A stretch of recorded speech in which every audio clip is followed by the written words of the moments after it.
Үлкен істер әр қадамы жаңа жетістікке жетелейтін марафон. Біз осы жолды сіздермен бірге 10 жылдан бері жүріп келеміз. Тимур Құлыбаевтың халық қайырымдылық қоры. Центр кредит банкімен сіз қарапайым және заманауи шешімдердің ортасындасыз.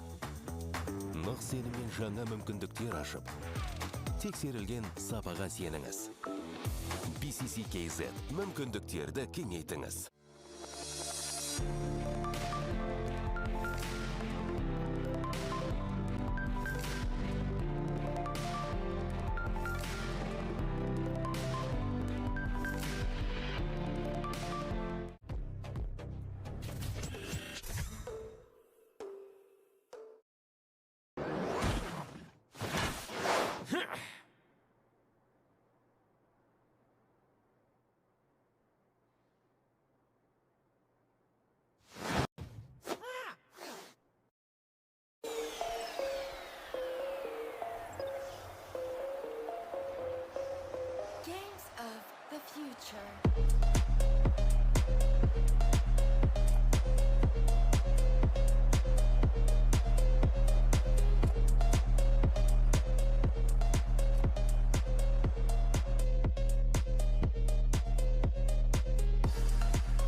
Good morning, ladies and gentlemen. My name is Ilya Solkenov, aka Still Borko, and I'm joined here with Heidi, and we're about to start our day number 2 of Mobile Legends here in beautiful country of Kazakhstan, Astana, at the Game of the Future 2026. I welcome you here, and I welcome Heidi. How are you, Heidi? I'm doing great. I'm so ready for the second day after yesterday's fights. I mean, that was incredible what we had yesterday. So I'm really looking forward what brings to the table today for this day 2, because we only got 3 more days left. So it's going to be really interesting to see where the whole matches and the tournament goes, right? Definitely, yes. We are expecting having 4 games today, just like the day number 1 of the playoffs. It's going to be very interesting because the teams are, 4 of the teams were waiting their opponents, and it would be exciting match to see. I mean, yesterday was an upset for some of the teams because we have seen 4 teams have been eliminated from the tournament, and one of them were the recent champion of a Team Spirit that they lost to Food Eaters, and the Food Eaters are the starter of the match of today. What are you thinking about yesterday matches, and what are you expecting of Food Esports of playing it today? I mean, it's gonna be interesting to see how it turns out, because yesterday the first match, Food actually took the first match, but they lost in the second round, but they took it back in the third round again. So we are yet to see if there's gonna be a third round, because yesterday, as we noticed, I mean, the last 2 games only had 2 rounds each. So it went really pretty quick, but then we saw a lot of turnarounds. Like the first game and the second game was entirely different from each team's playing, how they performed in the first part of their round. So I'm really excited to see what teams has to bring to the table today. And yeah, definitely. And we are back here at the beautiful studio here. Once again, my name is Still Borko, and joined by with Heidi here. Yes, we are excited to take a look at beautiful games today. As you were mentioning, 2-1 and 2-2-0s. But the last 2-0 of the game was the Rune Eaters versus Pro Esports. I mean, the last game wasn't that easy for the Pro Esports. I mean, they gave a good fight. Yeah. They came back through with the lower HP of their base, and I mean, they pulled through the victory and making it 2-0. And Rune Eaters were eliminated from this home crowd tournament. But nonetheless, let's stop talking about the day number 1. We're excited to welcome you here at day number 2. I mean, Food Esports, right? Yeah. The team with the newer players. I checked them, like I've checked their international experience and overall. I mean, they played phenomenal on the the match of the day, and they did phenomenal against the champions. Yeah. I'm expecting them to go actually far if they are managed to win the champions. Thinking they can do very well against Selangor, Red Giants. Yes, for sure. I mean, we are talking about two different play styles of teams, right? I mean, we got the Foot Esports who are really hyper-aggressive, I would say. They're really, really aggressive, fast-paced gaming, as we can see. And we actually saw that yesterday, how they actually played out. Where we are talking about SRG, the Selangor Red Giants, who are very well disciplined and slow-paced gaming. They tend to move the game towards the late stages of the game after, let's say, 10 or 12 minutes. But these are like clashes of two entirely different kinds of play styles. 100%. There are two different regions are going to face to face and toe to toe between Europe and Asia, Southeastern Asia. I mean, there are 3 players are actually from Malaysia and 2 teams from the Philippines. Yeah. It would be interesting combination if the communication will be there and if they could pull it through. I mean, Food Esports, they're hungry, man. Yes. They just won a champion team and all eyes on them. Yep, of course. I mean, we actually had Saiki from the Foot Esports yesterday on the desk, sharing his thoughts on how he gonna. I mean, he's the mid laner, so he's one of the top players in the whole team. So we are yet to see how they perform today. But let's not forget, give a big shout out to Freedom for sponsoring this MLBB. I mean, for bringing this whole tournament for Games of the Future here in Astana 2026. So big shout out to them. It wouldn't be possible without the sponsors. That's all, don't you think? Of course, yeah, big shout out to them. We appreciate them for making this tournament happening in beautiful country of Kazakhstan and beautiful city of Astana. It's just amazing to be here, and we're thanking all the sponsors that there is for making Games of the Future, and making this esports combination with the traditional sports. That's why we call it phygital games, and that's how you guys know it. We have 8 different disciplines all around the Games of the Future, and you guys can choose whichever you'd like to take a look at. That's true.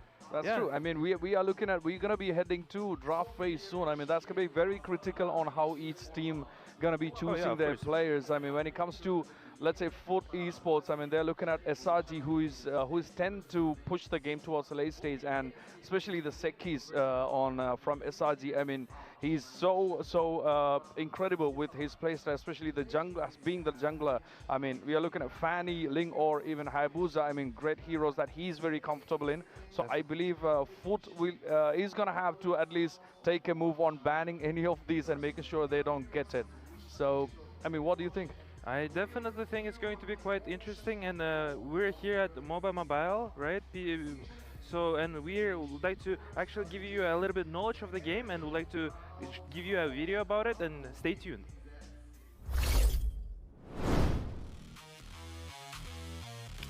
MOBA Mobile is an esports discipline based on Mobile Legends Bang Bang and consists of a digital stage only. 16 teams compete in 5v5 matches played in a best-of-3 format. Throughout the tournament, all matches are played as best-of-3 series, with the first team to win 2 games claiming the series. The first game begins with a physical coin toss. The winning team chooses either its side of the map or first pick in the hero draft. In the second game, the choice automatically passes to the opposing team. If a third and deciding game is required, the right to choose is once again determined by a physical coin toss. Teams earn tournament points for each series victory in accordance with the tournament bracket.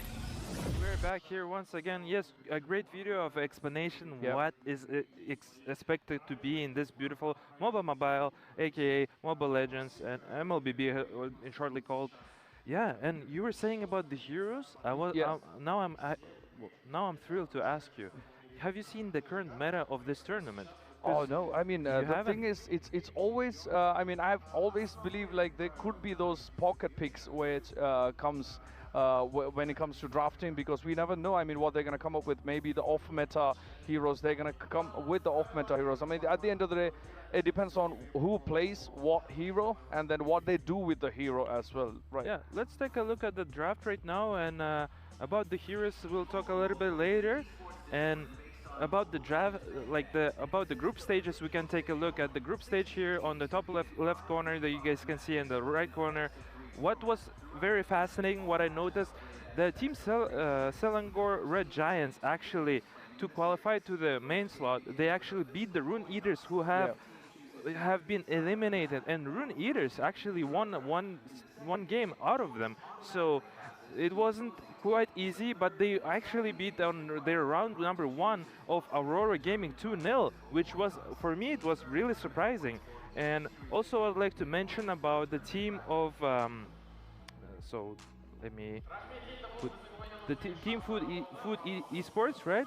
The Food Esports, they actually from the group C, for the group B, and they actually beat the Bushido Wildcats 2-0, and they lost to Vitality by Bigitron. So it's actually quite interesting because they lost to Vitality by Bigitron, right? And they because of that they have then moved forward and actually beat the Team Spirit. I mean, let's take a look at the Phygital games.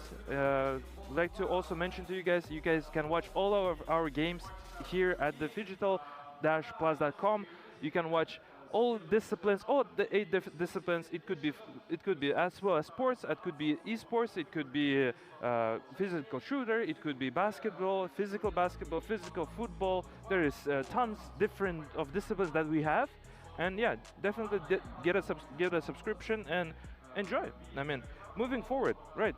So that team, the Food Esports, they lost to that Vitality, and they pulled the victory off of the Team Spirit. Now they're gonna face off Selangor Red Giants, and I actually believe, honestly, that they actually can go through with their whole newer experience, but they're hyped up because they know that they are capable of winning those big names. What do you think? I mean, I think considering its play style, I think if SRG manages to get past, let's say, 10-minute mark, I think we have more advantage for SRG. But before we jump into the Foot Esports, I mean, make sure we have a QR code up on the screen. Make sure you scan that, and of course get the tickets from ticketon.com, because you don't want to miss any of these games. We only have literally 3 days left for Digital Games of the Future and also MLBB as well. So make sure you get the tickets. And yeah, talking about here we have the team right in front of us, Selangor Red Giants, and we got Innocent, Yum, Stormy, Uni, and Cram right there with the SRG at the moment.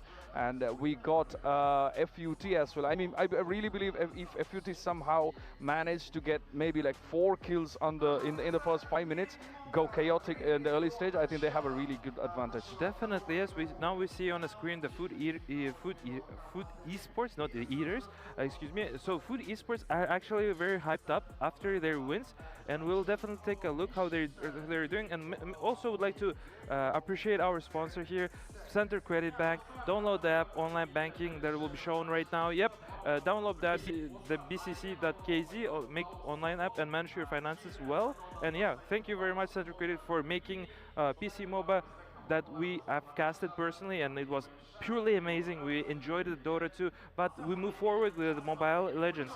And we're hearing the teams are getting ready, the players are getting ready, the casters are getting ready, guys. And please, Naiso and Wolf, please take it away. Let's hype up here at Jack Project Arena and enjoy our show, guys. Thank you.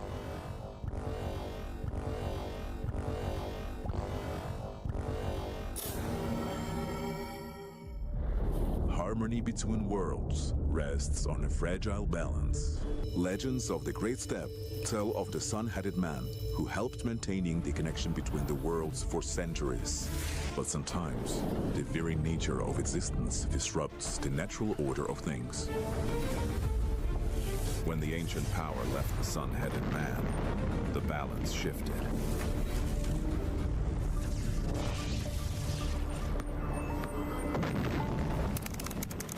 Attention. Massive energy surge detected. The energy within the sun-headed man's artifact has awakened. So, the chosen ones are already there? Newbies without a guide. Then it's time to meet them. Someone's got to get them up to speed.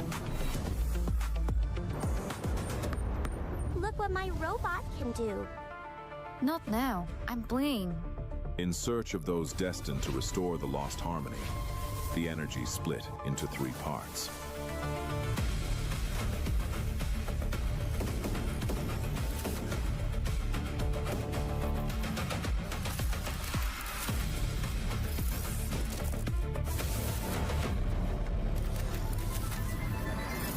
Hey, I'm one of the guardians of balance between the worlds. When the ancient power awakened in Kazakhstan, it chose you. You're the ones who can restore the sun-headed man's power and bring the worlds back into harmony. Guess even ancient powers can surprise you. Looks like the squad's finally complete. But until the sun-headed man is fully charged, the two worlds will keep drifting apart. So no pressure, but we're counting on you. And so began the story of the new heroes.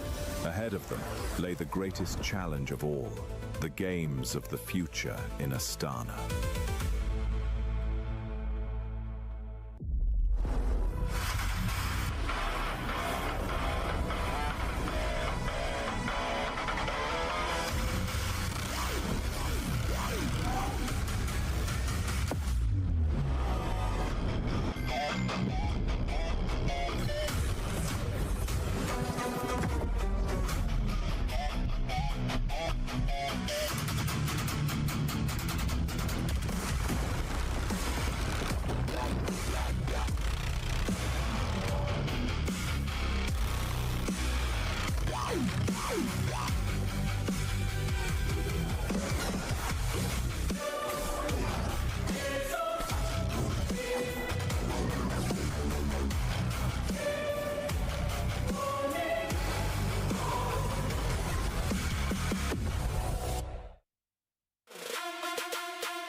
Here we are, day number 2, the second round of the playoffs. Back with just the 8 teams. Here are the games of the future MLBB. Your casters, Wolf and Naisu. We saw a lot of good matches yesterday, and we actually started with a banger yesterday, Naisu. It was Foot Esports who have taken out the recent MSC champions. Now they're going to be facing against the first MSC EWC champions back in 2024. Do you think that Foot Esports can pull off another upset in games in the future? Hey, you know, they took down one MSC champion. Maybe they can do another that's been through it. SRG has been in a really, I feel like, interesting form lately, you know? It's just, I think even with the introduction of what we saw where Uni stepped in instead of, you know, the typical Sakais that we see in the jungle, I think a lot of people were surprised by that kind of switch up. And obviously, you know, it brings this new dynamic as he's going to be playing in here. This is more or less the same or SRG, though. I think this is what teams have to do, though. This is what a lot of people were wondering when we saw various teams kind of make some quick changes. Even if it wasn't a player, it was the way they approached the game, right? Obviously in the draft, we talked so much about that so far with current meta, how important that is.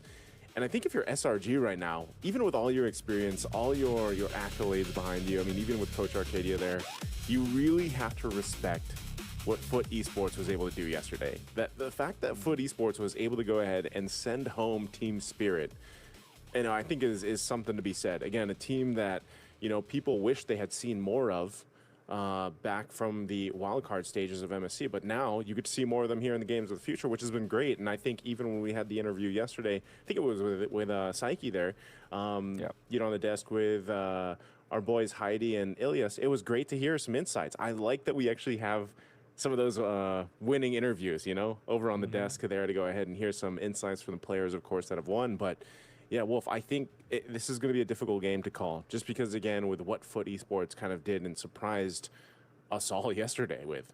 Yeah. And again, definitely not expect anything right now. Just expect good stuff. Just expect good drafting from teams that they will try to outwit each other, because I think that was a trend for Foot Esports yesterday against Team Spirit. It was their drafting that they improved on. And that's also true for SRG. SRG Esports, they also have been winning most of their matches when they are drafting properly. So you can expect that. And one thing that I also would love to see, and I think that we will see today, is very hectic team fights. It's like you're going to see very close team fights in a way that one team can easily win against each other. Even when there's like a 3v4 scenario, there could be a lot of outplays that comes with it. And I'm saying that because that's a nature of how SRG operates, and that's what we saw from Foot Esports yesterday. Yeah, I think hectic is the way to kind of explain things right now, with the way things are, just because if you think about it, yesterday alone, we had rather quick games. I think maybe the quickest was around the 11-ish minutes mark. I know we've had or seen quicker, even just around the 9-minute mark. Obviously, some games can still go the distance. We did see maybe one or two past the 20-minute mark just yesterday. And in some cases, it just highly depends on what's put in the jungle. I think that's one of the biggest factors because, again, with Foot Esports' win on game 3, you remember Team Spirit put Zarius on the Fanny, in game 1 and game 3, and Foot Esports really had a good answer to that. So they were able to go ahead and slow down the jungle momentum, that kind of snowball potential that you typically see built up. But that's why I'm saying Uni, being a part of this lineup for SRG, seems to have a better handle on that game plan if that's what they go with. So, I still expect a rather quick game for this, maybe 15 or sub 15, just by the way these two teams kind of play naturally. But I think that's one thing that we really have to look at when we're just about to jump into this draft, where it's like, where are they going? Are we still going to see that high priority? Barrett's probably isn't going to change, even if it's left open. Yeah, I think the Barrett's is going to be the stable pick of Games of the Future, particularly, and of course the Melissa. And I think it has shaped in a way where the Melissa is the priority. So you now ban it, and if you give it away, you have to have good reasons to pick it up. Maybe you can pick up the Clint or the Brody eventually, or you have a lineup around the Claude, which we saw some teams actually prioritize over the Melissa because of the overall utility that you get out of the Claude. But generally speaking, from the gold laner standpoint, Melissa is the hero of the meta. We just have to pair it with two tanky heroes, and you're gonna be fine. As we head into draft, it's going to be the Barretts as well as the Beleric for Foot Esports that they ban out, and the Freya, pretty standard for the red side team, and of course the Marcel. All right, this is looking like first pick Harara. Like if this is going to be one of the things here that it's not banned out here on red 3. I'm not sure if there's something else that they have to cover for SRG. Are they going to cover anything else? Even if it is the Harara ban, you still have some pretty good options. Since the Marcel's not there, the Barretts, that's usually what we see on the trade. Maybe they go with a Eudora? I don't know if they want to pick up a Eudora first pick, though. Yeah. Maybe a Eudora, actually. Or a Valentina. Some teams like it, but Stormy just plays the Eudora so well. It might be even just worth it to just just focus on that hero, just to pick up there's the Hirara. So it's a Eudora or the Valentina is we can expect here for Foot Esports. And wow, Selena, of course, one of the most volatile heroes out there, mainly because of how much he can do in team fights. But a random arrow can just turn the tides of the game when targeted on the right hero. So I don't understand why they go for it. Yeah, Selena's just in a weird place. Not the answer here for SRG. There's so many of these, so many of the heroes that we usually see prioritized, or at least on the red side, being banned out really quickly here. So this might lead to a different draft than what we can expect anyway. Once we get back to it, we'll see exactly what they ended up picking. But knowing that there's a blue side Selena first pick, it's kind of like, I don't know. They have so many options they can go with. You know, Selena, we saw it popped up maybe twice yesterday, I think, 2 or 3 times. And like you said, sometimes it's just one of those arrows. And even if it's not the arrows, it's still enough to kind of zone out these initiations from the opposing team. Or obviously you can use the traps, get some extra vision to work with. So I'm really wondering what they want to go ahead and complement the Selena with. We saw yesterday that was paired up with the Marcel, but obviously the Marcel's commander is Harley and Melissa for the Selang or the Giants. Understandable.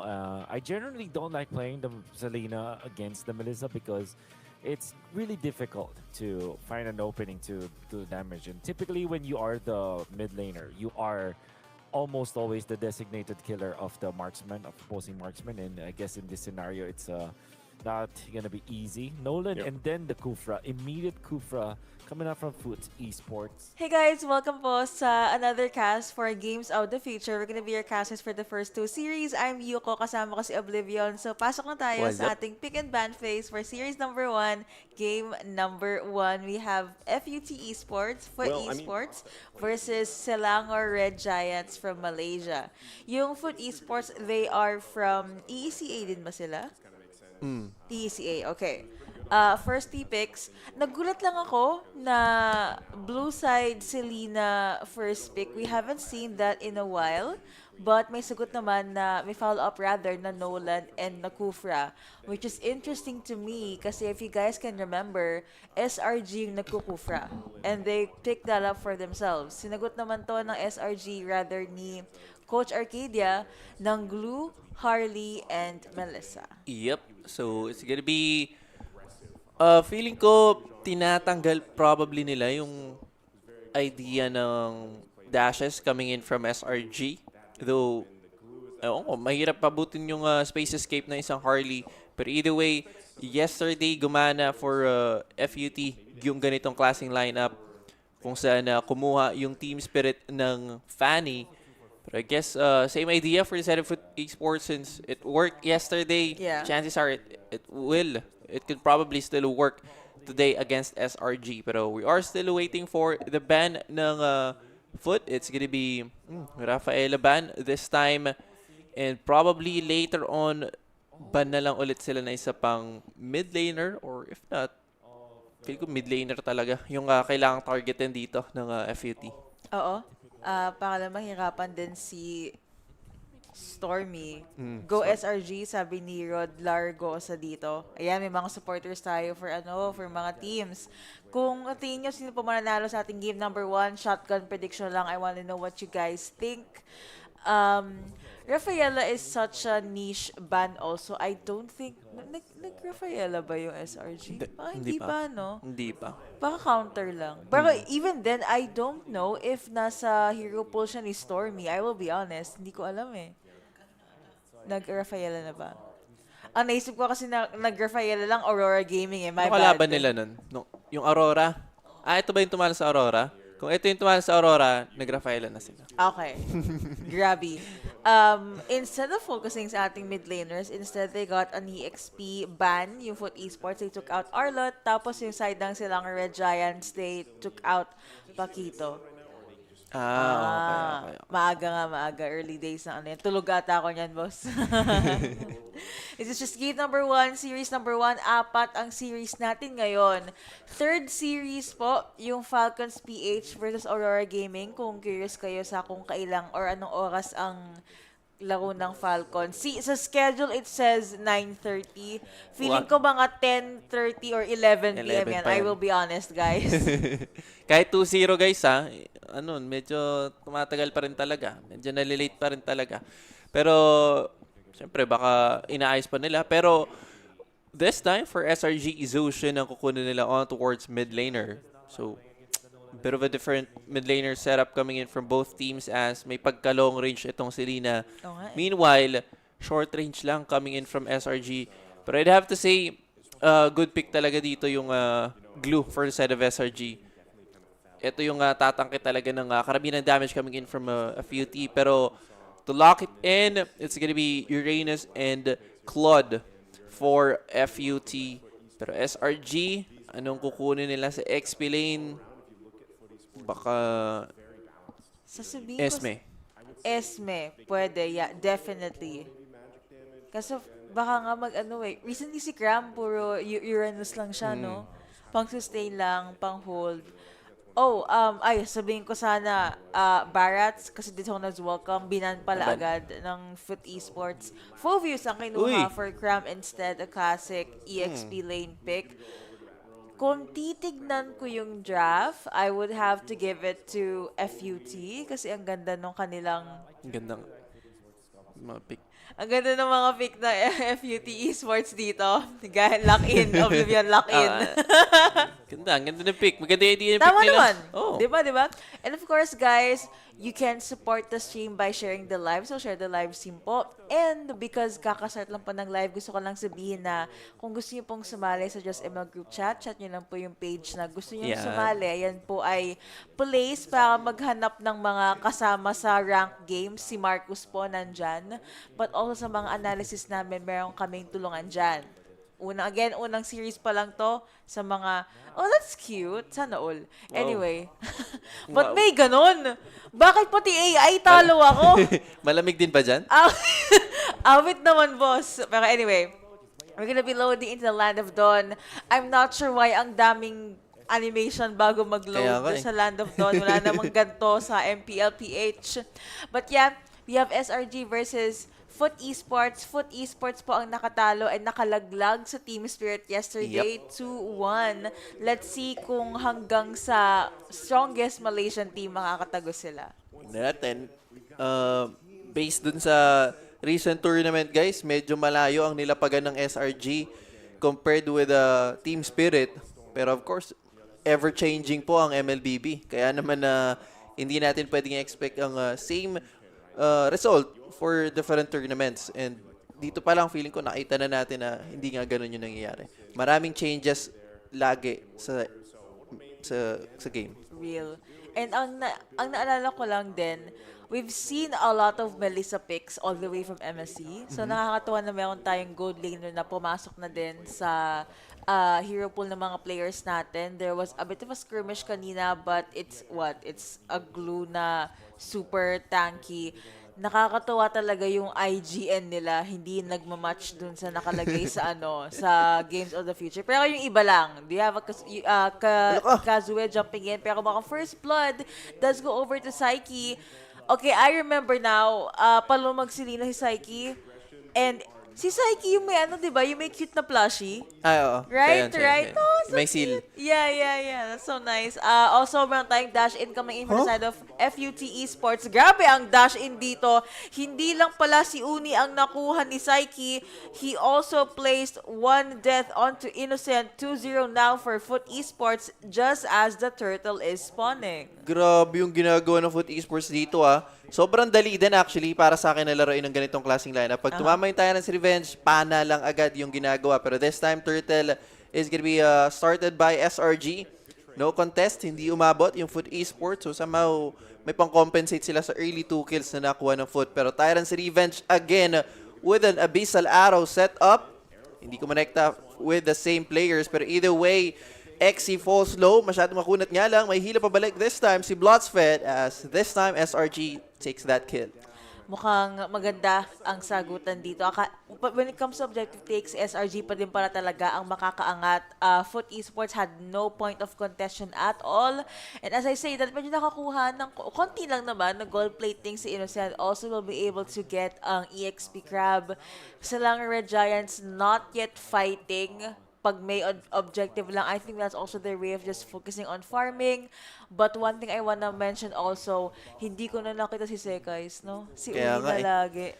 Siya na yung biglang staple jungler dito ng SRG. Ewan ko kung anong idea nila doon, kung anong plano. Yeah. Pero so far, gumagana naman sa SRG. Sila yung nasa upper brackets ngayon and hindi pa rin naman sila natatalo so far dito sa series ng GOTF. Real. Arrow connecting onto one but hindi napunta dito kay Yom. So I don't think nag-dive si Psyche kanina. Gold pantay ngayon. You have go away still available for Innocent. Pero mukhang sumasabay si RX knowing na palo sa gold lane si Innocent. Yoms will also be lurking sa side. Si Psyche, gusto ko yung condition ni Psyche. Like I know I doubted yung first pick Selena sa blue side. But with how Psyche is playing this right now, it's really good. Yep, sobrang ganda. Tulad na lamang nito, yung Tyrant's Rage, hindi lang nakitama sa pader. So I think this should be a disengage for the side of Foot. Meanwhile, masashampuan si Bloodsphet. Could potentially another kill for the side of SRG. So yes, it will. Walang bawi yung side ng Foot that time. Pero this time, no, may rotation coming in from the XP side. Yep, I think that was a huge mistake coming out from Kufra kasi pinilit ng Foot Esports labanan yon and SRG was the one that made it out of there alive. Pero mayroon tayong abyss trap ngayon. Si Exy naman ang nakuha ni Cram. Mukhang -1 ulit for Foot Esports at hindi sila makakapag-contest sa turtle natin. Blazing Duet ginamit dito but para lang maklear ang wave and as I say that, Uni gets the second turtle. Yep, another objective secured para sa side ng SRG and for the side of Foot Esports, napapansin ko, madalas talaga silang humahanap ng team fight before the objective taking. I'm not sure kung anong gusto nila mangyari kung ganun yung setup nila, pero napapasama yata sa side nila kasi sila yung nababawasan na hindi sila nakasecure ng objective. Uy, napaaray si Stormy doon for a bit. Nakapag-dash and burst si Kazue. Hindi pa naman siya nakakuha ng kill but at least the farm will be stable. And nag-iisip pa ako na pwede ko yung highlight ngayon eh. Gold lead, SRG because of the turtle. Arrow connecting onto Crab pero Fovis yan. So I don't think titigil ng SRG. And now mag-invade agad ang ating team all the way from Malaysia. This place being used by Cram also para lang mahabol si XC. XC will have to back away. Sa baba naman, mukhang 2v1 na si Innocent. At syempre hindi magpapan ng camera dun agad. At nagpan na nga, nanginig ako ni Direct. Stormy as well as Yoms also turning down just to see if kailangan ni Innocent ng tulong, but the answer will be no. Grabe ang rotation ng mga players natin parang hindi sila napipirme sa lane nila. Kahit anong lane, kahit gold lane, okay sige, double lane ako. Sa XP, sobrang active din ng rotations na nakikita natin. If ever nandun yung objective sa baba, ang bilis din kumuha. Pero tayo na si Revenge, it's gonna be Yoms this time na magiging target, pero okay lang daw. Papaatong lang naman daw siya onto Bloodsphet. Pero I think no kills will be taken here. Another engagement coming in from Foot. It's gonna be a kill this time. Yums ang mabibigyan sa side ng SRG. Slowly but surely wins the race. 1 kill in the pocket of Foot Esports. Although I think bad choice na pinilit si Yums. Ang only silver lining lang for me is that is a glue na pwede nilang ma-stop yung scale into tankiness. Pero other than that, parang I think it would be better if you will target someone like si Innocent or si Stormy even. Speaking of Stormy, Crimson Dico nagamit na in Uni yet again gets the turtle. Pero mayroong patang makukuhang kill because Blast Fet was in the middle of everything kanina. And that is a 3-4 kill count now. Gold lead still for SRG as they charge dito sa ating mid lane. Arrow won't be connecting onto anyone. Yums na papaaray. Napakasakit ng damage coming out from the members of Foot Esports. Makukuha pa ng Lantern Flare dito si Psyche and the kill goes over to Stormy. Yep, SRG this time ang nakakuha ng kalamangan. Expect ko na mapapunish yung side ng SRG kasi masyadong malalim and actually umikot pa nga si Yums under that turret. Pero this time, ipipilit yung gitnang tore ng Foot. They're not gonna be securing that one. Pero either way, kita natin yung damage coming in from the side of SRG kapag team fight, parang sila yung nakakalamang. Parang sila nga. Pero hindi pa naman sumusuko yung kanilang counterpart, yung kanilang katapat dito 1 minute before the next objective spawns. Hindi ko nakita yon, pero okay lang, nakapurify naman kasi si Innocent, so that was probably just for the better. Deadly Magic already used by Uni. Cards hurt a lot as well. Yums being chased by XP, but it looks like si Uni, bawat card na binabato niya, umaaray ang mga members ng Foot Esports at talaga napaaray na sila kay Cram because nakuha ni Cram ang isang turret dito sa ating EXP side, converging into the mid lane instead. Lahat ay nandito ngayon. They need a -1 bago sila kumuha ng objective. They also forced the ultimate out of XC. May jump in from Blossfest. You have the Tyrant's Revenge. At wala pa ding follow-up for Foot Esports. I think kanina ang ganda ng mga initiate ni Blossfest. Ngayon na mas may items ng SRG, he is having a hard time. Yun nga, medyo hindi na rin nila kayang i-burst din talaga. And I think for Foot Esports, yun lang naman yung kagandahan sa lineup nila eh. Kapag kumonekta yung mga skills, early game-wise, ang daling gamitin. Pero this time, si Yums ulit yung target with the Tyrant's Rage. Kaso lang masyadong nangang makunat at hindi na nila kayang i-burst. So, Yums is gonna be surviving that one.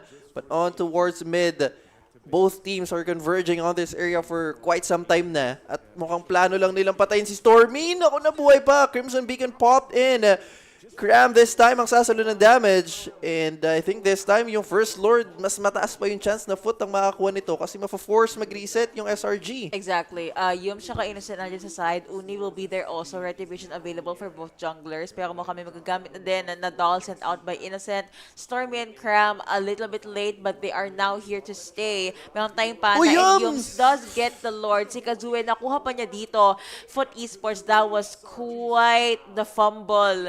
Kasi we were expecting na sila makakuha ng Lord, but the damage coming out from SRG is still too much. Grabe yung damage, grabe yung magic damage, grabe yung burst damage. Speaking of damage, sinusubukan dumamage dito ni Glue, but it looks like dinedeliver na lang niya dito kay Uni ang next target. And Innocent actually goes, Innocent instead picks up the kill. They are now, they managed to get one turret out sa mid lane ng Foot Esports as the Lord is marching dito sa EXP lane ng FUT. This time, mukhang plano nilang SRG, basagin pa yung natitirang tore dito ng Foot Esports. Though, chances are, hindi naman nila may end to since may Holy Shields pa naman available for the side of Foot. But either way, this is a good game for the side of SRG considering na ang hirap ng early game pero since natiis nga nila yon, this time medyo nagpe-pay off na yung pagtitiis nila as basag pa nila yung Torre sa top side pero may Tyrant's Rage. Nabutas pa nila yun. Looks like the first one to say goodbye will be Blossfest. And we also have the Breezy Duet being used pero na-burst lang siya dito ni Uni. SRG making it look so easy. Honestly, was a lot of gold lead also for their side. Hindi ko ine-expect na mabubutas yung base ng Foot Esports. They were not able to defend that quite well. XC also overstaying their welcome with 3 heroes down and minions waves pouring in. May option ng SRG na ipilit, i-end ang game na to. That's why they are still here sa base nila to stay. Kazue taking so much damage. Kill going over to Yums yet again. Innocent hindi pa ginagamit ang kanyang go away. Pero napakasakit na namang auto-attack ng Melissa na to. Cram at the front line. May auto-attack pa. Another fresh wave of minions popping in from the mid lane. RX gets a kill onto Yums. Was able to use Blazing Duet. Pero mga SRG, they are locking in and XP deciding to defend. He is manning the front line. Shot on goal going over to Psyche. Pero nakuha pa din naman ni Cram ang kill dito. And with that, it is kill after kill after kill.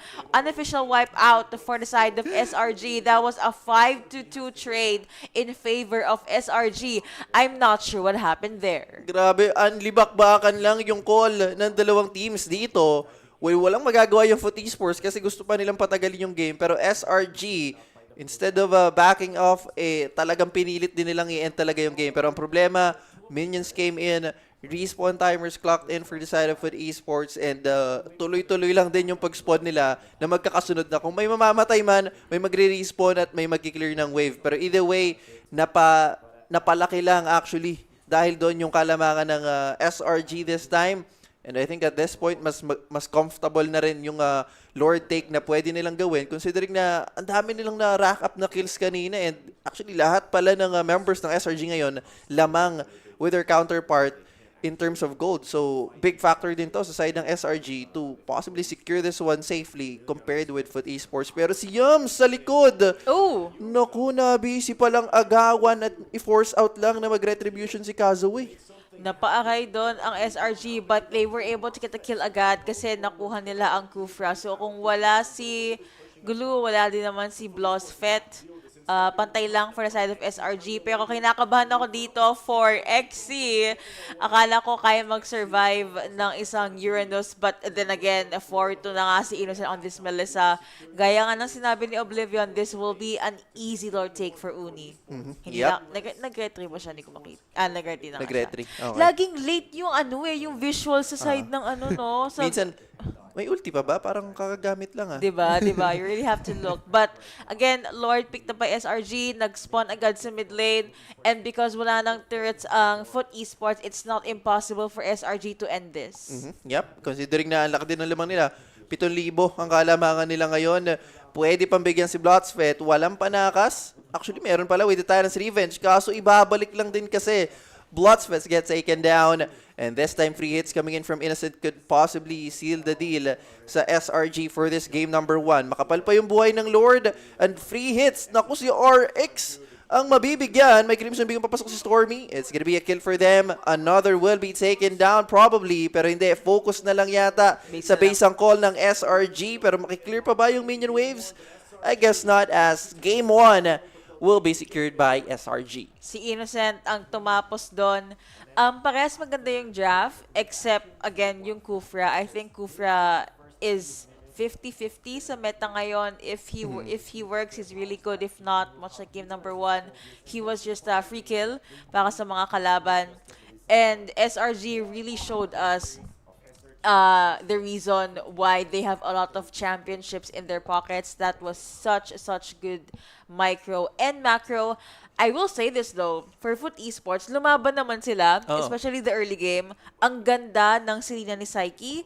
Again, nalagyan niya ng isang kill si, I believe that was Innocent and si Uni. Yun, si Uni, like, that's really important. But after dying once, hindi na po nakaulit kay Uni.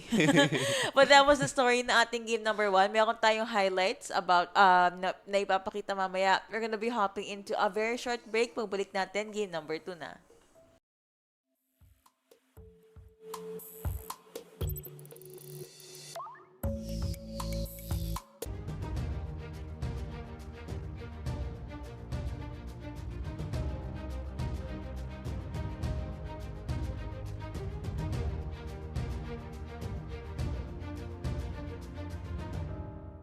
Центр кредит банкымен сіз қарапайым және заманауи шешімдердің ортасындасыз. Нық сеніммен жаңа мүмкіндіктер ашып, тексерілген сапаға сеніңіз. BCC KZ мүмкіндіктерді кеңейтіңіз.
And we're back here once again. Thank you very much, Caster, for casting this game.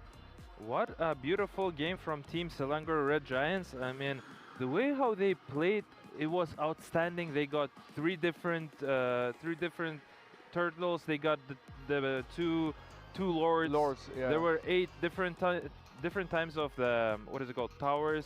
They just played incredibly well. I mean, once again, my name is still Bork, and I joined here with Heidi. And as I was saying earlier, Heidi, right? What I was saying, Melissa and Harley are one of the best heroes here at our Games of the Future, at our MLBB games, and they actually proved it here with this game. It was a beautiful performance. Before that, we would like to remind you that Samro Kazna is sponsoring our Phygital Football. Actually, is also be playing as we speak right now, and they're playing until the 9th of August, just like MLBB does. So thank you very much, Samro Kazna, for making the Phygital sport and supporting Phygital sport here. And you guys can support them by visiting our games here at different arenas. Yes, of course. I mean, that was a great win by SRG. I think they really had their act together, and also the Foot also were making adjustments on the fly. I mean, SRG really had a good setup way from the start till the end. We have the highlights on the screen, but I mean, as Steel said, they had pretty much all the objectives all to themselves. I mean, SRG, the turtles, the towers, I mean, the turrets, and also the lords.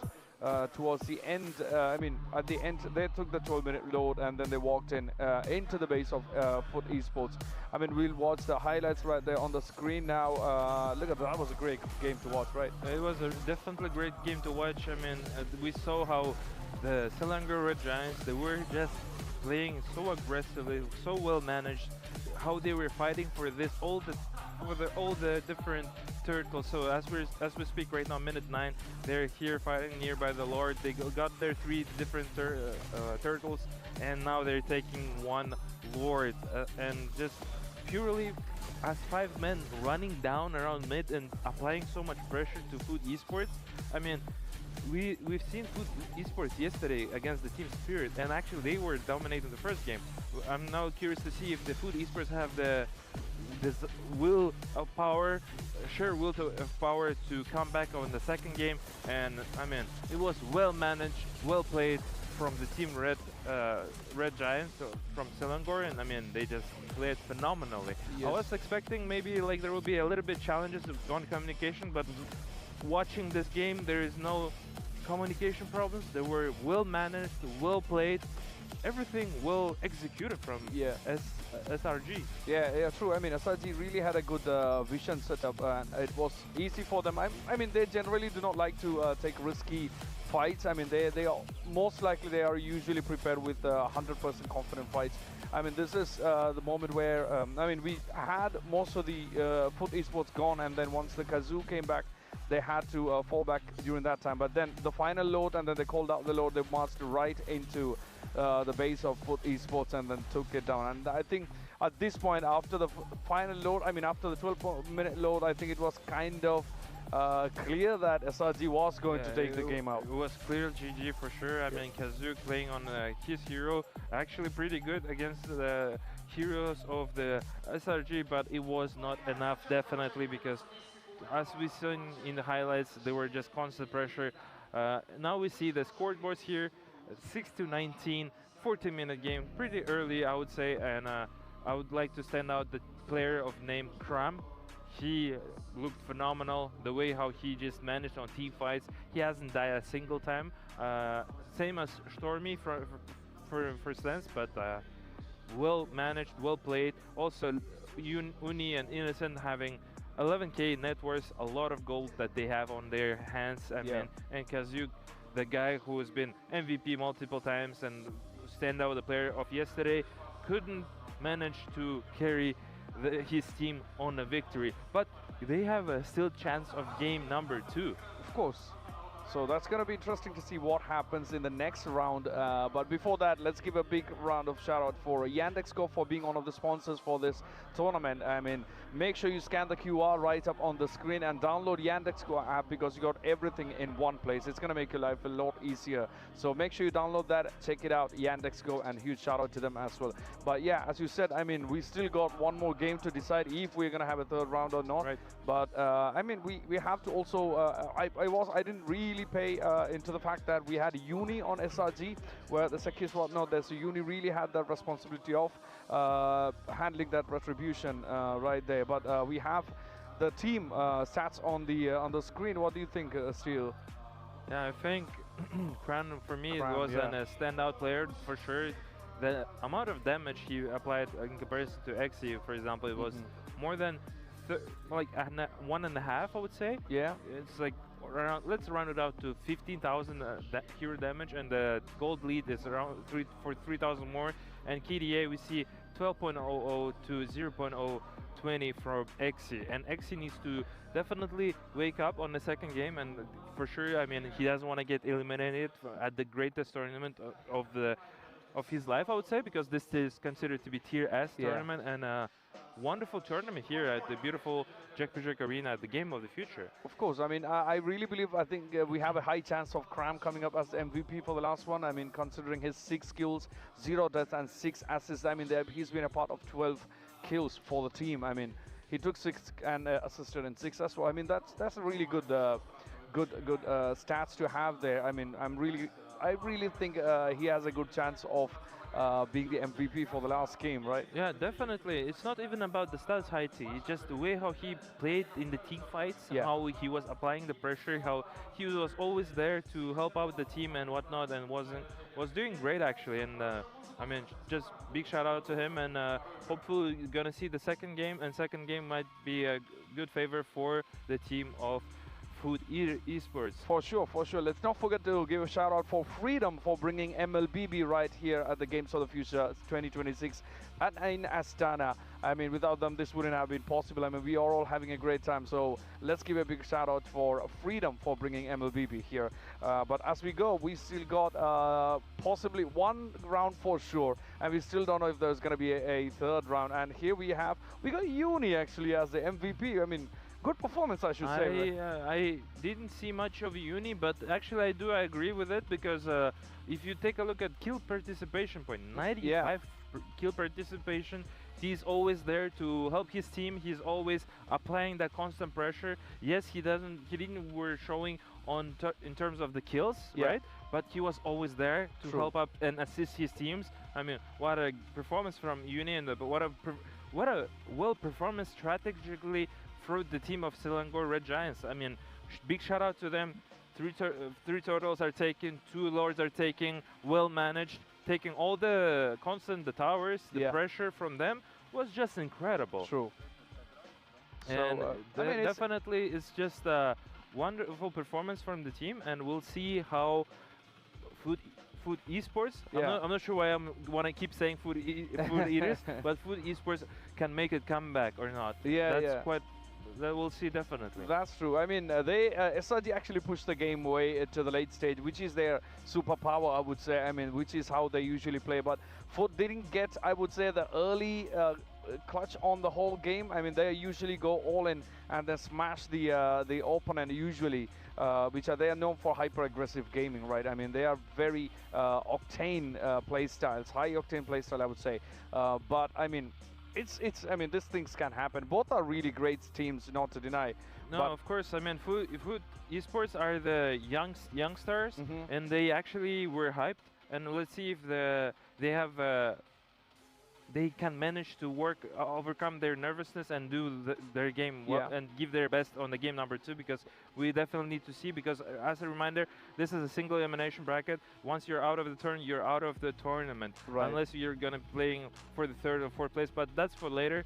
And also what I was mentioning to you guys about the stats, right? I remember I was mentioning you guys about Melissa and Harley being at the top of the top. So there were now Melissa has 17 wins and 9 losses, so meaning it has actually more than 60, I believe it's 65 to 66% of win rate overall here in this tournament. And moreover, Harley, it's now 13 and 9 on the hero list. So we'll definitely take a look. It's a good note for you guys, and if you guys are young players and like to compete at great game of the MLBB and you want to be here at beautiful arena, you can. Just get better and just copy of the pro players and the way how they do, and I mean, maybe we'll see you here at beautiful GOTF Arena or different other arenas throughout the world, right? Of course. I mean, what do you think? Do we have any predictions for the next round? Are we gonna have a totally different outcome when it comes to the play, how it goes? Do you think? I mean, it honestly depends on the draft, because as soon as I saw the draft, as soon as I saw the Harley and Melissa together in the same team, I was like, oh, I think I would give point to SRG, right?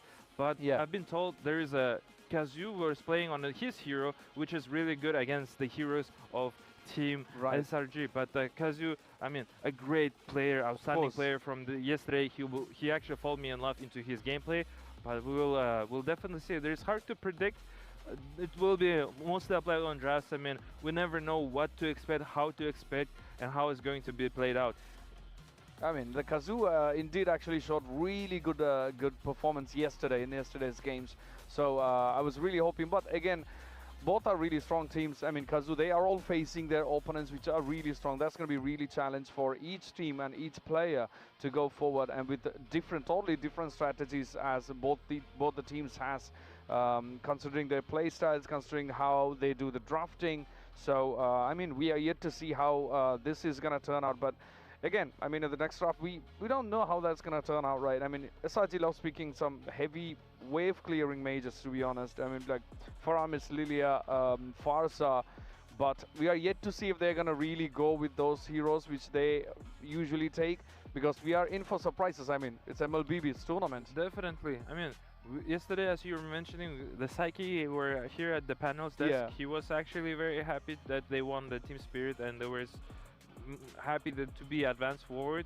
And we see people here at the wonderful GOTF Arena, Food Esports, the manager and the coaches, they're here also cheering for their team, and they were actually surprised on a couple things, and maybe they'll just change a couple details, and we'll see a different Team Food Esports. Yeah, for sure. I mean, Psyche actually did great in the last game as well. I mean, he did really great. I mean, he went with I believe Selena. I'm not sure. I can't remember, but I mean, I would say good hero choices, and also it's going to be a challenge. Every drafting phase is a challenge, right? I mean, the one you have eyes on, the other team might take them out, or the other team might ban them. So, or maybe they can just steal the hero that you initially had an idea of that person on the draft, and then it's going to be a little bit different.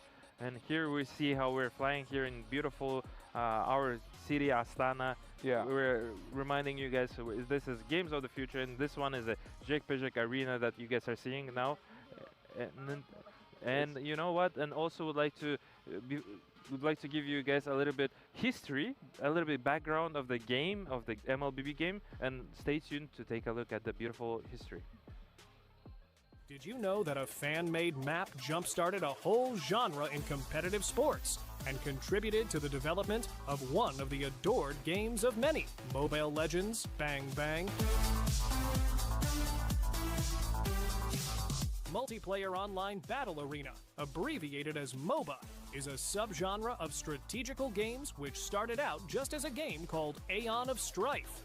Though it was far less developed than the typical games in the genre, since the characters didn't have any abilities, but the principle for the gameplay was established quite clearly. Players controlled a single hero unit fighting on 3 lanes, which were protected by defensive towers. Might be unusual to hear for us now, since the MOBA genre is so popular, but it was not true at all for the first 6 years of the genre's existence. Dota, League of Legends, Smite, Heroes of the Storm popularized the genre and eventually led to the creation of Mobile Legends. Released in 2016, Mobile Legends was designed to appeal to a broad audience, and appeal it did. The free-to-play business model, along with captivating heroes, were enough to win over the hearts of many gamers. Now, Mobile Legends Bang Bang has a rich international presence, attracting many players from Southeast Asia and South America.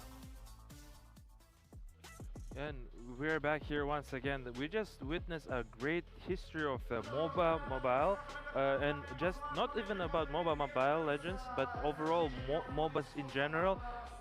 As said by the history, I'm from different MOBA myself. I'm from Dota 2, and it's just incredible to take a look how different game is, and how you would see it from different angles.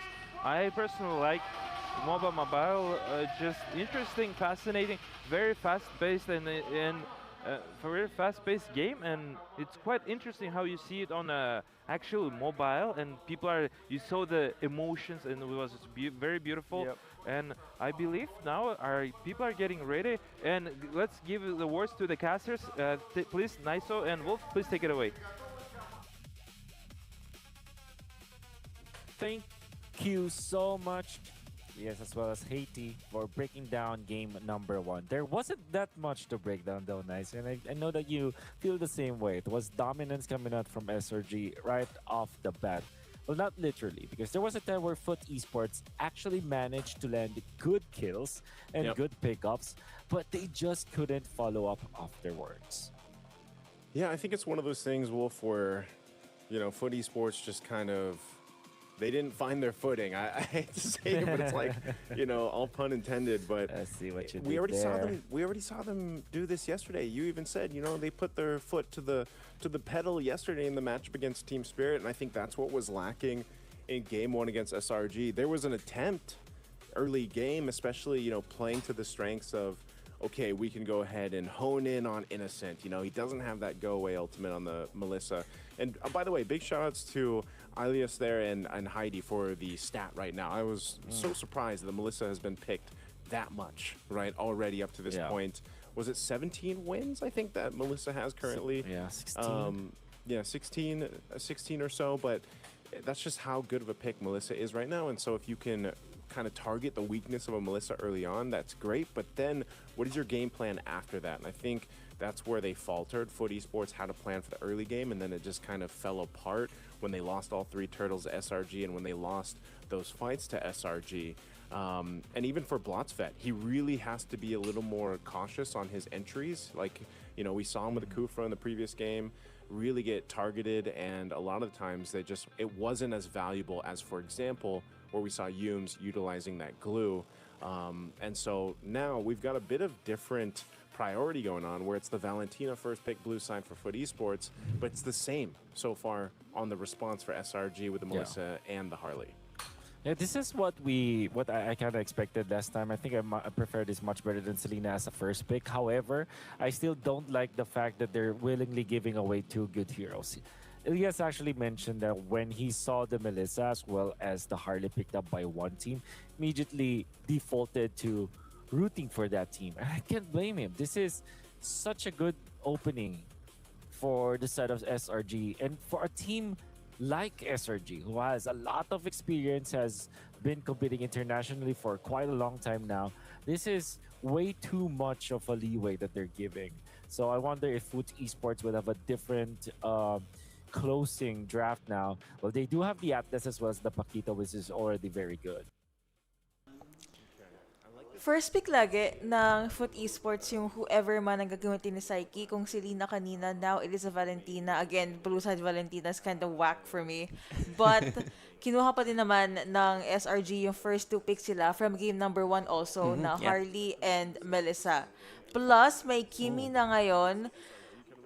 I like the variety ng mid lane heroes for SRG, and I'm sure they can pull it off. But I don't think sa meta ngayon as strong na si Kimi, no? Yun nga eh. Parang bihira na rin pinipick yung Kimi ng mga mid laners natin. It's usually ito, Valentina, Lilia, wala na rin sa meta natin. Pero let's see, baka may may combo sila with that Kimi pick na kinuha nila. So, I'm thinking probably mag-Hylos roam na lang din yung side ng SRG if ever. Pero considering the meta right now, I'm not sure about Hylos as well. Pero let's see. Anong tatanggalin ng SRG? Marksman. And Jungle ang kulang. So, Nolan yung tinanggal nila this time around, which probably is a good hero to ban din considering si Kazue yesterday balagbag din talaga mag-Nolan against the Team Spirit. And actually, kanina parang ganun din eh. Parang nahirapan din sila with the Nolan on the early phases lang din naman. Pero nung naka-item na sila, no problemo for SRG. Hindi na ganun kalakas yung Nolan ni Kazue kanina, but it was still a threat. Alam ko na may napasabog siya na isa. I think si Stormy. Si Stormy yun, once kanina. or twice ata. Also, I really don't know bakit yung focus nila lagi sa mid tsaka sa room. Esmeralda, Fanny Esmeralda, last 2 bans so far ng Foot Esports, and we are still waiting sa final ban ng SRG. Kung binan yung Nolan, do they think na baka ilagay yung Paquito sa gold lane? Pwede, no? Right? Oo, option pa rin naman eh. So, kung ganun, isang jungler pa yung tatanggalin nila dito. And probably Ling na lang, tanggalin nila. Kasi, or XP na lang siguro tanggalin din nila, if ever. Pero wala nang Barats. Uranus is still available for both teams. Ginamit kanina ng Foot Esports, pero hindi rin naman gumana kasi medyo may pagkalason din yung setup ng SRG kanina. So I'm thinking, glue pick pa rin sa side ng SRG. Gana pa rin to sa kanila para, kumbaga, lagkitan setup pa rin yung lineup nila dito. And feeling ko nga, mas maganda na mag-glue sila ngayon kasi pag nag-dive si Glue tsaka si Pakito, pwede nilang i-disrupt agad. -1 agad. I mean, you don't have to get everyone pag may Glue ka. Basta mahalaga mayroon ka lang makuha na isa. Yung Kufra na hinahanap natin and maybe pinapredict pa na mapunta sa side ng SRG. It was instead taken out by Foot Esports. Kamusta pala yung Atlas ng Foot? Parang okay no, kahapon? Parang okay naman nga. Oo. Parang same playstyle lang din kila Sawo. Ganun. Sa Team Spirit. I mean, considering nga na nung MSC, madalas din nagamit yung Atlas. Feeling ko okay din to for the side of Foot. Pero Gatot actually ang kukuhain ng SRG. I'm not sure about the idea of that, pero that gives another option na pwedeng kuhain ni Psyche later on. Pwedeng Traction Pulse. Tapos this time, may AOG pang pwedeng kunin si Psyche in coordination with Fatal Links mamaya ni Blotsfet. Ang naisip ko talaga, gagamit nila madalas yung IMU sa AOG. May nagtanong kanina sa FB live stream natin kung ngayon ba mismo to, kung live. Tapos for some reason, the viewers are stressed. Parang may nag-comment, trailer pa lang to, si Raulo. Guys, grabe naman kayo sa comments. Pero natawa naman ako. Tatanong lang eh. Natawa naman ako doon. Sagutin nyo na lang. Oo. Grabe talaga kayo, guys. A pick na we haven't seen in a long time is yung Hayabusa. At yun ang kinuha ni Kazue ngayon. Plus a Brody for RX na okay naman yung Claude kanina, but I guess nahihirapan siya mag-scale because of the Melissa. So sabi na, sige, Brody tayo, just keep your distance. Kung ganun ang idea nila this time. Para bukas ang live na to, guys. Kaya ang Games of the Future. Kaya nagagalit yung mga viewers natin eh. Pwede uli mag-full view si Cram if they want to. Barats ban pa din. Yeah, full views pa din if they want. Esmeralda. Ay, sorry. Naban pala ng ng Foot Esports. Ay, Ruby. Okay. Okay. Ginagamit niya na pala to. Yeah. He is repping Ruby. Nasa hero pool din naman. So, I guess this could work for the side of Foot. And I'd say it's a good pick din considering na Pakito yung maging katapat niya on the XP lane later on. So, at least may pang disrupt ng combo yung SRG. Pero at the same time, I'm not sure kung paano ito mapapagana. Of course, early game, I'd probably lean sa side ng Foot Esports. Pero late game-wise, halos pantay na lang. May Brody yung side ng Foot, may Melissa naman sa side ng SRG. Yes. And again, you guys can support the stream by sharing the live. Meron pala tayo, may nagtanong kasi kung Onic na ba yung next na match, tapos kailan yung Falcons. Si JJJR ang nag-reply, diba, sa ating mga inquiries dito. Thank you po, Thank JJ. you po. We appreciate you. Pero tamang sabi niya, after po nito, Onic na. And the series after that, Falcons. So back-to-back, nagkikitan yung mga match natin dito. This is game number 2. SRG po ang panalo ng game number 1 kanina. Let's see if Foot Esports will push this to a game number 3 or matu 2-0 ng SRG. Oblivion, isang nga base tanong, 2-0, 1-1. 2-0. Ayan. Bakit kaya, no, Brokey? Ba't kaya gusto kaya ni Oblivion na 2-0? Dahil sa draft. Dahil sa draft. Maganda yung draft ng Analysis lang. Analysis lang natin yan. Hulalisis. Early start and easy start for SRG. Kung kanina, sumubok agad sila sa mid lane, mukhang ngayon hindi muna. But dahil nandyan yung Foot Esports sa kanilang jungle side, they did try to at least defend yung kanilang side ng mapa. Stormy also, I think, will have an easier time now on this Kimi compared sa Zushin kanina. Oo. I mean, compared sa range kasi ng dalawang heroes, parang lugi talaga si Stormy kanina eh. So, nag-suffer yung early game ng SRG, pero I think that was part of the plan nung game number 1. Pero either way, game number 2, I'd say it's much easier draft for the side of SRG considering na may poke damage sila, may late game insurance sila, may tankiness sila from their XP and roamer. So, overall, sobrang balance, I would say, ng lineup or ng comp ng SRG this time. May natanong kung sino ba nanalo dito, qualify na po ba sila sa EWC? I'm not sure where you got that, pero hindi po. MPL lang po yung magka-qualify for MPL wins lang po yung magka-qualify for EWC. But that's okay. Games of the future to though. Ibang tournament to, guys. Not MPL related. It was a good try. Now, meron tayong stun and perfect match na gamit nga dito ni Bloss Fett kanina sa mid lane. Yums taking quite the grit or quite the damage coming out from Kazue. But nagamit na nga ang Ogi Shadow Kill.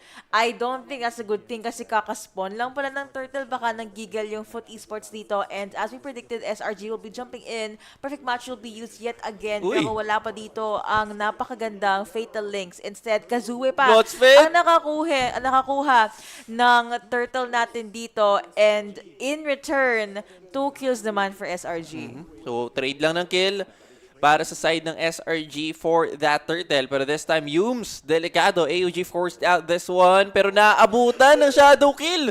Naku, kumonekta pa yun, tapos easy out lang kasi nga may quad shadow lang naman na nailapag na early on si Kazue. Meanwhile, Cram this time sa may top side ang magiging target. This is 1v3, so another kill for Kazue. Grabe pala tong Hayabusa. Ang ganda din nung Terrify from Psyche kasi it is the perfect setup para makapag-dash in si Kazue, kaya hindi nakaalis si Cram kanina. Napanood natin to. Ito na yun. Nako, ewan ko ha. Sabi ni Caster Shake, games of the past ata yan. Tama. Pero kasi, di ba Shake, hindi na tayo tumitingin sa past. Wala na yun. Pag tapos na, boss. Tapos na. So, pero pag na-miss, wag. Pag na-miss, in-shot ko lang si Brokey. 2 a.m. Brooks. Nang bago ako sa Lupon, ganun ako eh. Backread lang pala, Tama. Pero mukhang Stormy, again, better positioning for the Kimi. But I have to commend Kazue sa kanyang good start. For a Hayabusa, ito yung gusto mo. At ang nilagyan pa niya ng kills, ng deaths dito ay kanina si Yoms tapos si Cram. Dalawang supposedly tanky frontliner ng SRG. I'm offended na gamit na nga dito. Plus AOG, pero ako nahila ng Fatal Links palapit. But either way, si Uni pa din na nakakuha ng unang kill. That will be Blost Fett going 6 feet underground for a couple of seconds. And as I say that, mukhang pababa naman ang mga members ng SRG dito. Sobrang active ng SRG. After taking that kill, naghanap na rin sila ng potentially next kill na pwede nilang kuhain. Pero ang ganda ng pasok this time. Coming in from Psyche. Nakuha niya pala yung I'm offended hook. Mabibilitang umuwi si Cram this time as counter-engage lang ang call for SRG. Pero Foot Esports back away safely. Turtle this time ang kanilang makukuha and no contest from the side of SRG. Ito na naman tayo. Ang ganda ng start ng Foot Esports. A good I'm offended from Psyche. Mukhang Yums also nakuha or sinalo ang full damage ng Ogi Shadow Kill. Sasabihin ko sana, nakuha na ni Innocent yung scythe niya, pero at this point, it does not matter kasi grabe ang scaling ng Foot Esports. It's still not the end for SRG. So mga SRG believers natin dyan, tiwala lang po kayo sa pindutan ng teams natin. But if we're gonna look at the gold and even yung macro play right now, Foot Esports definitely the one leading. Yeah, kita naman natin. Map control and actually yung engagements din. Feeling ko, ang ganda na pinapakita ng Foot Esports considering na yung kinukuha din ni Psyche is yung pero hold that thought as Cram might be taken down here pero wala pa namang, or actually hindi pa naman ginamit ni Kazue yung kanyang Ugi Shadow Kill, so Cram will be safe for now pero Skypiercer locked in for RX this time. This could be detrimental for Foot Esports kasi mahirap kapag napatagal pa to ng SRG. Exactly. Pag napatagal pa to ng SRG, I'm not looking at Yums necessarily para sa frontline. Guys, Ruby late game is crazy. Yung lifesteal niya, tsaka yung sustain niya, yung don't run Wolf King niya, it will definitely be a problem for Foot Esports. But also, baka yun din ang reason bakit minamadali ng Foot Esports yung laban. AOG will be used, pero yung mga members ng SRG dito, magbaback away lang. That was quite an awkward flicker to the side, tsaka gamit ng Fatal Links, and XC will have to pay for that. At again, dahil nga doon, SRG pa ang nakasagot, Deadly Magic being used by RX. Killing speed na po ngayon si Uni, and with a fresh wave of mid lane minions crashing in, baka nga makuha pa ng SRG ang mid lane. Alright, they will, kasi mayroon na pala silang Kimi.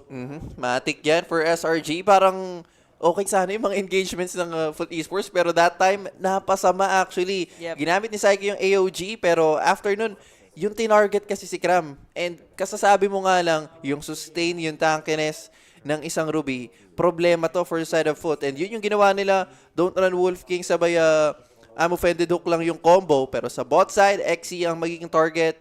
I guess this would be another push for the side of SRG.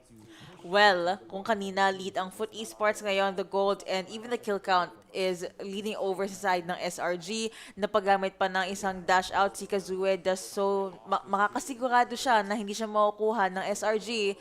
And because space nga ay created, SRG would gladly take this last outer gold lane turret. May nagtanong, what time Onic? Tapos may sumagot, it's Onic time. Perfect answer. Gabi ka doon, Ken Rodriguez, like natin yan. Kasi may tatlong nag-like so sasama na ako kasi ang ganda ng tanong. Pero napakaganda ng laban dito. Shadow kill being used yet again by Kazue. But si XC, hindi ko talaga alam paano yon. Pati si Pacquiao, stress sa'yo. But mega kill going over to Uni. Blast Fit again will be going 6 feet underground. AOG, nakuha na nga si RX pa nakapag-mamba out naman. And because hindi makalaban ang Foot Esports, SRG will put a hole sa kanilang base. Naku, napakagandang hole nito kasi sa top side pa yung spawn ng unang Lord natin. Pero for SRG, anong plano? Kasi ang laki nun ng lamang nila, 4K gold dito on their side, plus map control wise, lamang na lamang din sila against Foot Esports. So, titingnan natin yung items. Kimi, glowing 1, 2 items na siya. Meanwhile, for Innocent this time, makukuha niya na rin within a few yung kanyang Trinity item. So, isa na lang yung kailangan, which was Golden Staff. Pero, ang kagandahan pa para sa side ng SRG, hindi nakakakuha ng stack si RX sa kanyang Sky Piercer. Guys, update lang. Ano update? Kanina naka-4 reacts yung comment ni Ken. Di ba ngayon 11 na? Grabe. Bumenta mo ang comment niya sa ating live, sa ating mga viewers. Thank you. Pero ngayon, Lord is already up. First dibs going over to SRG. I don't think makaka-contest yung Foot Esports also because nasa kabilang side sila ng mapa. Kinuhaan ata ng buff instead si Uni na 403. By the way, Gabi yung Harley game niya from game 1 up until game number 2. Blast Fit ngayon ay mababox in. Still has perfect match pero mukhang naabutan pa din siya ng SRG. Cram will be using Don't Run Wolf King, forcing Fatal Links na magamit ng Atlas natin. Stormy doesn't even need to do anything crazy. Nag-focus lang ang Kimi sa kanya auto-attack and the kill goes over to Uni. Yep, another kill for Uni and this time mababasag na rin actually etong Torres sa gitna. Guys, mayroon pang Lord na kasama later on yung side ng SRG pero at this point parang hindi na yata nila kakailangan yung Lord. Mag-spawn naman in time si Bloodspet para lang din may extra layer of defense yung side ng Foot once na pumasok na yung Lord. But either way, it's gonna be a free hits coming in from Innocent ulit. Yung magiging problema this time ng Foot. Walang Fatal Links na pwedeng gamitin si Bloodspet. Nahila si Cram this time. Siya yung mababurst. Nagamit yung Ugi Shadow Kill. Pero may Vitalist lang nasagot yung side ng SRG. Guys, yung Lord. Bloodspet gets taken down. Pero focus na lang yata sa base ang call ng SRG. As they're gonna be securing the game 2. And a sweep against Foot Esports. 2-0 in favor of SRG. Nakatuguan ako dito, pero 0.5 ang aking prediction. May nag-comment din, sabi ni Muhammad Alimar Ali, lakas ng SRG, pautang naman 500, bigay Balik ko sa katapusan. Tapos nag-reply ako, sabi ko, grabe yung transition na yun, boss. But yeah, SRG wins the series. Laglag na yung, yung Foot Esports ba or lower bracket pa. Laglag na ang Foot Esports. This is the team na nalaglag po sa Team Spirit. At, I wouldn't say Foot Esports went all out. I mean, early game lang yung hold nila. Afterward, it was just all SRG. But regardless, buhay pa sa Games of the Future ang team natin from Malaysia. After po nito, it will be Onic ID versus... Sino kalaban ng Onic? Sino nga ba kalaban nila? Right? Pro ba? Yung kalaban ng Onic ID. Onic ID? Yes. Onic ID DFYG. Tapos after po nun, Falcons and Aurora Gaming. So maganda ang series number 2 and series number 3 natin. We're gonna be hopping into a very short break. Magbalik natin Onic ID na it's Onic time. Bye-bye!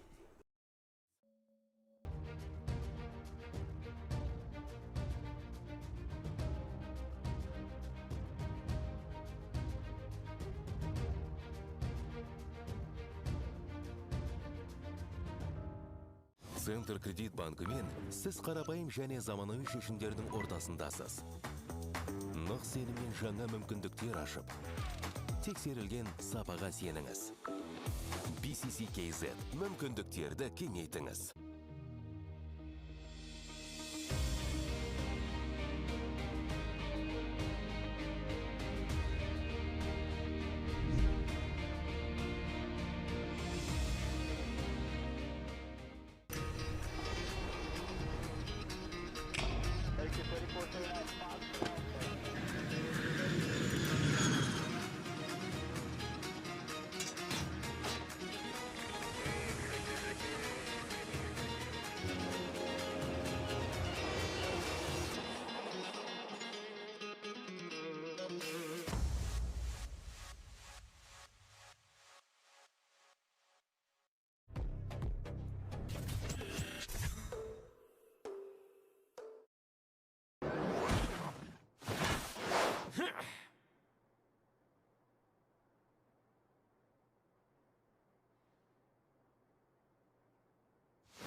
And welcome back. We have the winners SRG in the last game. I mean, that's a clean 2-0. Oh, big thanks to Niso and Wolf for that casting. I mean, I really love what you did there. I mean, Foot didn't find their footing. I mean, that was really nice what they did. But huge shout out to SRG for a clean win. I mean, 2 out of 2. I mean, yeah, they did phenomenal. And we have a wonderful guest here, the winner of Team SRG, Uni from Team SRG. Welcome and congratulations. How are you? Thank you.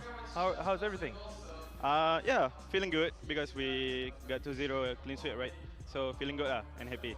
That's very. We're happy to hear that. It's really awesome. How was the games? Was it according to the plan that you guys stick to the plan, or how you guys managed to do it 2-0? Yeah, I think we just more prepared than Foot Esports, and yeah, we better than them. Yeah, so yeah, we're gonna focus on the next game. That's good. That's good. The first, the picks. I mean, when you picked the Harley and Melissa, we were like, okay, they've got both of them, so they're gonna. But then when you went to the second game, you did the same. So were you already planned, or you were like, do we really want to change it? I think it's just because our hero power, and they ban the same hero also, so we just stick to the plan and ban the same also. Yeah. Fantastic. Great performance. That's good. I was also saying maybe there will be a little bit unupset because the Foot Esports, they won the Team Spirit before, right? Yeah. So like the team is hyped up already and they've been in the crowd before you guys. And for you guys, I mean, you guys are clear favorites, don't get me wrong, but they already are more prepared, you know what I mean? And maybe more hyped up.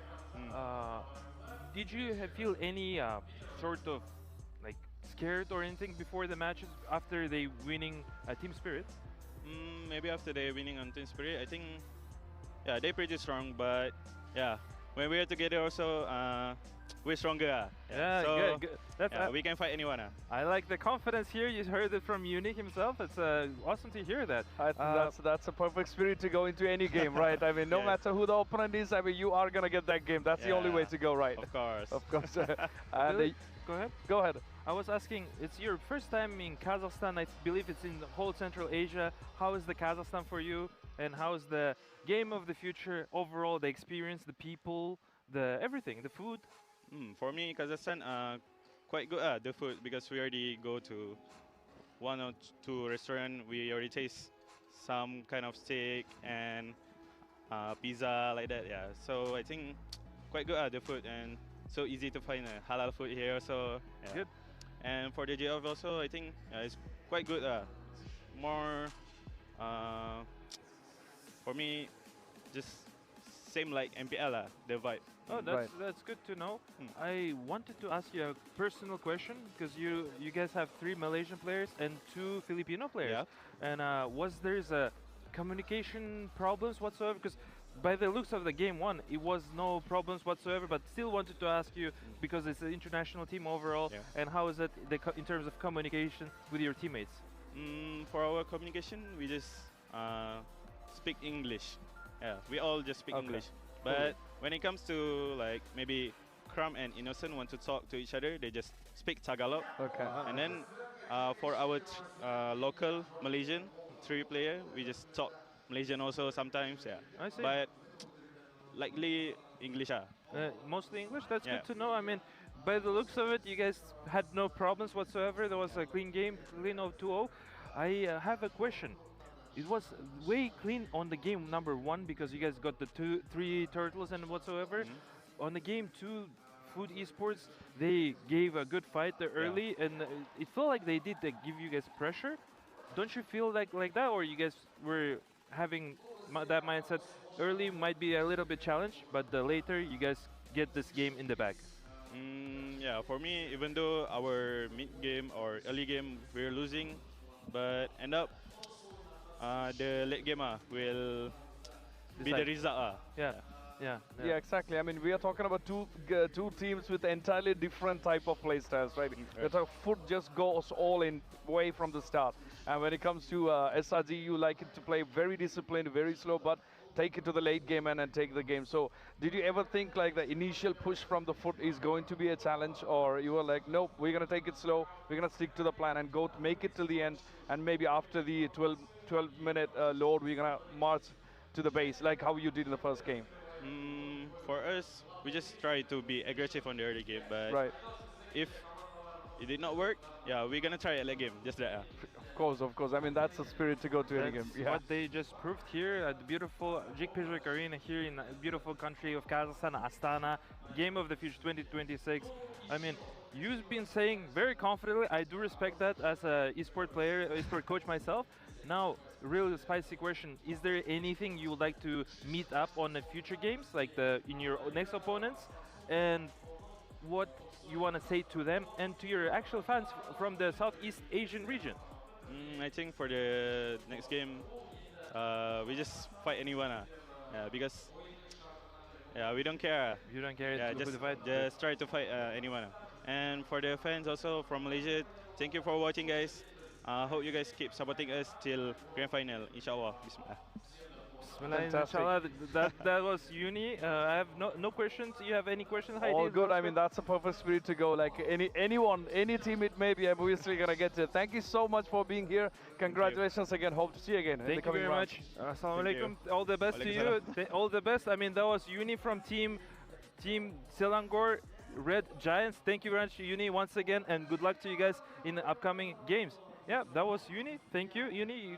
You may can go, and I mean, what a chat! Perfect. What a chat! I mean, great that was performance. So confident. Everything played out extremely well, and yes, I mean, Selangor winning now. Yeah. Selangor Red Giants winning now, meaning Food Esports are eliminated from the tournament. I would like to appreciate Food Esports for their performances.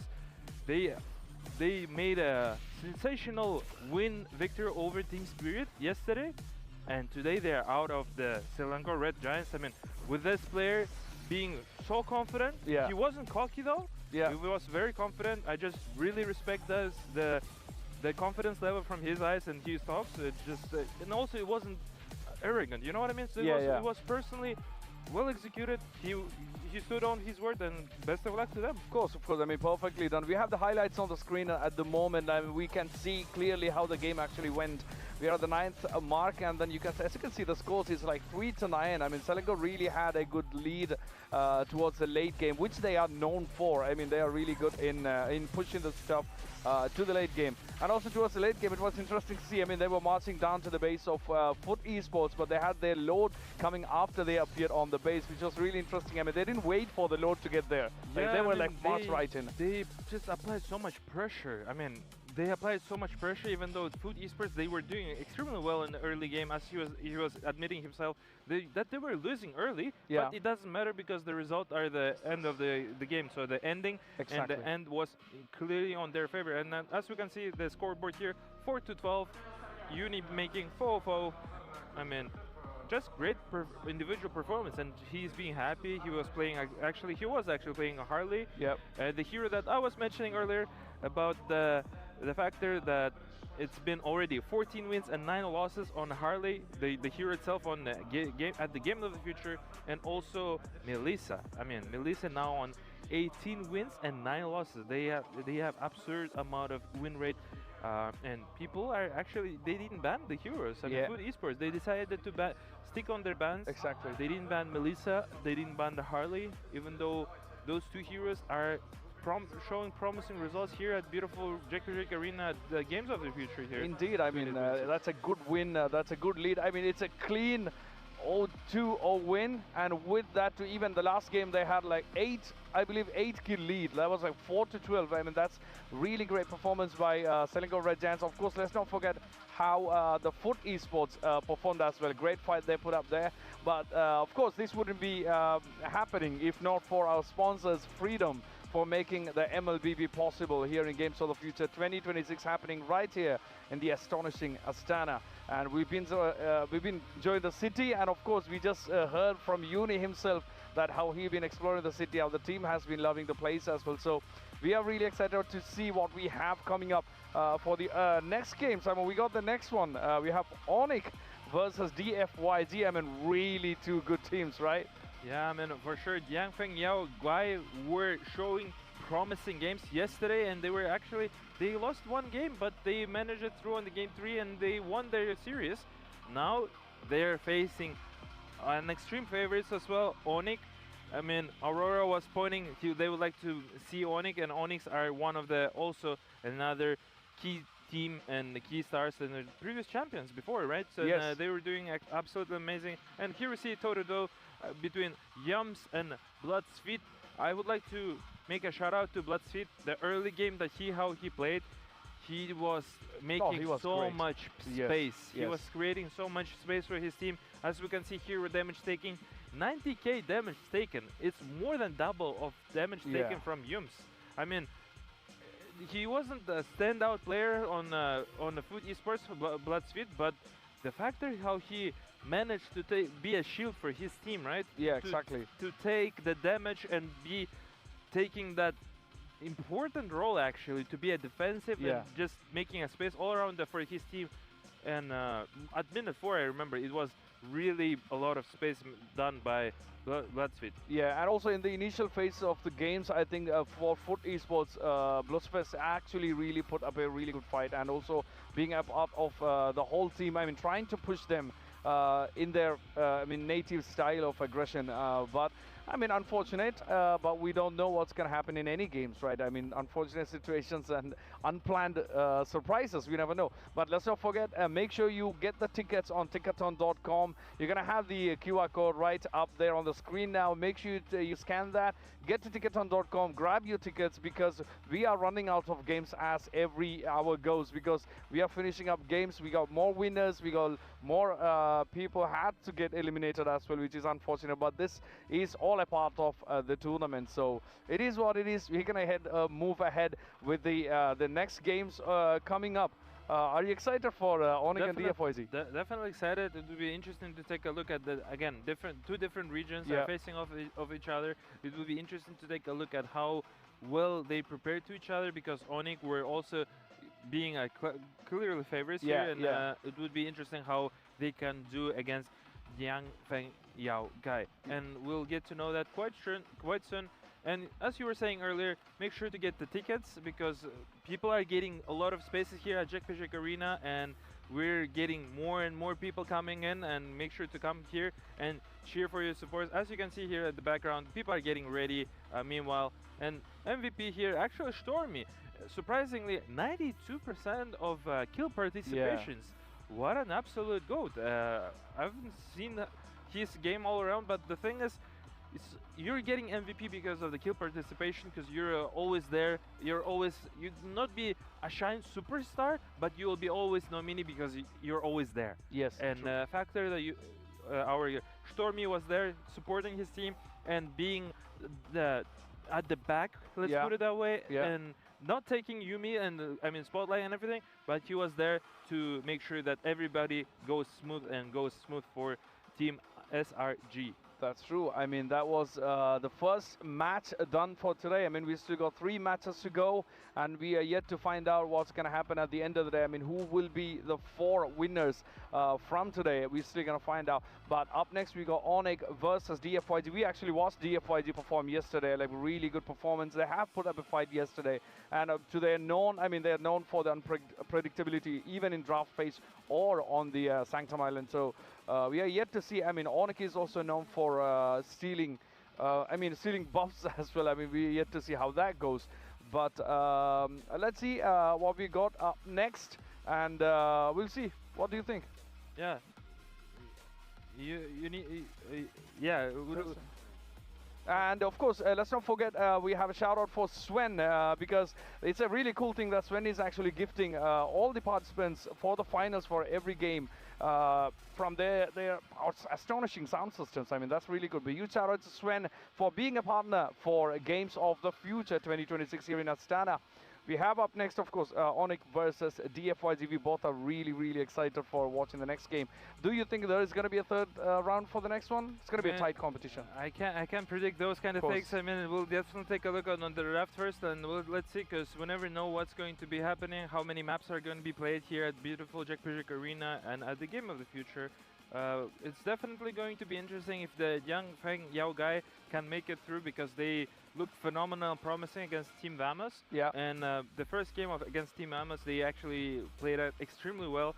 And then they lost on the second game, and the third game there was a good fight between each teams, and DFYJ came up as a victor.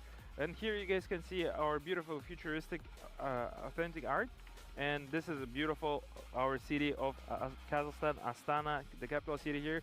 And yeah, we'll definitely be excited to take a look at more heroes, the more combination and more strategical decisions. I think personally, DFYJ is a more conservative team. It felt like that, it looked like that, and how they played the game number 1 against the Team Vamos, it was exceptional well. I mean, they did it fine. But the thing is, Team DFYJ played yesterday, so they have not had like the 1 day off, and Onic is more prepared because they had an extra day to relax, to take a look at what's going to happen and how it's going to be playing.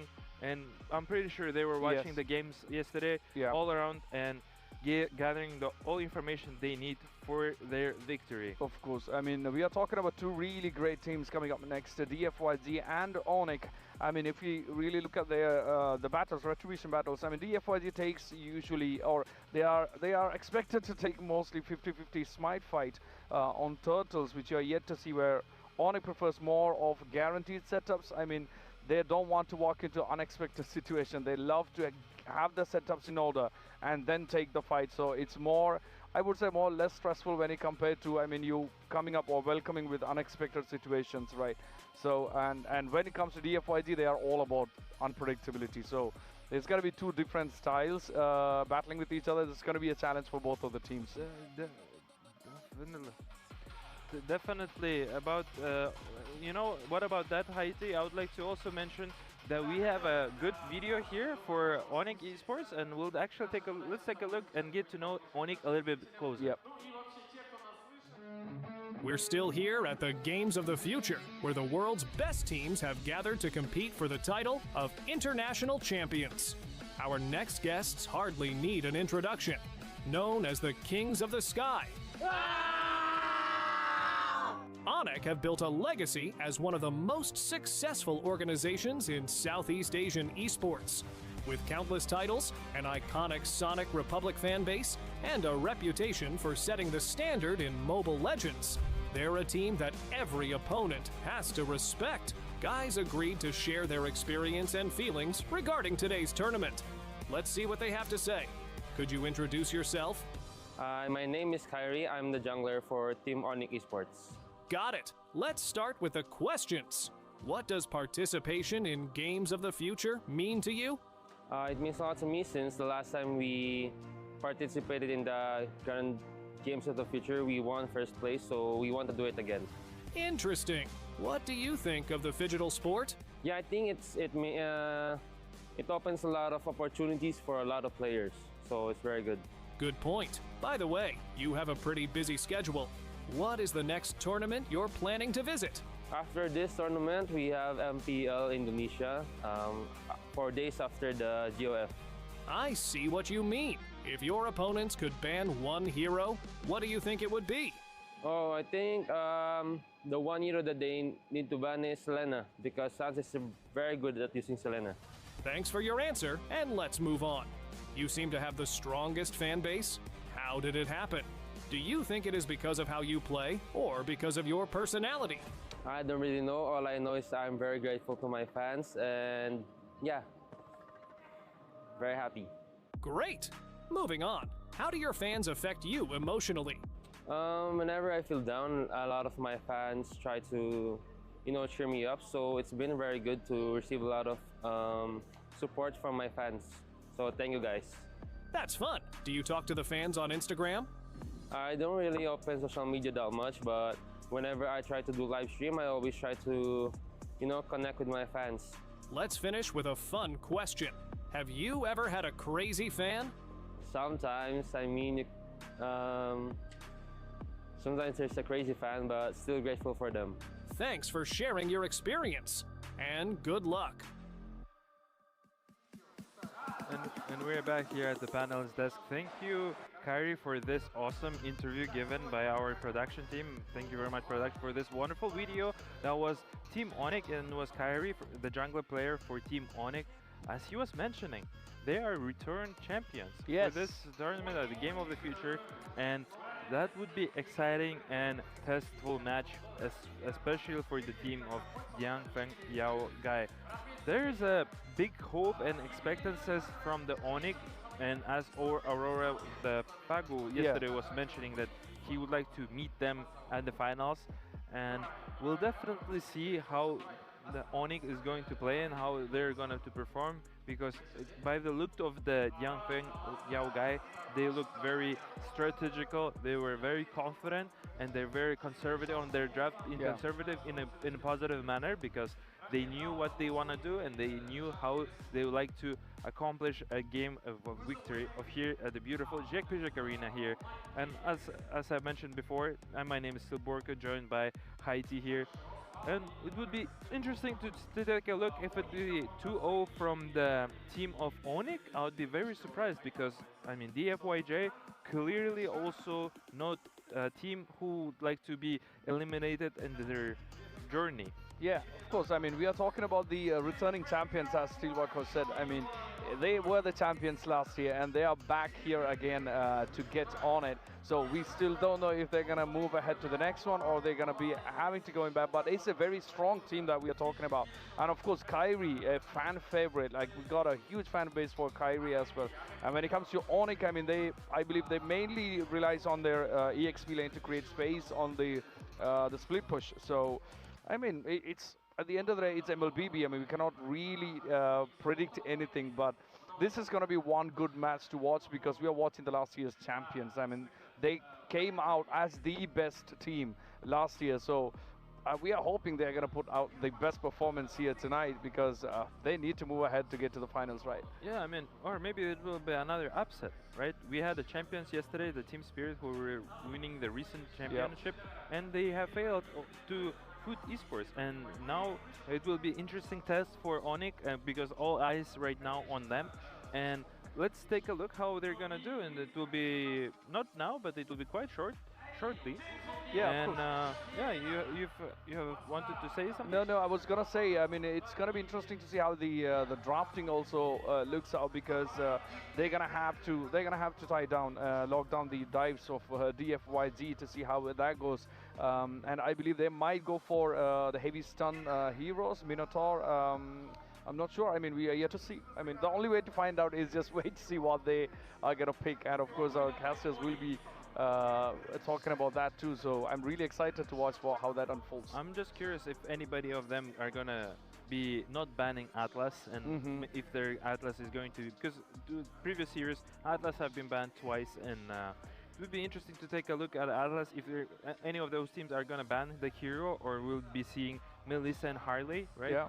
The combination of two heroes, they have absolutely incredible win rate, and there's also Barretts there, and it'd be interesting to take a look if because you know, meta is one thing, but there is also another meta during the at the game like, of the future itself. Like each tournament have their own unique metas. True. And people just adapt and they do strategize differently, and there's might be different terms of strategy, combination of two different heroes with the origin meta and the meta from the tournament.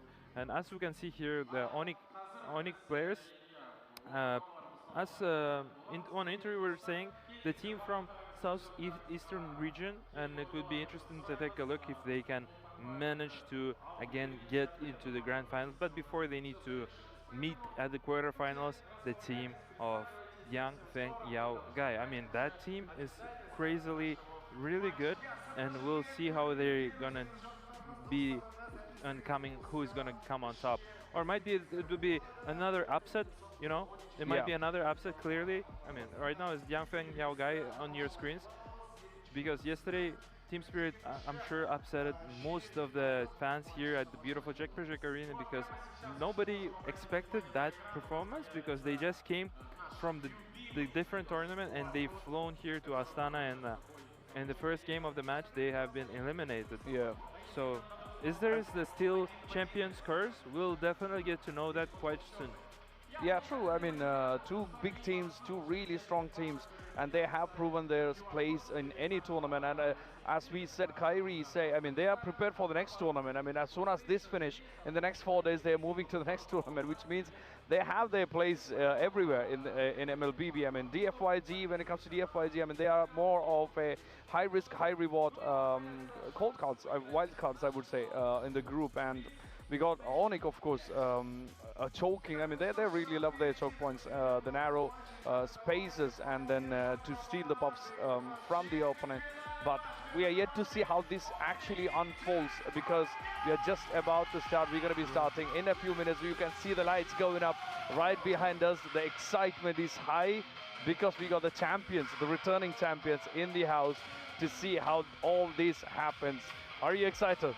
Yeah, definitely excited. It'll be interesting to take a look at Onic's performance right now, because we're here in beautiful Jack Arena in Kazakhstan. I mean, yes, they were a champion before. It was a year ago.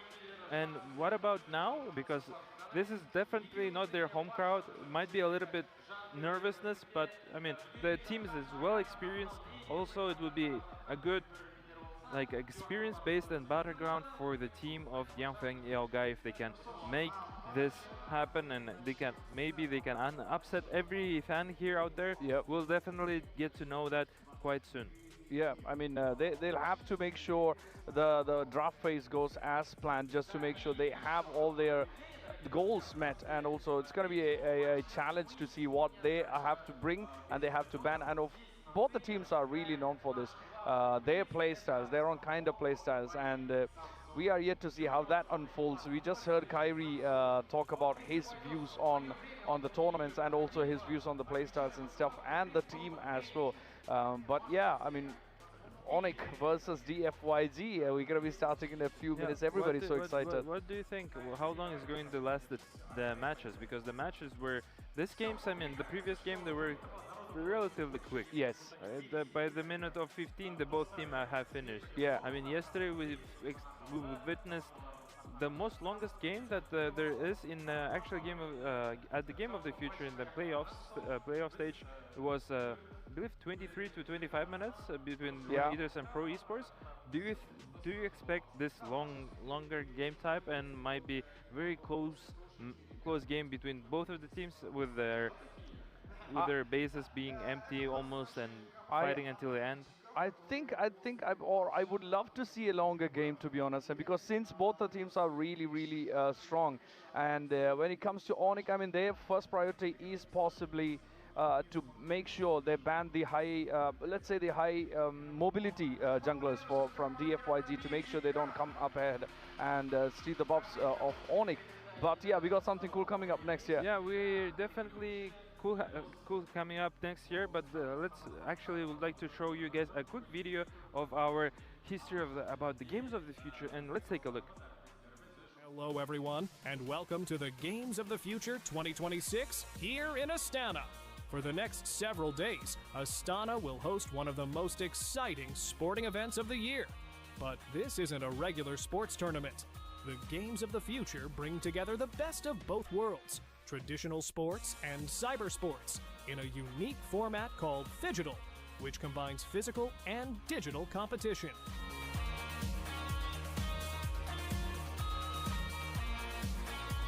In Phygital sports, athletes have to perform both on the screen and on the field. They need fast reactions, smart decision-making, teamwork, and physical fitness. Winning here takes much more than mastering just one side of the game. This year, the tournament welcomes more than 800 athletes from more than 50 countries, competing across 8 different disciplines. Players, coaches, fans, and technology brands have all come together in Astana to be part of this global event. The competition is fierce, with a prize pool of over $4 million. But the Games of the Future are about more than just winning. They show how sport is changing and how technology is creating new ways to compete. The event has already attracted a huge global audience. The tournaments are watched by hundreds of millions of people, most of them between the ages of 18 and 34, a younger generation who are invested in both sports and digital competitions. It's clear that Phygital sports are becoming one of the fastest growing trends in the world of competition. Over the next few days, we'll take you behind the scenes, meet the athletes, hear their stories, and find out what it takes to succeed in this one-of-a-kind tournament. From quick interviews and fun challenges to exciting matches, we'll show you everything happening at the Games of the Future. So stay with us as we explore the future of sport, right here in Astana. Let's get started. Oh, thank you for the video here. That was a good history about actually the Game of the Future here. Also, like to mention about we haven't talked about the groups, right? Yeah. The groups Onic, they haven't lost a single game. Wow. I mean, absolute champions.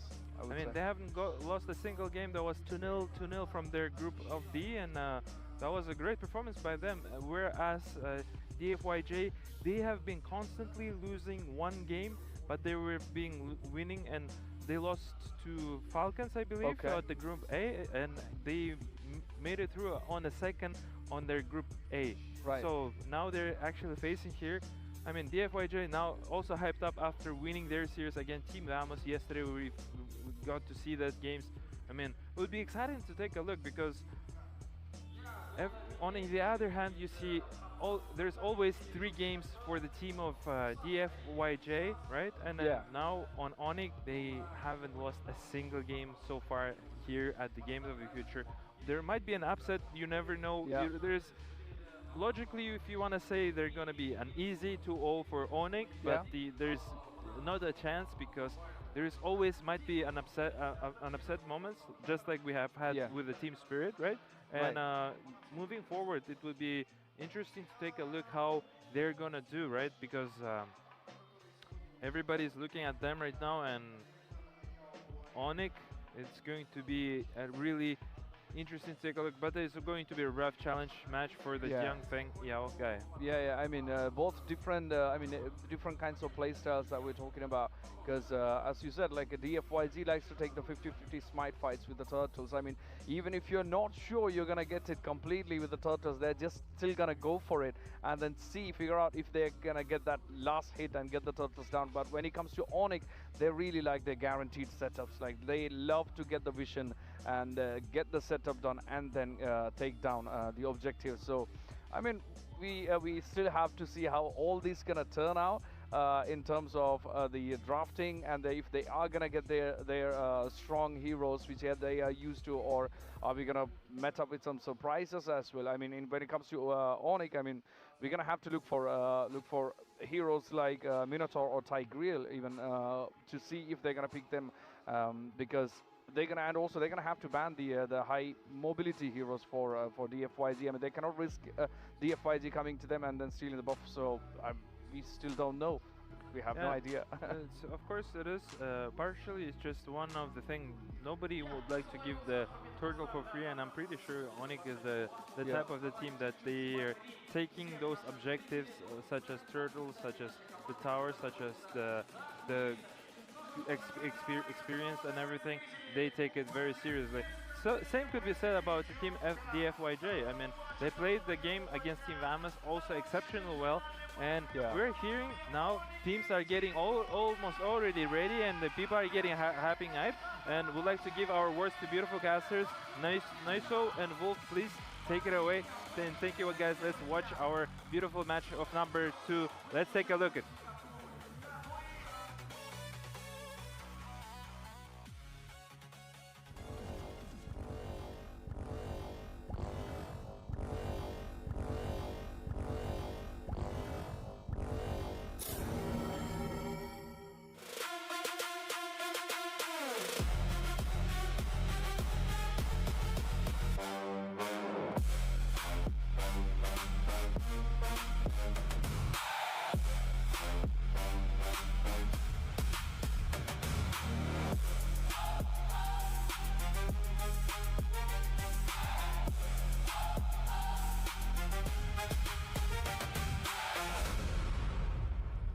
Team Onic!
Here we are, second series of the day. Thank you so much, Elias, and of course, Lady, for the wonderful breakdown of the two teams that are about to eliminate each other.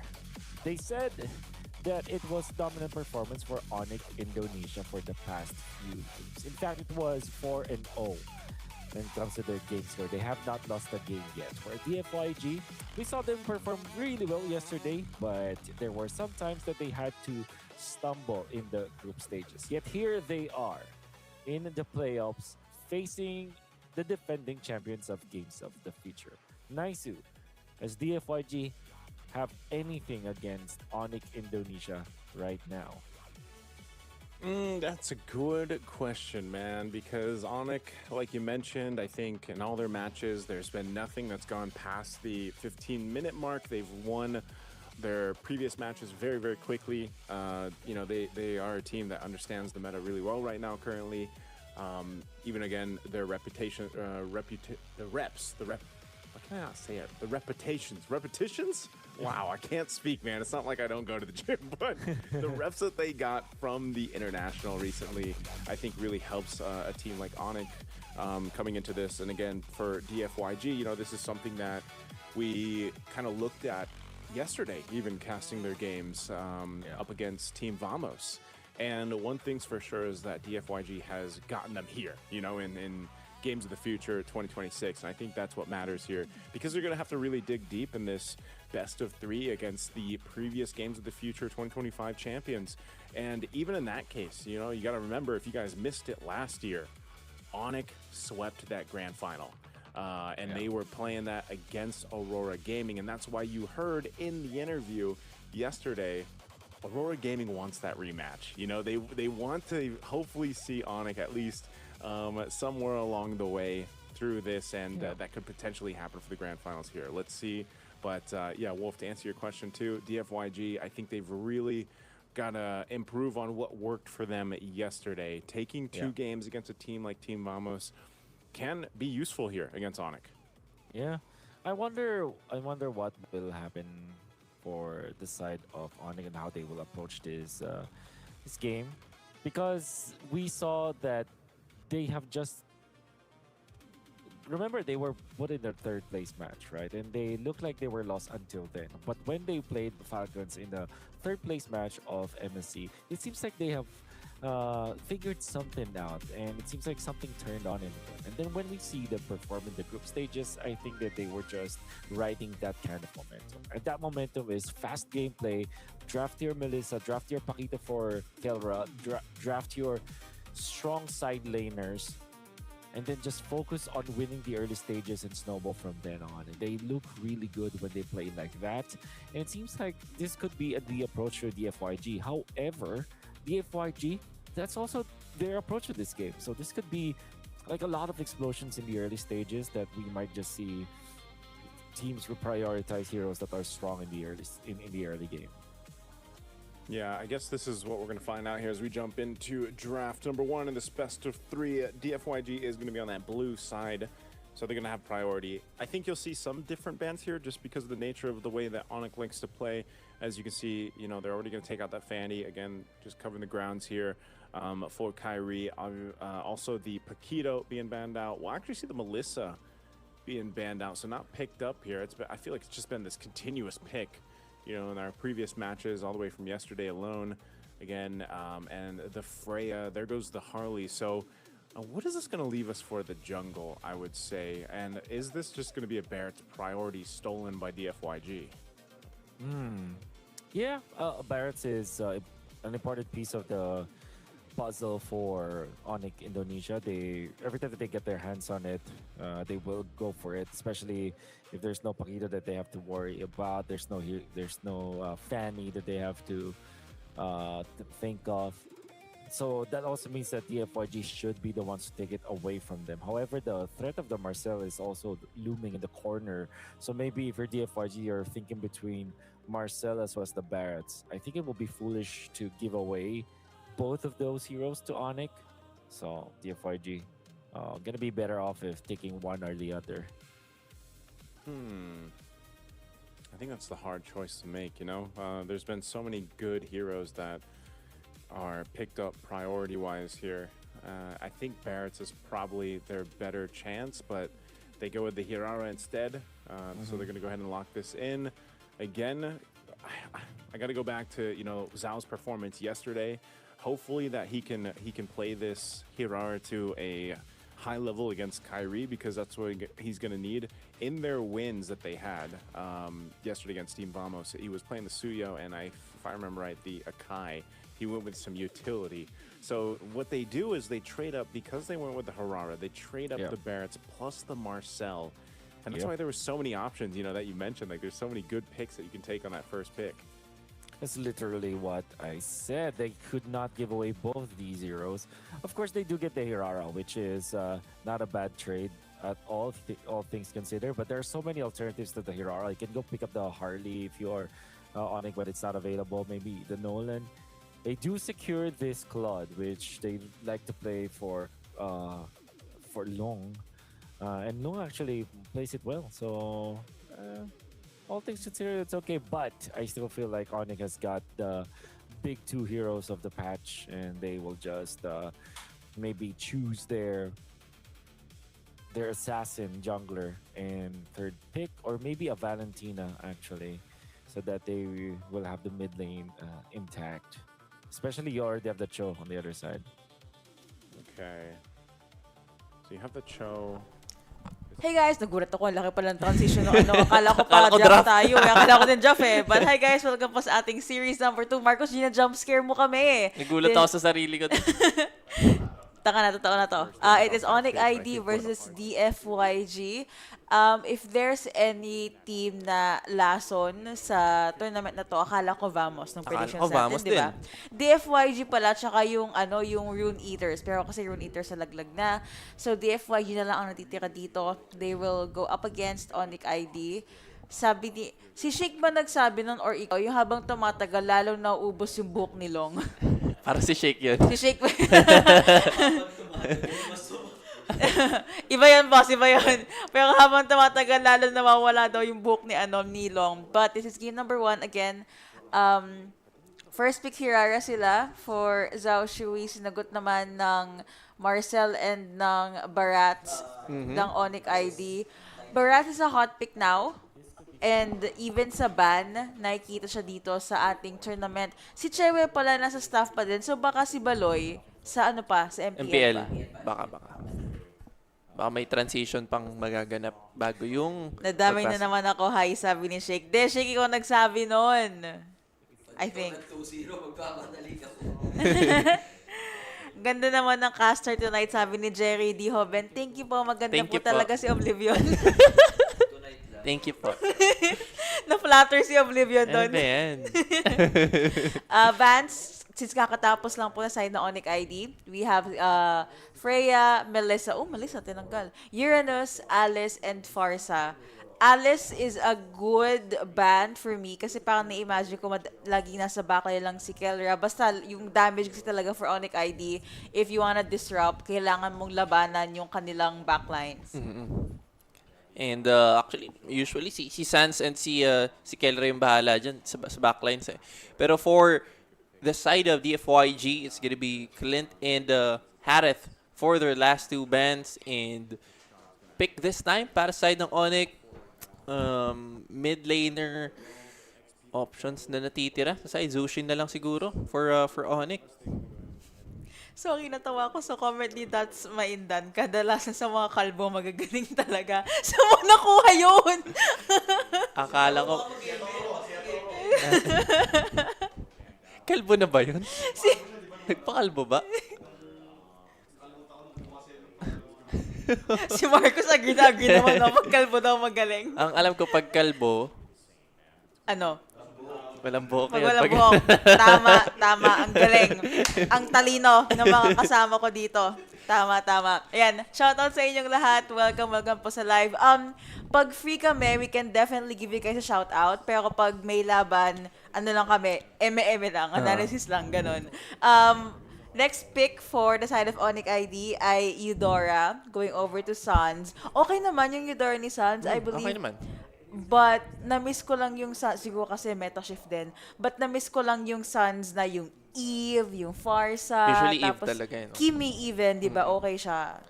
Pero so far ang pick this time ng DFYG is gonna be Valentina and Sora, which I'd say okay to for Fishgod na napanood din natin maglaro si Fishgod ng Sora for the past couple of series na nilaro nila, and I'd say decent yung performance ni Fishgod for that hero.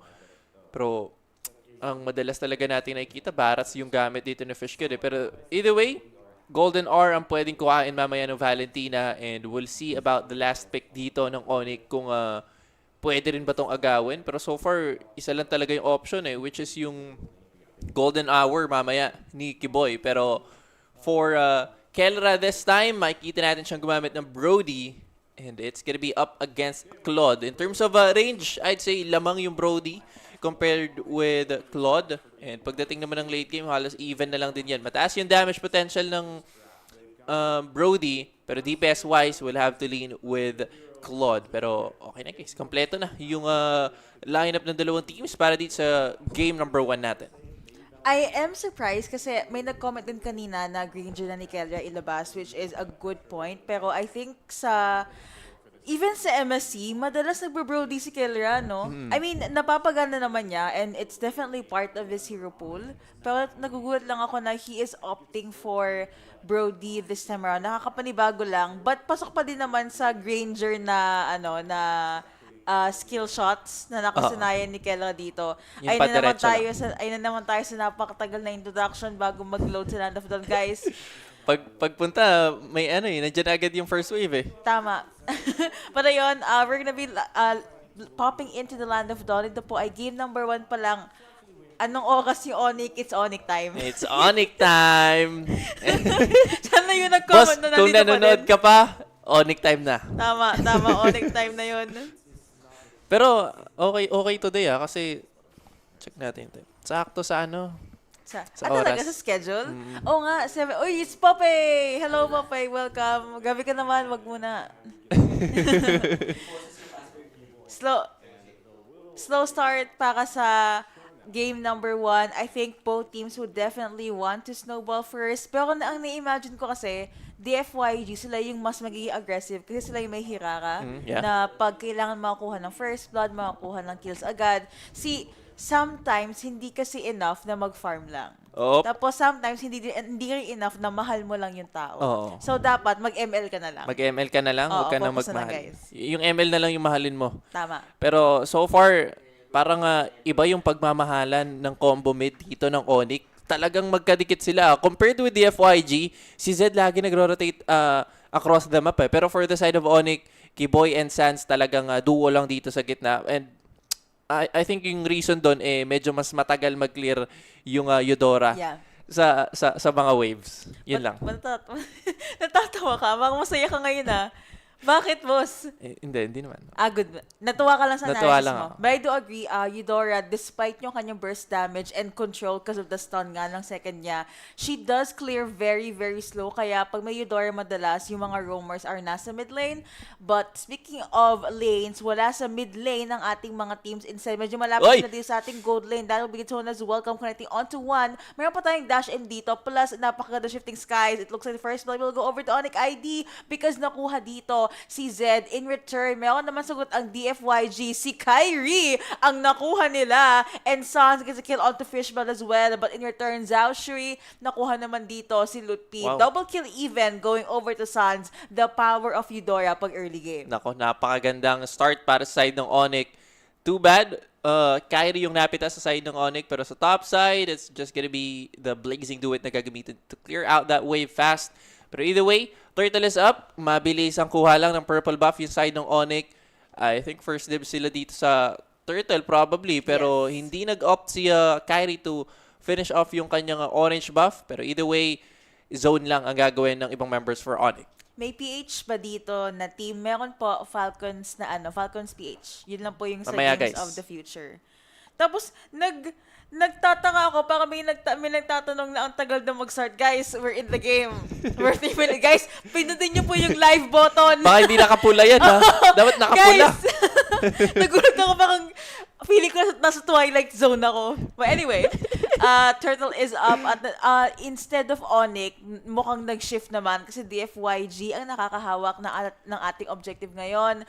Onic ID not yet pulling the trigger. They are taking their sweet time. Siguro naghihintay pa ng magandang setup. They are hoping for one good ultimate for Kiboy. Shifting skies yet again, nagamit na si Yoni sa backline lang. Meron na tayong picture coming in from Marcel. Meron bang follow-up from Onic? Bakang wala muna, but it looks like Fish God is in the middle of everything. Turtle even, nakuha na ngayon ng DFYG. But Onic ID, sige, if nakuha man ng Turtle, tao-tao na lang, and they do get Fish God in return. Yep. kill for the Turtle. Ang palitan ng dalawang teams pero mabilis ang rotate sa may top side. Kelra is gonna be the target this time. Nandun yung Blazing Duet. Pasok this time with a Jit Kundo. Mamamatay ba si Kelra? I don't think so. Mahirap ngang patayin yan. So Zed this time ang mamimiligro as Yone is fighting for his life as well. Connecting in si Sans. Stun connects but couldn't quite complete that kill. Pero either way, it's gonna be Zed falling down for the side of the DFYG. Maganda ang start dito ng Control and even yung objective take ng DFYG. I think kung gusto nilang lumaban, kaya naman, right? I mean, you have IMU. Pwede niyang kunin yung Detona. Hindi, the best pala, sorry, yung Ultimate Ikiboy. But if may iba naman, pwede Detona's welcome. Kung pick off lang. Pang pick off lang. If ayaw nilang lumaban ng 5v5. Si Zhao Shui, 1-1-1-1. Yung KDA niya, still a pretty okay start, but not too great. Actually, ang not too great na side si Kyrie kasi 0-1 yung KDA niya, but that's okay. Kelra though taking his sweet time. Well, naman tayo as welcome. That will be the kill and the aggression coming out from Kiboy. Kill going over to Onic ID, but Fish God, nakuha pa si Kelra dito. Nag 1v2 ata kanina sa EX sa gold lane habang hindi na naman nagpan yung camera ng ating malupit na observer sa Games of the Future, pero okay lang, ganun talaga. Kelra gets taken out, was not able to make it out alive of that 1v2. 3 and 6 now on the board. Onic ID though, mayroon pa din silang 2k gold lead. Yup, 2k gold lead at parang pwede pang mabawasan.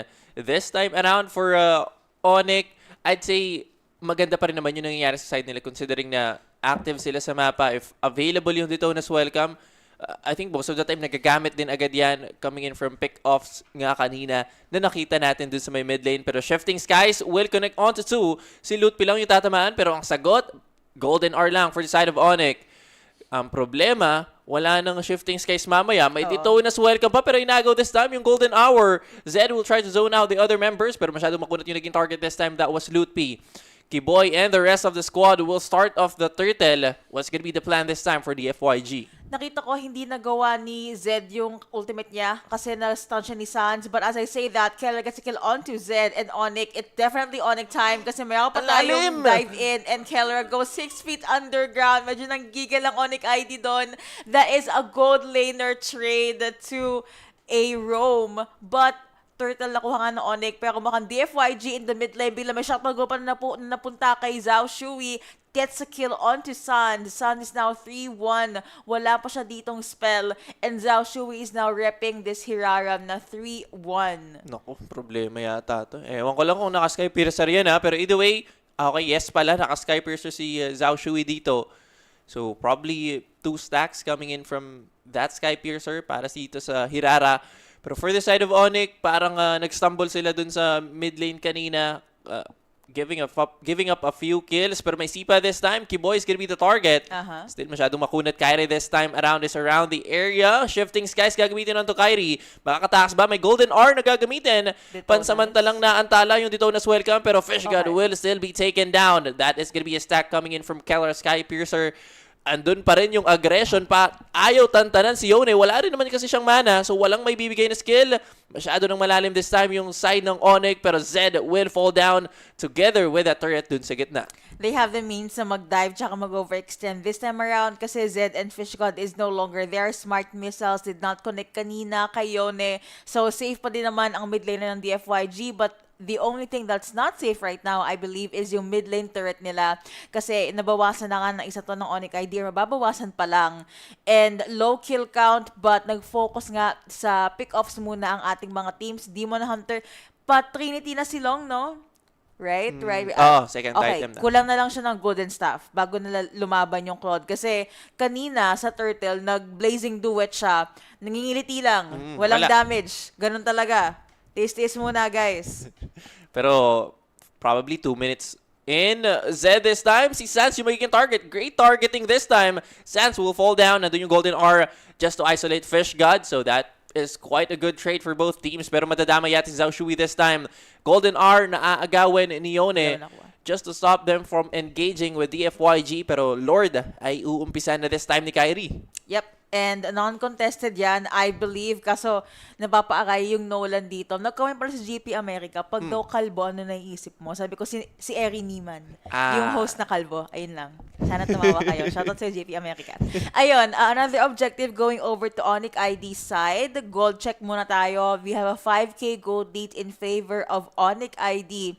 Alam ko guys, naglagan din kasi to. But it is a best of 3.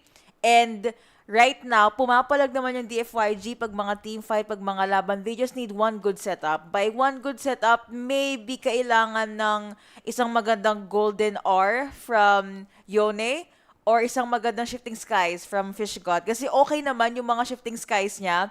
It just so happen na pag mga counter-engage, napapaakay lagi yung mga members ng DFYG like si Long, di ba? Kinuha niya doon ang damage si Kelria, forcing him to go back, and the Lord is marching dito sa ating mid lane. Pero mukhang mayroong pa ding tina-target ang Onic ID sa baba. Yup. Torres sa baba yung magiging target nila. They still do have the catapult doon. So mapapabagsak yung Torres sa baba. Mid could probably be taken down onto the next wave na darating coming in from Onic. Pero for the side of the FYG, what's gonna be the plan? Inagaw yung Golden R. Ko-connecta sa isa coming in from the side of Onic. Pero I think respeto ang ipapakita ng Onic this time. Shifting skies. Naku, tatama yung dalawa pero hindi nga lang nahila pabalik. Why Golden R pa yung DFYG pero Zed falls down first. Ito na yung stacks na talaga namang gumagana sa side ng Onic. Shutdown coming in. It's gonna be on to Kelra. 2 man down for the side of Onic pero the bawi of Onic is in. Double kill for Kyrie this time. Long does get 2 pero triple this time at parang endable na to sa side ng Onic after that swift team fight. Ganun lang kabilis, dinali ng Onic. Hindi man lang pinaabot ng 11 minutes, but also because I think they were worried na nakaka-damage si Long. If you guys can remember yung clash na yon, na shutdown ni Long si Kelra, and the longer the game goes, mas kumukuna tsaka mas nagiging stable ang lineup ng DFYG. But regardless, hindi umabot sa late game. That is a very swift game number 1 take from Onic ID. Methodical, very Onic ID. Ito yung nakasanayan natin. Ito yung hinahanap natin ng MSC. But that was the game number 1 of victory.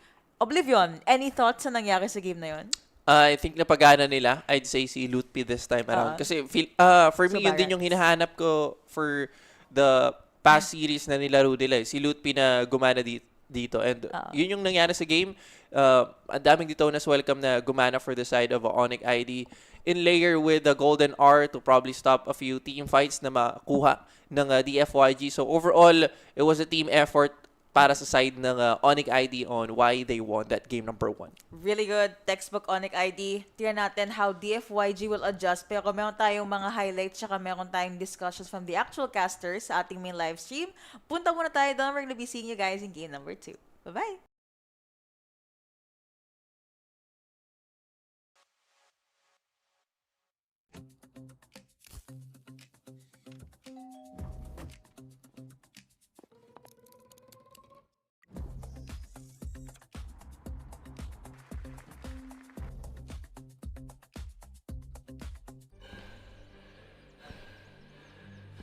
Үлкен әр қадамы жаңа жетістікке жетелейтін марафон. Біз осы жолда сіздермен бірге 10 жылдан бері жүріп келеміз. Тимур Құлыбаевтың халық қайырымдылық қоры.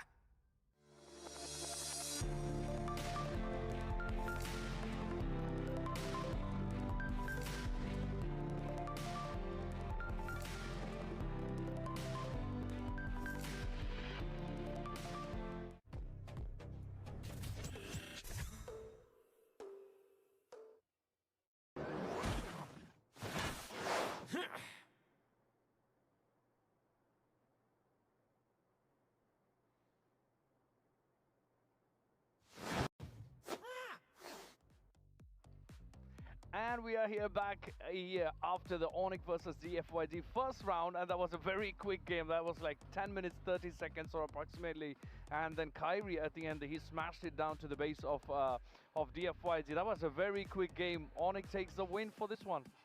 Yeah, definitely was a very quick ending, I would put it that way. You couldn't really tell who is exactly leading because the game was 6-9 and it was pretty close game overall around the minute 6, I believe, and then within the past 4 minutes, Yeah. everything went drastically towards the favor of Team Onic. That's true. I mean, at the end, it was we ended with I believe 6-18 or 6-18. So it's gonna be interesting to see the stats very soon. Yeah. Before that, we'd like to remind about one big sponsor name is Samro Kazna. Thank you very much, Samro Kazna, for making and sponsoring the tournament of Phygital Fighting. Phygital Football. Phygital Football. Thank you very much for sponsoring that, and because of that, we wouldn't be possible without you. And thank you very much for making this tournament happen and making this game of the future happen here at beautiful Kazakhstan, Astana. And yeah, let's get back to the game. Yeah. Which part do you like the most during the game? I think towards the end that was a very clean win, because we were talking about at the end there was a fight they took way from near the river to all the way till DFYG's base, and at the end when they entered the base for DFYG, they didn't have any players for DFYG. I mean, that was crazy. At the end, we can see the highlights up on the screen right now. We have the teams getting ready just before the last match. And I mean, this was their first match today, so they didn't have any expectations or any predictions whatsoever. And this is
Did you know that Games of the Future has symbols representing it?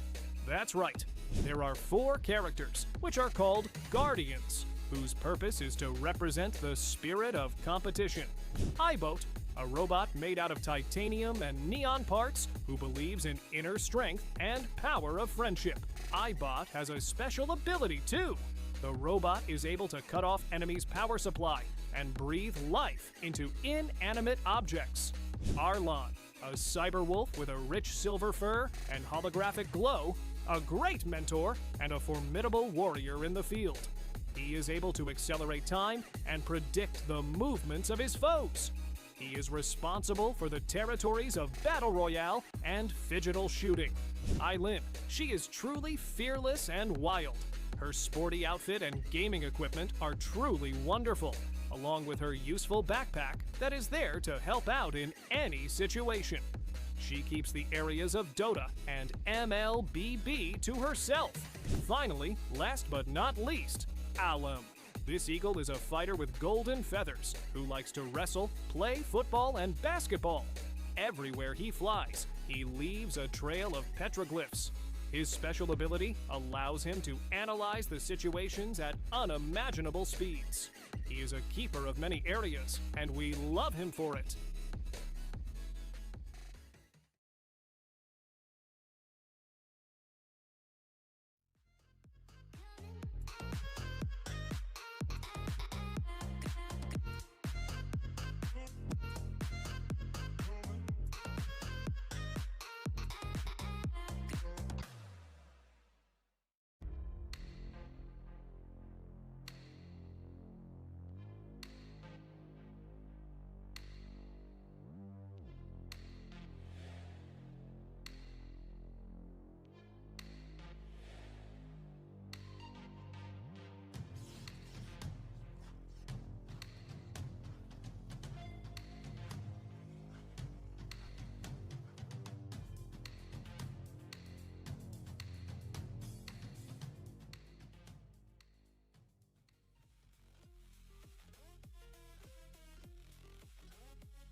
Hey guys, ito po ang ating series number 2, Onic ID 1, game number 1. So ngayon, game number 2 na. Wow, parang napaka-deep ng analysis ko. After game number 1, may game number 2. But again, after po nito, Falcons PH na versus Aurora Gaming, which is a really good series. Tapos meron din tayong series number 4. Tapos, gusto ko lang mag-thank you kay Dats Maindan. Sabi niya, para iwas daw yung tanong sa mga nagko-comment, stalk nyo yung page ng JustML para makita daw yung schedule. Yeah. On top of that, guys, like nyo din po yung page ng JustML kasi tomorrow meron ulit tayong broadcast. And actually, kahit MPLPH next season, meron kaming broadcast. Meron yan? All around yan. Basta ML, Just ML. Okay, now let's talk about the picks so far. They did not switch yung sides. DFYG, first pick, Barats, and then meron tayong Claude, and then Valentina. For Onic ID side, we have Atlas, Harley, and Uranus. Hindi mo na pinakita agad yung hero ni Kelra. Actually, parang ganun din yung setup ng game 1 nila eh. Sa draft pa lang, laging last pick si Kelra dito for the side of Onic. Pero for DFYG, almost the same idea. Pero this time, ito yung binanggit nga natin kanina na madalas na hero talaga ni Fishgod. And kung saan natin nakita mag-perform ng maganda sa Fishgod, which was the Barats. So, see this time, anong pambawi or pangharang nila dyan sa Barats? Kasi ideally, parang kukulangin yung Uranus sa damage and crowd control na dala ng Barats. Tama. And I think that's also the reason why S tier si Barats. Well, if not S, probably A, pero high tier si Barats ngayon. Kasi almost always -1 secured yan. Ayun na naman si Raha Yeba. It's Coach Yeb, guys. Okay pa din naman mag-draft si Coach Yeb, right? Yeah. So you're telling me na si... Joke lang, sorry. So you're telling me... So, ang problem I see. Last 3 bans for DFYG side, Hirara, Clint, and Brody. Baka Wait. Granger, sure, option siya. But there's also Harith, Melissa, binana ng Onic ID. Which else? Moskov, yun. Gwyn, Belleric, and Marcel naman yung last 3 bans for the side of Onic ID. Feeling ko kay muna From the future si Marcos Harith daw, sabi niya, guys. Pwede naman. Pero pick this time, hindi pa nilabas. Pakita mo na. Nalipat na sa DFYG. Makikita natin yung pick later on ng Onic. Pero for DFYG, options for them, sa jungle, Nolan is up at pwedeng kunin. Feeling ko Nolan na lang to. Or Hayabusa. Mas okay din naman yung Hayabusa ng DFYG kahapon. Pero Nolan could be the best option for them. Cute. They have cards. Nakakatawa. Sonic ID ata yan. Kay Kyrie and Kelra. KK. Tapos for DFYG, may nag-comment, hi Caster Shake. Next series mo si Caster Shake. Next Thank series you. mo siya. Ay, hello. Ayun. Si Caster Shake nga pala to, guys. Hello, guys. Si Yuko Happy po watching. Ako, guys. Happy Yuko. watching. YUUKO. Si Shake nandito sa Gedli. Labas mo kamay mo para konting teaser. Ay, nasan? Ayan. Ayun si Shake. Ginugulo natin ang viewers natin. Pero sana masaya kayo dyan, guys. Leomord, right. Farsa also open. Ayan. Hulaan nyo na lang sino si Caster Shake dyan. O, diba? Ang daming kamay. Ikaw din. Kumanong ka din. O, diba? Ang tuto din to eh. But last 2 picks for the side of DFYG, Farsa and Leomord. Kahapon, meron tayong nakitang Leomord from Rune Eaters. Although, it was a loss. But how do we feel about, nawala yung mga heroes. Mid-Zushin, hindi ko nakita yung gold nila. Hinigop na ata pabalik sa Land of Dawn. Grabe talaga yung production team ng Games of the Future. Hindi pinakita. Nasa future. Nasa future, makikita natin. Ang galing. Kaya siguro Games of the Future to. But again, don't forget to share the live stream. Tag your friends para madami tayong kakulitan dito yung favorite player nyo, guys. Si Long. Yeah. And again, kung gusto nyo sumama po sa Just ML group chat, nandyan yung mga idols nyo na kumukulit din, nagipag-chat sila sa mga members ng group na yan. PM nyo lang po yung page, sabihin nyo, gusto ko pong sumali sa GC, pwede kayo maghanap ng mga kasama sa RG, pwede din kayong kumuha ng mga analysis para sa mga matches natin, kasi mahaba-haba pa ang calendar ng MLBB. Is this a redraft? Nakapos. Parang naka-redraft, no? Naka-pause pa ngayon. Tingnan natin. Sumabog ba yung draft pick and ban phase? What happened? Nung sa draft pa lang, hindi natin nakita yung last 2 picks ng Onic. Nakita natin yung sa DFYG, yun nga, nag-Leomord sila. Pero for the gold and the mid laner dito ng Onic, hindi na natin sure kung nilabas ba yun sa screen natin. Yeah, we will check later. Shout out kay Daryl Eliado. Welcome po sa ating live stream. Tapos sabi ni Cindy Melgar, go Kelra and Kyrie. Diba? Ayun! Oo nga. Mga Kelra and Kyrie. Ano yun? Ganon ang mga tipo ni Oblivion, guys. Ano yun? Naka-black polo, tapos lalaki. Ay, nako. Kay Oblivion. Sige. Girl, cute. Adorable. Okay, sorry, naka-pause muna tayo, guys. Hindi pa namin kasalanan yan. Some production issues po yan, tech stuff sa back-end ng Games of the Future. So, let's quickly discuss yung nangyari ng game number 1. Onic ID panalo, but sa tingin mo, Oblivion, ba't natalo ba yung DFYG doon? Feeling ko, draft-wise, lamang na talaga yung Onic ID doon eh. Usually, for me, ang nagsiset talaga ng tempo for teams, especially pag Turtle takes to Lord takes, mga XP laners talaga eh. And I think yung pagkuha ng Barats nung game number 1 for Onic ID, yung -1 setup, very effective for them considering na, ayun nga, may Golden R pa sila after nung Detona's Welcome or after nun or before pala pwede gamitin yung Golden R.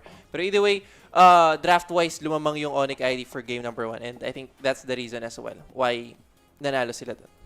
Tiyan natin, baka simula ito to game number 2. May nag-comment, ang tagal mag-start. Guys, may tech issue. Hindi po natin controlled yon. And sabi din ng comments na napansin nila, meron nang napick na Valentina tapos nag-Farsa pa. So, either Valentina Rome yun, which magugulat tayo. Or baka Rilabi nga. Baka may concerns naman sa side ng Onic ID. Hindi kasi clarify sa atin eh. Basta alam natin, mag-redraft lang. And they're taking their time. So, share the live stream, guys. Share nyo muna yung live stream, guys. Siyempre, meron pa tayong dalawang series actually. After na ito, feeling ko naman yung next series talaga yung inaabangan ng mga viewers natin. So, Falcons versus Aurora Gaming. Aurora coming in hot from MSC as well. And Falcons naman, mukhang maganda din so far. Though natalo sila ng isang series against DFYG, pero either way, nandito na sila sa quarterfinals round. So, konting tiis na lang, konting pindot na lang, baka pwede nating makita din sila sa grand finals later on. Okay, they're doing the thing. They're doing the spiel. So, tiyan natin kung ano yung draft. Okay. Uy. Oh, wow. Okay, this is interesting. Tama yung sinabi ng ating viewers. It is a Valentina Rome. Okay. So kahit na doble, okay lang yan guys. Pero syempre sa mga gusto ng official jersey ng Aurora for MPL PH Season 18, sali po kayo sa aming giveaway. Message nyo lang yung page ng Just ML kung paano sumali. Or pwede nyo ring i-scan yung QR code dyan kung gusto nyong makuha or mag-get na yung jersey dito ng Aurora. Ang konyo na mag-get na. Nag-proc yung konyo passive ni Oblivion. Dude, Parichong. Before we talk about the game, gusto ko lang sabihin na may nag-comment dito, ang tagal doon mag-start. Trivia naman dyan mga shoutcaster. Oh, you have the right person in front of you. Tama. Okay, so alam niyo ba na yung word na eyeball was actually invented by William Shakespeare? So, nung era niya, eye and ball, the word separately na yon already exist, pero he coined the term. Tapos una niya nang ginamit yung word na eyeball sa kanyang play na The Tempest. Thank you for watching. So, balik naman tayo sa ating game number 2. Na-amaze ka, no? Galing sa kanya yung word na eyeball. Ang galing ha? Yeah, sa kanya galing yan. I know a lot of things. Yung mga post ko nga sa Strava natin, nagbibigay ako ng trivia dun eh. Pero, enough about trivia. Damage ang binibigay ng DFYG ngayon. We've seen Valentina EXP, ginamit yun ni Edward by Aurora, but we don't really see a Valentina Rome. So sobrang bihira. How do we feel about this, Oblivion? I think damage-wise pa rin naman talaga yung magiging build dito ng Valentina. So, ang problema lang for DFYG parang baka kulangin sila sa tankiness, pero all that as Sans gets eaten by that Dino. First blood agad para sa side ng DFYG. Ito yung binabanggit nga natin. Pag nakabarat si Fishgad, ang hirap kalaban ng DFYG. Real. First dibs also sa turtle natin ay DFYG. Zausher will get that non-contested. Hindi makakagalaw muna ng Onic ID. Even then, hindi kasi for early game yung pinakagalawan dito ng Onic ID. And as we predicted, Kelra, Grange, ayun lang. Grabe, tinambayan talaga. Tama. Kailangan talaga mag-full on focus kay Kelria pag early game. The kill going over to long. Mukhang pinalag na dito. Sa McDo tayo mag-order. yun yung sinasabi ni Shake. Order tayo ng McDo, guys. Sabi ni Shake dito kay sa bossing natin. Sinabi ko na sa live. sorry. 2-0 in favor of DFYG. Ayan na, nagkabigay na ng cellphone. Meron tayong fatal late natin on to 2. Pero meron tayong follow-up coming in from Zhao Shui. Meron tayong Phantom Steed with the Phantom Step. At kahit napakalalim dito ni Zhao Shui, wala silang pakialam kasi meron pang sustain coming in from Valentina. And they're now here at the buff area ng Onic ID, making sure hindi makakascale ang Harley ni Kyrie because he is also down. Grabe naman yung DFYG, yung in-expect nating chill lang na game para sa side nila. Kasi syempre naka-utility din sila. Kumbaga level 4 pa talaga or later phases pa yung kailangan para at least mag-proc yung damages nila. Pero even then, 4-0 agad to guys para sa side ng DFYG. 2K gold lead agad sa ating talaan and 3 minutes pa lang ng game time natin. Sobrang active I would say ng DFYG sa mapa considering na may Farsa sila, wings by wings lang yan. Real. May kabayo pa silang dala so mas mabilis din si Zhao Shui kapag gagang. So I think yun yung tinitake advantage this time ng DFYG. Speaking of DFYG, kahit ngayon si Zed, na supposedly medyo squishy na Valentina, hindi siya natatakot na pumalag kay Q-Boy dito. And well, kailangan din naman niya kasi ng Fatal Links na nakuha gamit yung IMU. So that is one Fatal Links available for DFYG. Even sa gold ngayon, it's only 2K, but it is a lead nonetheless para sa kanilang team. And Zhao Shui already has his eyes set on the turtle. Lutfi medyo napapaaray sa mga damage coming out from Fish God. Smart missile connecting onto 1. Pero Lutfi will be A-OK. Phantom C will be used yet again. Hindi muna nagko-contest at all yung Onic ID. Siguro bawi muna. Bawi muna siguro sa farm. Then later on, Lord din naman kasi yung importante para sa dalawang teams natin. Pero either way, second turtle nga ang nasecure doon ng DFYG. Probably another gold na makukuha sa side nila. Pero for now, that is gonna be 2K still na lamang ng DFYG. Pero I'm actually interested dun sa match-up ng Uranus tsaka sa Barats dito. Feeling ko, laning-wise, kayang sumabay ng Uranus. Pero in terms of effect or impact when it comes to team fight, we'd have to go with the Fish God or Barats para dito eh. I agree. Si Uranus kasi, sure, very tanky. Pwede siya mang-bait out ng skills. Pero yun lang kasi yung ginagawa niya. And at most, pwede din mag-cut ng lane which ginagawa ng Lutfi ngayon. But mahalaga kasi yung mga teams and mga laban which doon talaga nag-excel si Fish God or si Barats. Phantom Steed used yet again. Naka-snowball, by the way, yung Leomord na to. Forcing Lutfi to use his ultimate. Wala na siyang spell and looking that's gonna be the kill. Going over, hindi pala. Nice. Grab. Nakatakas. Okay. Wow. Nagulat ako ng tuwa eh. Pero nagko-commit pa din dito ang DFYG. And as I say, sa baba naman, biglang nakuha si Long. Kill going over to Kyrie and Kelra. KK connection. Repping in with the damage. 4-2 now on the board. Yung dalawang Pinoy na naman ang gumagalaw sa ating Indonesian team. Nako, grabe. Inapat din kasi yung miyembro ng DFYG sa bot. And actually, that is gonna be the first stack coming in from Sky Piercer dito ni Kelra. So somehow, maganda yung ginawa ni Lutfi na bait out niya ang daming members. Mahabang time din actually yung na-bait out niya coming in from DFYG and tinake advantage din ng Onic yun na busy yung tatlong members sa top side as 4 of them were actually on the bot side taking out 2 members of DFYG. So somehow yung 2K gold lead kanina naibaba naman sa 1,000 ngayon. Na-even out na ng Onic ID dito yung gold lead and they also got one turret down to side ng Claude. So, problema yan for DFYG. Sans also taking in so much damage. Pero looks like meron tayong Fatal Link. Sinuwang isa, meron pang ginamitan ng Deadly Magic. Babay yun eh. nawala na yung farsa natin. But Zhao Shui does get the turtle. Guys, Zhao Shui, yung team mo kasi lumalaban. Hindi ko alam bakit nagtuturtle ka. Pero okay lang, kanya-kanyang galaw naman yan. Onic ID will be forced to back away. Pero meron tayong jump in coming in from Zed. Nakapag-flicker in din siya dito. And mid lane turret down already for Onic ID. They cannot defend. Pero baka makapag-stun naman dito si Kiboy. Even then, napapaaray dito ang octopus natin. Zhao Shui now on a killing spree. Grabe naman. 3-0 coming in from the Layamord ng DFYG. And actually, kita natin na lamang actually lahat ng ng members ng DFYG across all lanes, lamang yung DFYG. Pero this time, Feather Airstrike onto Kyrie. Naku na, tamaan. Hindi nga lang umabot dun sa space escape na maiwasan yung Feather Airstrike. So that's gonna be a big kill coming in from DFYG. Alam din nila this time na pwede nilang agawan ng jungle camp yung Onic. Ito ang nakita natin na DFYG these past few days. Yung game 1 or game 2 natatalo pero bumabawi sa next game.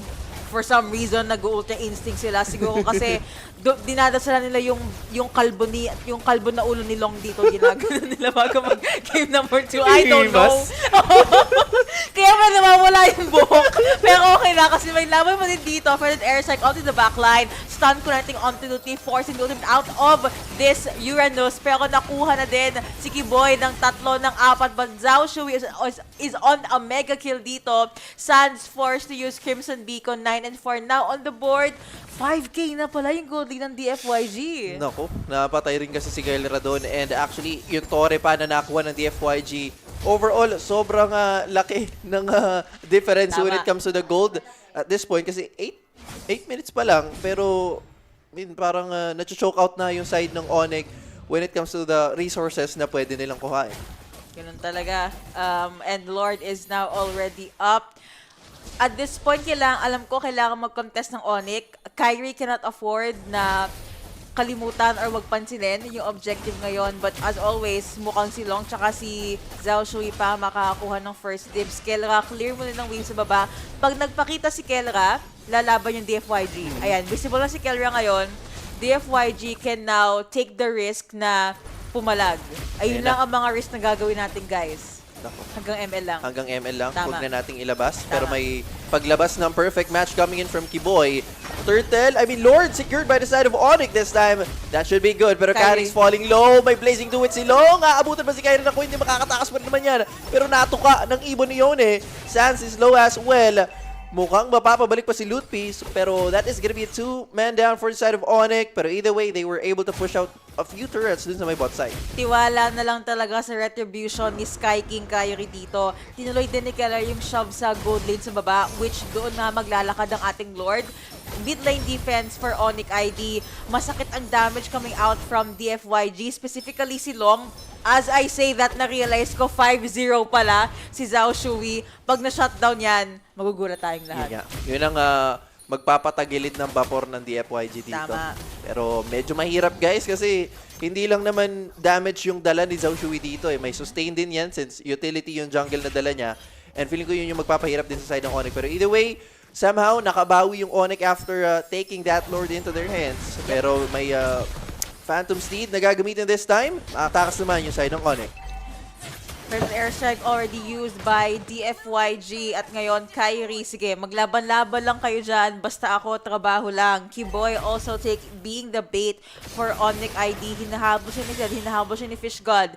Feeling ko nga pagod na si Kiboy kasi lagi siya yung hinahanap ni Zed eh. Kasi best ultimate na makuha talaga for Onic ID side is yung Atlas. Alam ko parang prio pick pa yan kanina sa red side ng Onic ID. Stable pa din na 5K ang goldie ng DFYG. But as you've guys seen kanina, Onic ID, they won't let go of this without a fight. So pumapalag pa din sila. Ultimate from Kyrie is available. Actually, lahat pala ng ultimate except yung Crimson Beacon. Pero yung Crimson Beacon parang 7 seconds or 5 seconds na lang. Babalik naman na. Onic ID, they are ready to fight. DFYG though, they're very aggressive and they know na they are the ones in the lead. Naka-golden stuff tsaka side pa lang pala si Long, pero ang sakit na niya. Yun nga, kumbaga sa damage kanina paghabol actually ng DFYG, dama natin yung damage na kaya niya rin ibigay. And I'd say, okay din naman yun. I mean, option din naman yun sa side ng DFYG kasi malalambot din naman yung ibang members dito ng Onic Pero either way, 38 seconds before the next Lord spawn. Nilalaban pa rin ng Onic, pero for DFYG, ito yung usual play na pinapakita ng DFYG kapag lamang sila. They keep on pressuring the lanes ng Onic, and feeling ko gagana rin naman to sa side ng DFYG. Pero either way, lead right now is still on the side of DFYG. Ang problema lang, medyo namamagana to this time around. Mauuna actually mag-power spike pa silong compared with Kelra at this point kasi nafa-funnel din naman yung resources kay Long That's also something na I realized kasi, I mean, baka mamayang 14 minutes, 15 minutes pa si Ranger. But you would expect an early start from a Ranger, di ba? Na dapat na, at least may 3 kills na. It was made possible because of the consistent na dalaw na consistent pressure ng DFYG dito sa gold lane ng Onic ID. Pero naka po loot feed, taking in so much damage. Muntik na ako maging konyo doon. But wala pang nawawala, wala pang casualties for both sides. Fishgod also taking the full grit, well, the first grit ng Death Sonata ni Kelra. Yep, pero mukhang iiwan muna dito ng Onic yung Lord kasi kailangan nila asikasuhin yung karika nila mga waves. Ang ganda ng pwesto actually ni Kyrie just to cut off some rotations na manggagaling sa jungle area ng DFYG. I think they do have information on where Long is at, and siya rin naman yung humihit dun sa ating Lord. Pwesto si Long, naku, pumasok agad with the Blazing Duet, kaso nga nung nilabas si Barbiel. The damage right now, nandun yung set coming in from the Fatal Links. Kaso lang parang nabibitin sa damage yung side ng Onic with Feather Airstrike na gagamitin. Buhay pa rin, pero monster kill for Zhao Shui. Great takedown coming in from Kelra. Double kill ang inabot ng DFYG. And this time around, si Yoni mababa wings by wings palayo. Isa yung namatay sa side ng Onic. Meanwhile, dalawa naman sa side ng DFYG. So I guess pwede nang i-lord to ng Onic ID. Pero kailangan pa rin nila mag-ingat. Mataas pa rin yung damage output ng mga natirang miyembro sa side ng DFYG. What's gonna be the call this time? Available yung Tonus welcome for Fishgod. Pero ginamit na rin this time yung Feather Airstrike. Naku, hindi ka papatakasin ni Kelra. Ay, naku! Hindi pa tumama yung isang Death Sonata. Pero pasok si Luti sa may bandang gitna. Nako, actually papatay na yung Lord pero kailangan yung Retribution this time. Ginamit yung Deadly Magic on tulong. Mamamatay na rin with the few and the Retribution secured for the side of Onic. Binalibag pa si Long. Naiwan si Fishgod sa gitna ng kaguluhan. +1 yan sa stack ni Kelra. Ang maganda doon, grabe yung ginagawa nila, pinapag-zone out ng mga members ng DFYG. To be fair, Long did try. Nag-blazing duet siya nung malapit nang mawala yung Lord, pero the damage was simply not enough. Zhao Shui also being boxed in. Masastun yan. And now that is Kelra with a mega kill. Tama ang hula ko. 13 or 14 minutes, mag-go-online na yung Ranger natin. Nako, online it is para kay Kelra. And kita natin pa... Hindi ko sure gano'n nangyari kay Zhao Shui doon Parang nag-crash out yata yung DFYG kasi nakuha na ng Onic yung Lord. Ang call naman ng mga teams usually, okay, doon tayo sa base, depensa natin yung Torre. Pero hindi ko alam kung ano naging call ni Zhao Shui. Tried to fight off 4 members of Onic that time. Pero either way, we still have 4 members for DFYG na dedepensa dito, and I do think aabot naman si Zhao Shui para tulungan yung kanya mga kampeng dumepensa. Since Lord will be marching sa bot side, pressure lang sa other lanes yung call ng Onic. Sabi dito ni Coffee Mate, pumasok sa 5 patay. Ayun. No, binenta? Really? Baka nagkamali si Long. Baka nasilawan kasi kalbo siya. Onic ID already popping in dito sa base ng DFYG. I wanna know kung totoo ba na nabenta ni Long yung item niya. We will check later, guys. Confirm natin yan. But because maganda ang defense ng DFYG and also Onic ID did not want to overstay their welcome, back away muna, shove muna ng wave. In 3 seconds, babalik na ang buff ni Kyrie, so he need to secure that. Yep, buff muna yung gagawin ng Onic this time. And actually, sila pala yung may hawak ng lead ngayon after that long team fight earlier. Finally, sila yung may hawak sa wheel ngayon ng DFYG. Pero for DFYG, we've seen glimpse of them getting a win sa team fight. Pero if ever na nabenta nilong yung item niya, problema to. Pero this time, pasok si Kiboy with a perfect match. Hindi mo na gagamitin yung Fatal Links kasi wala rin namang magandang target. Pero they need to take note, Fatal Links din yung hawak ni Zed. Feather Airstrike forced out this time. Pero half HP onto Lutpi, no problem naman yan. Ang ganda ng pwesto ni Kiboy with his flank. This could be it. Pero wala mo ng perfect match. Naku, nag-alangan yata yung side ng Onic that time. Fishgod na sumasalo ng damage pero sa gitna, tulak lang yung gagawin ng Onic. Mukhang tulak nga lang indeed. May smart missile pa dito. This one as welcome. Nagamit na actually. Stun won't be connecting just yet. Medyo malayang sa air strike, so kailangan lumapit ang DFYG. Kelria, however, is now unstoppable. Meron pa tayong double kill na nakuha ng Granger natin. Carry picks up 1 kill for himself, and that is 3K for Kelria. Kayang mag-maniac kung gustong ipilit ng Onic ID. Nagpalamig na din si Lutpi. They are now here sa base ng DFYG, blazing duet to defend, but it's not gonna be enough. He is now legendary. Meron din tayong minion wave. Si San bumaba na, and that is a 2-0 in favor of Onic ID. 2-0 sweep para dito side ng Onic ID. Nako, sobrang ganda ng nilaro ni Kelra and Kyrie for this game. Specifically for Kelra kasi I'd say nag-step up siyang maigi when the team needed him the most. Yes. Hindi siya nag-vanish. Nagpakita dito si Kelra. So, vanish. Congrats sa Onic ID for advancing sa ating semifinals na, I would say. Semifinals na bukas, guys. Pero for the side of DFYG, sadly, we have to bid farewell for them. They did what they can. I think one of the teams na very promising talaga for us, even sa previous tournament, is yung DFYG. They improved a lot, but when push comes to shove, talagang Onic ID came through with their experience. Yeah. Even yung mga clashes, to be fair, early game, it really was favoring DFYG, yung mga rotations, mga pick-offs. Ang ganda nga ng ginawa ni Zhao Shui doon on the Leomord. But the moment Kelria was online, or the moment na na-land ni Kibo yung mga kailangan niyang fatal links and even yung mga perfect match, it was just the start of DFYG's demise. So for our first 2 series, 2-0 po yan. Onic ID ang panalo ngayon. And that is it for us sa ating series number 2. Meron tayong series number 3 na Falcons PH versus Aurora Gaming. Maganda ang laban na yan. We're gonna be hopping into a very short break. Pagbalik natin, Falcons PH na. Bye-bye!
We're here to win.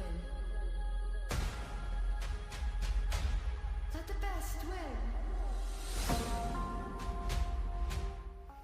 We are coming to you live from the Kazakhstan Athletic Complex, a place where a new kind of sport is emerging, combining two realities together, both cybersports and real sports. The phygital format is defining athletes of the future generations. The ultimate warriors who wield real drive, power, strategic reasoning, and cooperation. Today, we are lucky to interview a Mobile Legends Bang Bang team, which represents Team Falcons on the international stage. Ever since starting their journey in 2017, Team Falcons is famous for being a cultural force, redefining excellence in gaming.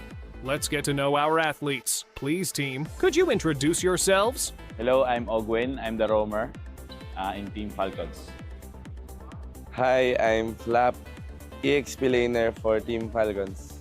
Thank you so much. Please tell us, is this your first time in Kazakhstan? It's our second time. We've been here to Almaty at the other tournaments, so it's good here. Wow, that's awesome. Tell us, do you like being in Astana? When we got here, our first time, it's snow, but right now, so it's warm, so... We are glad that you like it here. Next question. When did you guys realize you became more than just players? It feels good because we're not just a player anymore, but we always do our best to play our game, and we don't really care about the others, so yes, we're focusing on ourselves. What separates a champion's mindset from an ordinary player's mindset? I think the champion's mindset is that we do a lot of sacrifices, normal ones, like we sacrifice our time with our family, friends, just to play games. And yeah, I think that's what separates us from the normal people. Does your family approve of your career and support you from the sidelines? Yeah, our family knows we're here and they're really rooting for us and supporting us from our country. This is very touching. Next, can you please share what is harder, becoming a champion or staying a champion? I think the hardest part is staying to be a champion. It's hard to stay to be a high level. For me, it's hard becoming a champion because all of the team wants to become a champion and you must fight them with all your strength. Interesting answers. Every champion needs a rival. Which team pushes the Team Falcons to become better? I think in this tournament, Team Vitality pushes us to our strongest potential. Vitality does have a very strong roster of athletes. If your team's playstyle was a hero in Mobile Legends, which hero would it be? Chip. Always wants a shortcut. That's awesome! We love Chip! Final question, what can you say to your fans? To our fans here in Astana, thank you so much for supporting us, and I hope that you'll continue on supporting us in the upcoming games. And to our supporters in our country, Philippines, please keep on supporting us. We'll do our best here in Astana. Thank you, Team Falcons. We wish you the best of luck in the tournament. You guys rock!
We're here to win.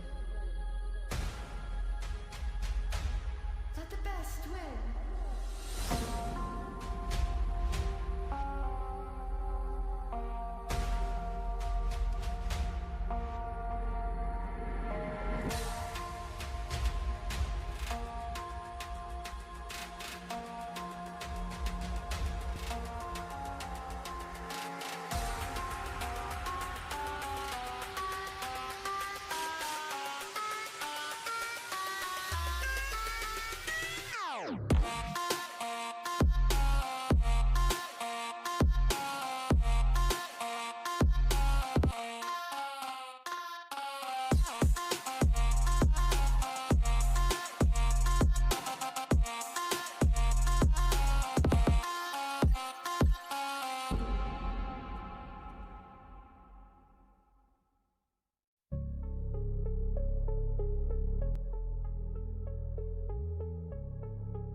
We're still at the games of the future.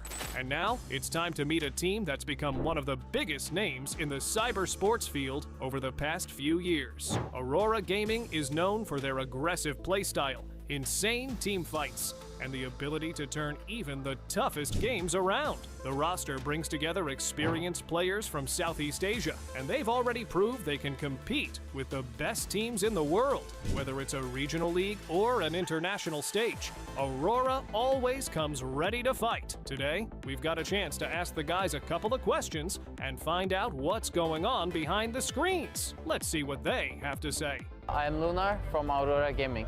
Welcome to the Games of the Future.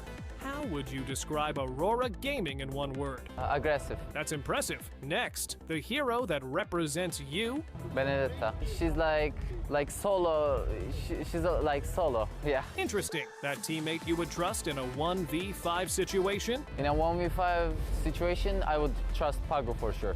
So, we have a shoulder to rely on. That's awesome! What is your biggest strength as a player? Aggressiveness. That's so cool. Name one team you always want to beat? Right, currently Onic Indonesia, because they beat us last MSC. They better be aware. And when you face a strong opponent, do you focus more on their weaknesses or on improving your own game? No, when we are facing good enemy, we're just playing normal. We don't care who the enemy is. We see you guys are tough. What is the hardest challenge a professional player has to overcome that fans don't see? I think the hardest part is not the gameplay, the mental part. Like maintaining your mentality is the hardest part. Thanks for the answer. Finally, do you have a message to Aurora fans around the world? Thanks for all of the Aurora fans that's supporting us. Keep supporting us. Thank you.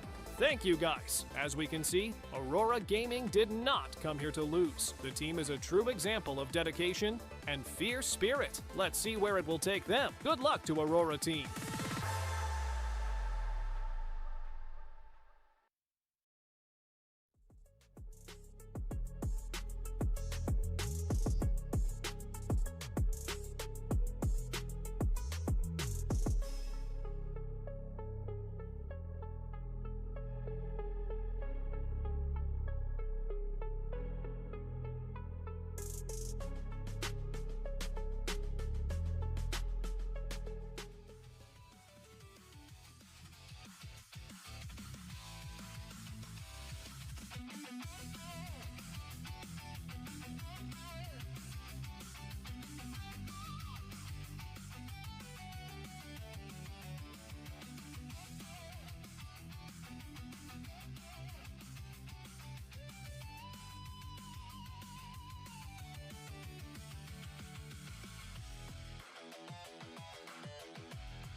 harmony between worlds rests on a fragile balance. Legends of the Great Step tell of the sun-headed man who helped maintaining the connection between the worlds for centuries. But sometimes, the very nature of existence disrupts the natural order of things. When the ancient power left the sun-headed man, the balance shifted.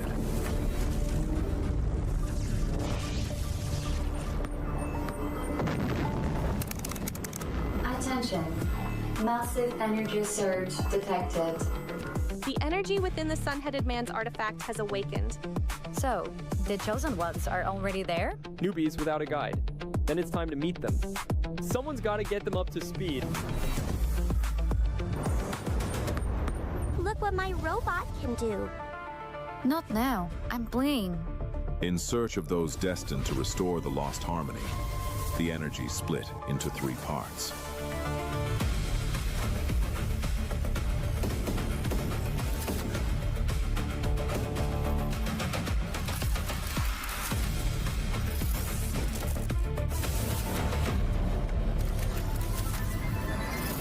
Hey, I'm one of the guardians of balance between the worlds. When the ancient power awakened in Kazakhstan, it chose you.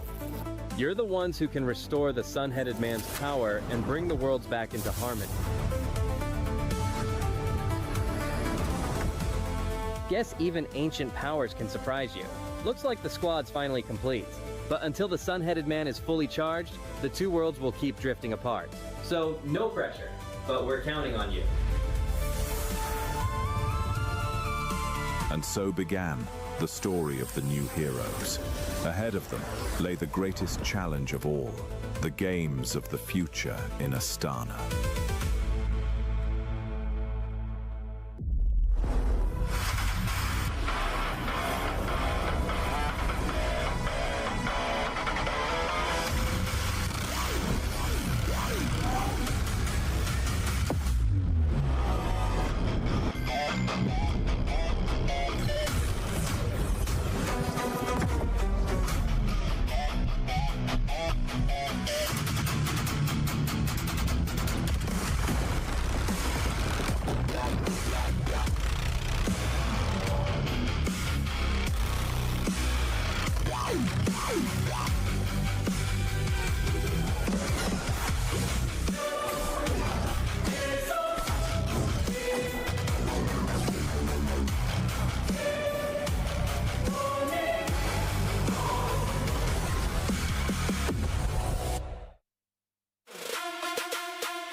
Welcome guys sa Just ML for the broadcast of KOFN, GOF.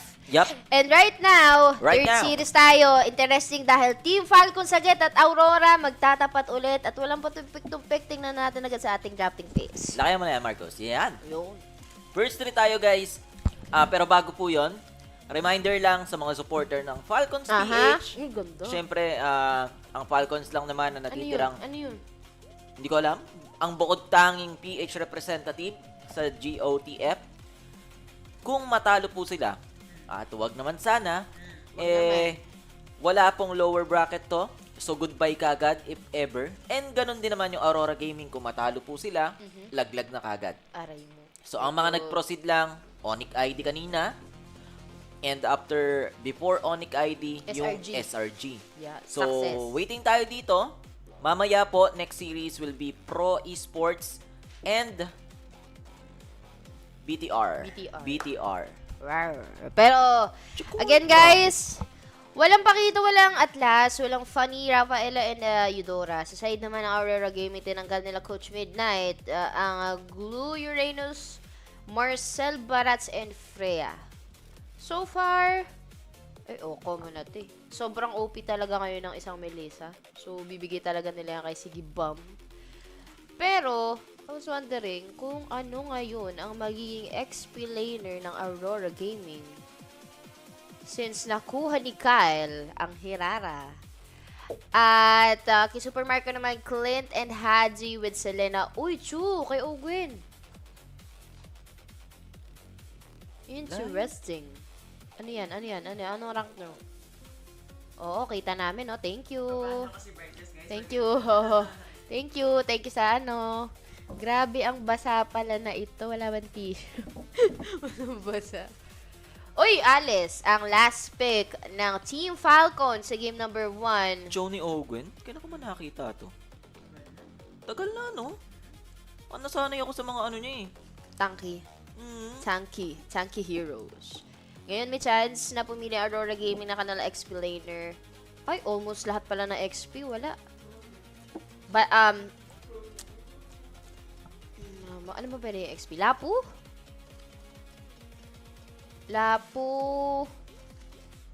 Ano pa bang XP? Parang ubos na. Arlot.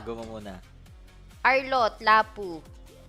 Yan yung mga natitira dyan na XP for Aurora Gaming. Pero knowing Coach Midnight, parang ano kasi ito yung ayun, Ruby pa pala. Ruby.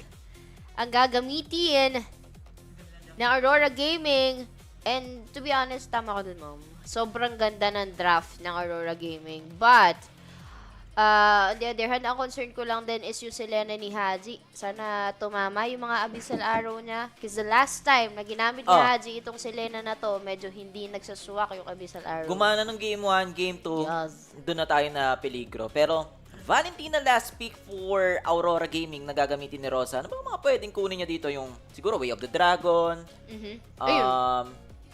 Pwede rin yung Selena para may isang bato ng pana or abyssal drop lang din para sa vision. Pero guys, support our live stream by sharing the live.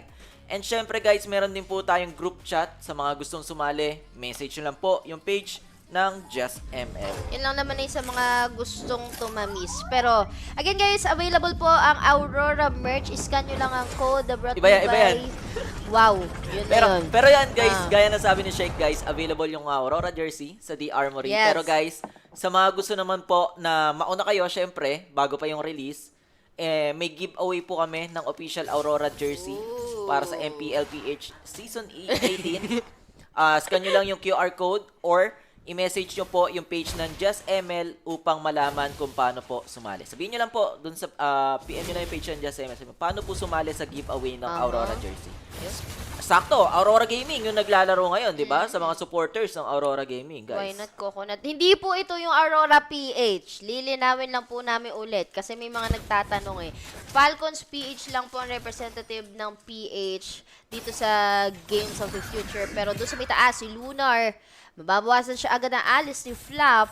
And, well, kunat sa kunat naman yung dalawang XP na yan eh. Pero masyado malalim yung pasuhan dito ni Ogwen. 3 yung nakabantay sa red buff dito ng Aurora Gaming. Sinubukan sana nakunin mula doon sa may blue buff pero hindi sumakses. Mas mabilis yung kuha ni TNZ. At magiging successful na din pala ang matchup nila dito. But, i-detonate muna yun ni Ogwen. Hindi niya muna itutuloy. Ang inisip ko lang dito, bossing, is sana sumakses din talaga yung mga pasipa dito ni Ogwen. Kasi, kaso kung yung Ogwen kasi, ang hirap eh. Ang hirap mag-show dito eh.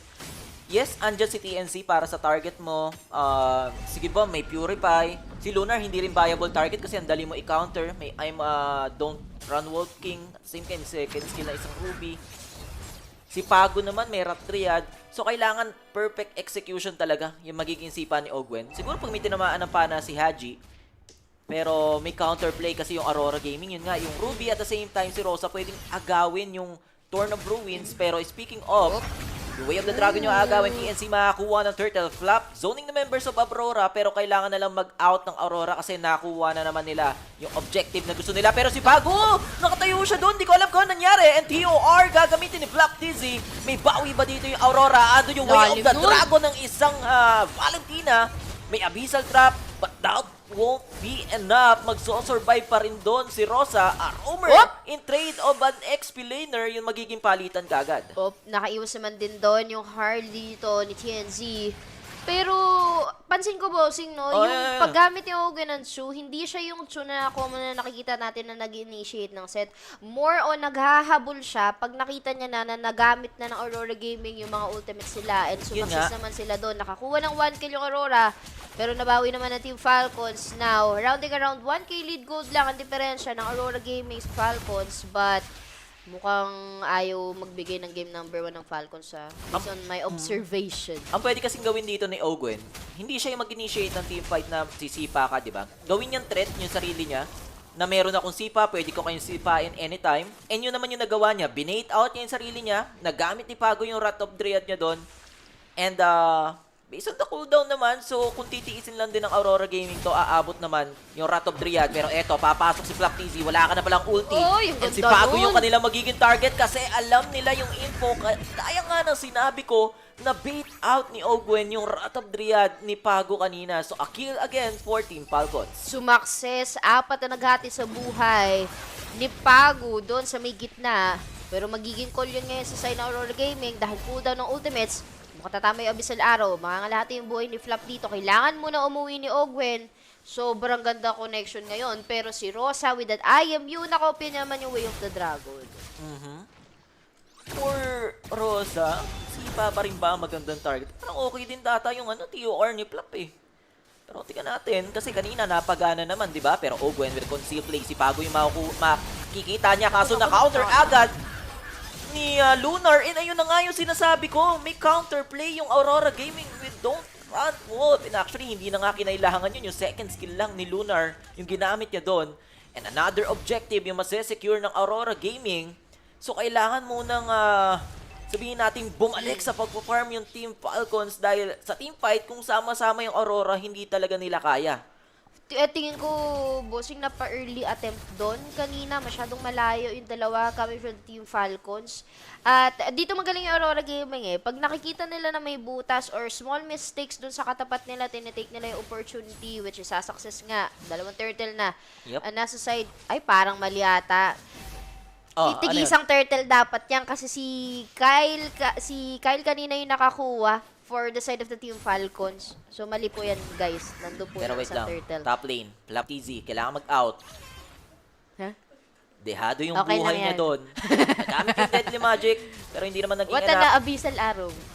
Pago? Okay. Ang sobrang annoying ni Pago. Basta hindi mabebait out yung Rat of Dryad niya, hindi basta-basta pwedeng pumasok yung Team Falcons. Especially, nahihirapan si Ogwen na humanap ng target. Andyan yung Ruby, andyan yung Belleric. Even si Sigabom, pwedeng gamitin yung go away niya para lang hindi talaga makapasok dito yung side ng Team Falcons. So wala muna mangyayaring team fight. We're still waiting for the next turtle that will be on 40 seconds. Kyle, and hindi pa rin naman talaga natin nakikita yung full potential ng isang Hirara dahil kailangan niya pang humanap ng kanyang mga resources. Siyempre, farm muna tayo. Radiant Armor yung unang kukunin ni Ogwen. Para na lang din dun sa Harley. And kay Rosa, di ba? Sa Valentina ni Rosa, parang hindi kaagad siya ma-burst out. Corrosion Sight kay Sigibam. Glowing One, nakakuha na rin ni Haji, pero sa top lane, Lunar, ipipilit niyang basagin. Alam niya, hindi siya kaya patayin ni Flap eh. Naku. Minamama lang niya. Ito yung maganda sa Ruby eh, no? Patamain mo lang talaga yung hook na yan, na automatically babalik yung buhay niya. Pero maganda yung peso ngayon na Aurora Gaming. 5 yung magkoconnect dito sa may turtle. Masyadong malayo yung mga peso nila Haji. Iban yung Hirara ni Kyle, hindi makalapit. So, bibigay na lang. Yung pagong na to, another atap ng 300 sa bounty. Ngayon na Aurora Gaming, lamang na sila ng 1K lead goal. Di pa naman ganun kalayo, pero 2-2 ang score. So, patay pa rin. Trade lang yung ginawa doon ni Marco. Kaso nga lang, okay lang sa Aurora yun eh. Nakuha na kasi nila yung first tower doon sa taas, yung pinilit nga ni Lunar. So kahit sabihin mo mabasag ni Marco yung nandun sa baba, hindi siya ganun kalakihang gold compare sa nakuha ni Lunar. Going back, 2-2 yung ating score. Ngayon, si Sigibam naman yung nagbabalak bumasag dun sa baba. And mukhang hindi rin naman mapipigilan yun ng Falcons dahil kita mo naman nakalinya yung Aurora dito sa bandang bush. Ang dumaan ay paniguradong mabibigyan. So Marco, kailangan niya humanap ng way para makabawi and yun yung top tower na pwedeng kunin ng Team Falcons. While that's happening, sumusubok din si Kyle na agawin yung red buff dito ni TNZ and mukhang successful naman and actually pwede pa ata nila makuha si Lunar kaso bumabalik yung buhay ng Ruby. May trade na nangyari. So Ogwen yung magiging kapalit. XP laner to roam pero habang nangyayari yung bumabasag din pala sa baba si Sigibam. So palitan lang ng resources, palitan lang ng economy or objectives yung dalawang team natin. Naku, buhay kapalit ng Torre dun sa may baba at tinediretso na ng Aurora Gaming. Basag din yung Torre mula dito sa may gitna. Kailangan umuwi ngayon para sa side ng Team Falcons. Di pa natin nakikitaan ng mga damage talaga si Super Macmac, si Super Marco. Kita mo naman sa item, boots at saka endless battle pa lang yung hawak niya. So, mamaya pa natin mararamdaman yung bawat hapdi. On the other side naman, pagdating kay Sigibam, meron na siyang corrosion. Even the Demon, ang iniintay niya na lang is yung stop para makipag-join na siya dito sa mga clashes na pwedeng gawin ng Aurora. Again guys, hindi po kami ang official broadcast ng Games of the Future. So, community stream lang po ito guys. So, hindi po namin nire-representa ang organizer ng GOTF. Kung may masabi man po kami, hindi po ibig sabihin sila yung nagsabi nun. Pero going back guys, Aurora Gaming and Team Falcons, Lord yung paglalabanan natin, 9 minutes on our game time pero 6 total kills pa lang yun nandito. Talagang maingat yung dalawang team. Ayaw nila magbigay ng, sabihin natin, advantage dun sa kalaban nila. And actually, marireset pa pala yung Lord. Ganon kadisiplina yung Aurora Gaming. They're waiting for Falcons PH or info man lang na mapakita. Pero aangat si TNZ mabilis na naman kasi na mag-call din si TNC para sumama sa mga kasama niya. Harley yung gamit. Pero makikita mo pa rin yung threat ng Aurora Gaming in terms sa Falcons. Pagdating ng presence ng Alice ni Flap, ito kasi talaga yung magkukall ng set kung mawala man si Ogun with that Way of the Dragon. And importante din talaga kasi na tumama yung mga Abyssal Hero dito ni Haji. Pero bisan sila magiging piso yung buhay doon, makaka-call out pa yung Maple Leaf doon ay magkukombo. Mawawala sa kamay nila si Kyle at si Rosa yung makakakuha ng kill na yun. Magiging cool yun ngayon sa Aurora Gaming dahil Lord is up. Tumama yung pana. Doy. Pero yun nga, gaya ng sabi mo, Shake, walang retribution holder yung Team Falcons. So might be a free Lord sa side ng Aurora Gaming and look at Pago. Sinesecure niya talaga, sinusure niya na walang makakalapit dito sa Lord Pit and yun naman talaga yung magiging plano guys. A free Lord for Aurora Gaming, nadali si Kyle dun sa taas. Walang makukuha trade yung Team Falcons so kailangan nilang dumepensa sa paparating na Lord sa side ng Aurora. Naku po, mukhang kanina kasi yung early, wala pang 1 minute, pero maaga yung mga atap nila. Okay, pero yung drive wala din sa may gitna. Magdito tayo na Way of the Dragon, pero ito na yung ultimate coming from Sigibam. Hindi gagana yung needle sa ipapaganahin niya.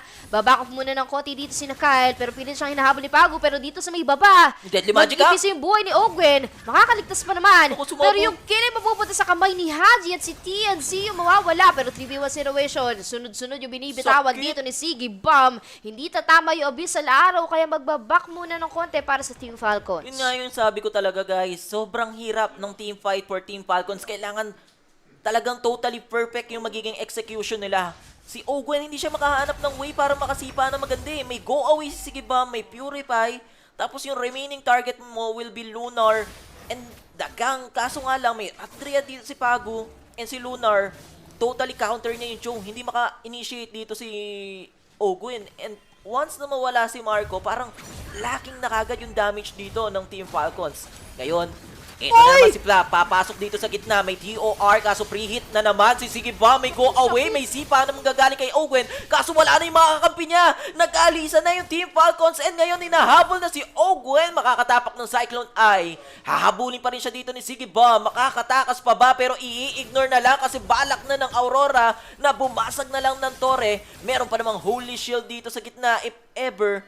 And yon yung magiging sandigan ng Team Falcons para tumagal pa yung laban. 13 seconds for Kyle, 6 for Flap. Babasag sa gitna yung Aurora Gaming. Meron pa silang artillery and nahatak pa si Ogwen. And Ogwen is down. Tumama yung pana pero walang follow-up. Marco doing his best to dish out damage pero basag na rin yung baba. And Aurora Gaming, isang Lord lang yung kinailangan nila. Isang error mga sir. And 7k kagad yung lead nila. Ako po. Gandang call nun. Nabasag mo na yung Torre mula doon sa mismong Team Falcons. Sakto sa oras kasi 30 seconds cooldown for the second Lord para magpakita. At ang hirap nito, bossing, kasi si Owen nagtatry naman siya tumulak ng isa. Pero nahahati na yung mga connection dito ng Team Falcons. Even na mag-TOR man yung Alice dito ni Flap. Maganda sana yung mga set niya being the Alice. Kaso mo walang damage na nanggagaling sa Clint. Kulang pa yung bawat hiwa dito ng Kyle ng Herrera. And even yung mga Abyssal Arrow ni Haji. Somehow tumatama naman. Pero yung kate ng Selena, hindi pa natin yung nakikita, knowing na Ruby nga naman yung naka-front. Tapos meron ka pang Beleric sa side ni Pagu for the Aurora Gaming. And ang ganda lang din kasi, naka-cancel out ni Rosa with the IMU kasi kopya niya nga naman yung Way of the Dragon ni Ogwen. So kahit sinong lumapag, pwede niyang i-mirror. Hindi na makagaten pa yung Team Falcons. But tingnan natin kung anong gagawin nila dito. So, lumalabas na sobrang dami talagang resources or crowd control dito ng Aurora Gaming. Midnight is the key talaga for Aurora. Sobrang big brain Midnight Yung nakita kong drop dito sa Aurora. Game 1 pa lang, ganito na kagad yung performance ng Aurora. Pero mabalik tayo. Lord yung kukunin dito. Nakaharang si Pagu so hindi makalapit yung side ng Falcons PH. Hindi papasok si Flap. Kalahati yung buhay ng Lord. Sino yung makakasecure nito? Conceal play gagamitin ng Falcons. And ganoon din naman yung Aurora. Pero Pagu talagang hinaharangan yung mga miyembro dito ng Team Falcons PH. Nagkabigayan lang ng conceal. Tapos i-reset ulit ng Aurora yung Lord. Hindi tatama yung pana. Retry yung hinaabangan natin dito. Pagu. Yung kanyang Rat Dryad, ibibitaw niya na ba? And hindi makalapit si Carl. Ayun na yung Rat of Dryad. Tapos sabay hatak dito kay Lunar. Free hit sa likod. Si Sigibam may go away pa. And Flap TZ going low. May flowing blood para makatakas. Makakakill or makakapatay si Marco. That will be Pagu. Pero sa likod may Way of the Dragon. Pero si Sigibam talagang inuubos na yung mga miyembro ng Falcons PH. Dalawa yung bagsak sa side ng Team Falcons. And inuubos na nga talaga ng Aurora. Lahat ng pwede nilang kunin. 3v3 yung team fight natin. Kaso wala na atang magdi-defend for Team Falcons. Kakayanin ba ni Flap? Ganon din nila. Haji may go away na naman. And hindi makakatakas si Kaya. Hindi makakalapit. Hahabulin siya. Binato na yung mga baraha. And killing spree para kay TNC. Flap TZ prolonging this game. Pero hindi niya kaya yung damage dahil meron din Deadly Magic and double kill para kay TNC. Nexus na lang yung natitira. Selena yung mag-isang didepensa and triple kill for this Harley. Game number 1, Aurora Gaming, mga sir, ang unang kukuha ng panalo against Team Falcons PH. Okay, isang point na lang iniintay ng Aurora Gaming. But 15 minutes, saktong tinapos ng Aurora laban sa Falcons and ang hirap nun, bossing. Sumakit na yung Melissa. Gumanda yung mga Dryad dito ng Beleric coming from the Aurora Gaming. Sayang, kasi ang ganda din kasi ng mga ROT, mga Turn of Ruins dito ng isang Alice ni Flap. Pero walang follow-up yun. Nagiging cancer tuloy. And even yung mga tinry kasi na workout agad. Ang early pick kasi nun, Herrera, Selena. Yun nga talaga sabi ko. Basado agad ng Ang hirap talaga laruin ng drop ng Falcons PH kahit kita mo kagad kung ikaw yung nanonood Paano papasok si Ogwen? Paano papasok si Haji? Sabihin natin may tumamang pana. May tumamang Abyssal Arrow dito si Haji. Paano yung follow-up mo? May go away yung Melissa. Merong Ruby na naka-ready lagi. And tingnan mo lagi sa bawat objectives, mapa Turtle, mapa Clash, mapa Lord, si Pago laging nasa harap. So kung ikaw yung Hirara, ikaw yung Cho, hindi kayo makalapit. Ang tanging pwedeng pumasok si Flap TZ gamit yung Flowing Blood. yung Pero Alice. walang follow-up kasi nga harang sila lahat ng Beleric. But, let's see guys kung anong gagawin ng Team Falcons PH ating game number 2 or basta sweep ba ito 2-0 katulad ng first series and the second series na nakita natin kanina. Kaya babalik kami. We'll be right back. Bye-bye.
Welcome back guys dito sa Just ML for the community cast of Games of the Future.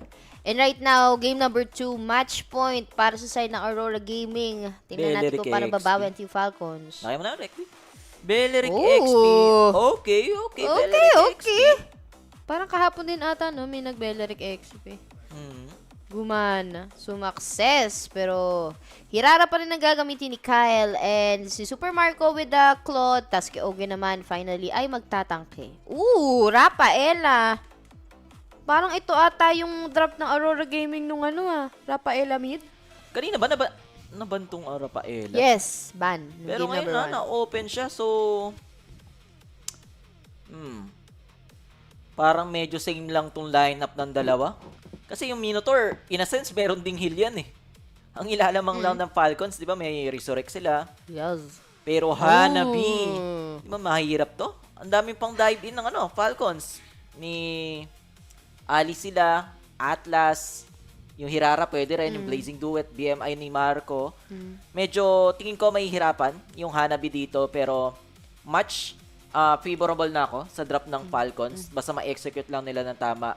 Mga mahihirapan din naman pumake up yung Aurora sa gantong kalagayan ng drop ng Falcons. Pero syempre yung Aurora guys, kung sakaling mag-work naman yung binabalak nila, kasi isipin mo, totally wombo-combo yung drop ng Aurora. Minowan's Fury, Rat Dryad, isipin mo kung maagaw pa ni Rosa yung Fatal Link, tatlong heavy ultimates yun. Tapos sa likod, nagpe-preheat lang si Gibam. Pwedeng gumana yung drop ng Aurora. Ang mahirap kasi dito is yung pag-late game ng isang Hanabi, katulad ng sinabi ni Boss Brokey. But guys, keep supporting the same by sharing the live. Pwede nyo itag yung mga best friends nyo, barkada nyo, or mga classmates nyo habang suspended ata ang pasok dahil malakas po ang ulan. Ingat po kayo sa mga binabagyo. Parang pangit naman ang term na yun. Sa mga lugar dyan na naapektuhan ng bagyo, guys, ingat po. Pero eto na, hindi tayo pwede mag-ingat dahil game number 2, kailangan makabawi dito ng Falcons or else, pag hindi, ay babay na po sa Games of the Future. Pero, maganda attempt yun. Agad dito sa dalawa, Roamer over the Roamer din na hero, pero mid ang ilalaro ni Haji, which is the Rafaela. No, nagkakamali. Ang unang gumawa nito, Aurora Gaming during the MSC, right, bossing? The Rafaela mid. Sila din. Alam nila paano nila gamitin to. Totally, Aurora Gaming, sobrang panel nila kay Sigibam mamaya sa late game. Kailangan talaga totally protect tong Hanabi. Pero, Falcons, yun din naman ang alam nila, di ba? Once na ma-target mo tong si Sigibam, wala siyang shield, walang barrier, makokontrol mo, meron kayo Atlas for dive in, andyan din si Plap.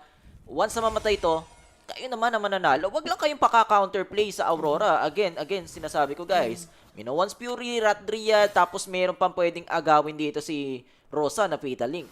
But, by the way guys, may Pinoy po sa Aurora Gaming, pero si Coach Midnight yun. Wala pong player wala silang player, Pinoy guys. sa Aurora Gaming. But, again, tingnan natin kung anong gagawin nila masyado malalim. Yung play ni Kyle doon with that Maple Leaf. Mapapawakop ng konti. Si Pago with that Minotaur.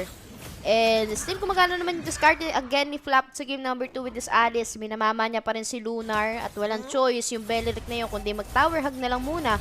Pero dito sa may taas, parang inuunahan na ganin si Gibam. Mamaya pa yan. Kailangan pa ng mag-4 ni Marco. Pero wait lang, Deadly Magic gagamitin kay Ogwen. And makaka-out naman si Ogwen gamit yung perfect match. Pero on to this turtle, Kyle yung makaka-secure ng unang pagong. Flap zoning the members of Aurora Gaming. Pero matoton si Flap. Mabubugahan ng konti. And eto na si Sigibam. Tumama yung kanyang Higan Bana. May perfect match si Ogwen. And kailangan niya mag-out. Andito na rin naman si Marco. First turtle guys. Team Falcons yung makakasecure niya. Pero may TOR na control si Sigibam. Medyo late yung kanyang barrier. So first blood para kay Marco. May tumama pang Sacred Rep Review. Ulti mula dun sa hero ni Haji na Rafaela. So kaamuntikan dun si Pago, pero still a kill for Team Falcons guys. Sobrang ganda yung naging initiation doon ng Team Falcons. Grabe yung connection dito ng Team Falcons. Yung team fight pala doon sa may gitna. Muntikan pang mawala si Pago. So magiging 2 kills na sana yun sa Falcons. Pero again, with the healing powers, additional HP na dagdag doon, nakalitas pa naman. Pero si Haji mawawala with the Deadly Magic. Si TNZ yung nakakuha doon. Walang pwedeng mag-resurrect, pero mabilis lang ang 10 seconds cooldown. Babalik na ulit si Haji sa laro. Yun nga talaga guys. So 1-1, dikit na naman yung laban natin. Slight lead for Team Falcons PH and pwede pang madagdagan pero may Fatal Link sabay dabog. Nalusot dun sa Torre. Wow! Pero makaka-out si Pago. That's a question, mukhang hindi na. Nandito na rin naman kasi si Flap. Flowing Blood. And Fatal Link hindi na rin kinasa ni Rosa. Pero wait lang, may Rat Dryad. Dalawa yung nabuhat ni Rosa. Yung IMU talagang gumagana. So may trade na naman yung Aurora. Roamer to Roamer naman yung palitan ngayon. Pero habang nangyayari pala yan, bumabasag dun sa taas si Marco. Tapos sabay respawn, revive lang si Haji. Yun ang maganda sa Rafael. May pang-resurrect ka agad na ngayong kakampi. Matagal nga lang yung cooldown niyan. Kaya re-respect mo pa rin. Pero Divine Resurrection. 2-2 ang magiging score. 4-minute mark of the gameplay. Lamang ng 1k lead goal ngayon ng Team Falcons. At tumahirap with this Rafaela ni Haji Mamaya, sunod-sunod na yung healing niyan. Bilis lang kasi ng cooldown. Pero Turtle is up. Maagawa pa ba? Maagawa. Purple buff. Good thing for Kyle. Eto na nga yung aggression ng Team Falcons, guys. Napakita ba natin, Rekding, yung ano kanina? O yun. Again, guys, sa mga gusto pong sumali sa ating giveaway ng Aurora jersey, message nyo lang po yung page ng Just ML. Pero mabalik tayo, hinahabol si Pago. Ogwen. Kaya na po si Ogwen nakakatakas sa mga perfect match niya, no? Yes. Parang, ngayon mo makikita kasi, bossing, pag tangke talaga yung gamit ni Ogwen.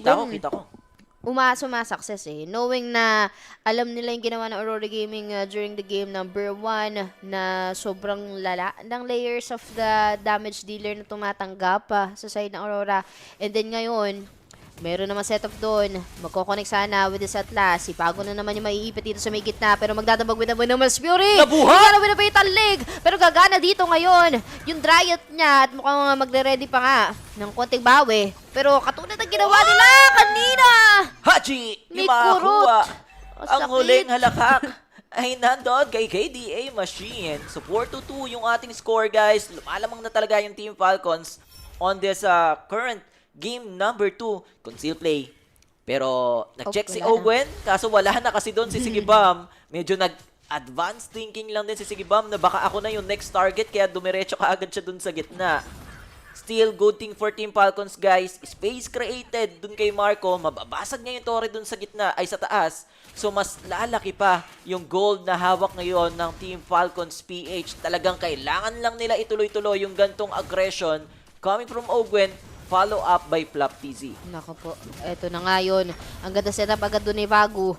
Pero wala nga lang siya binababa na ultimates. Trying to reserve it para mamaya dahil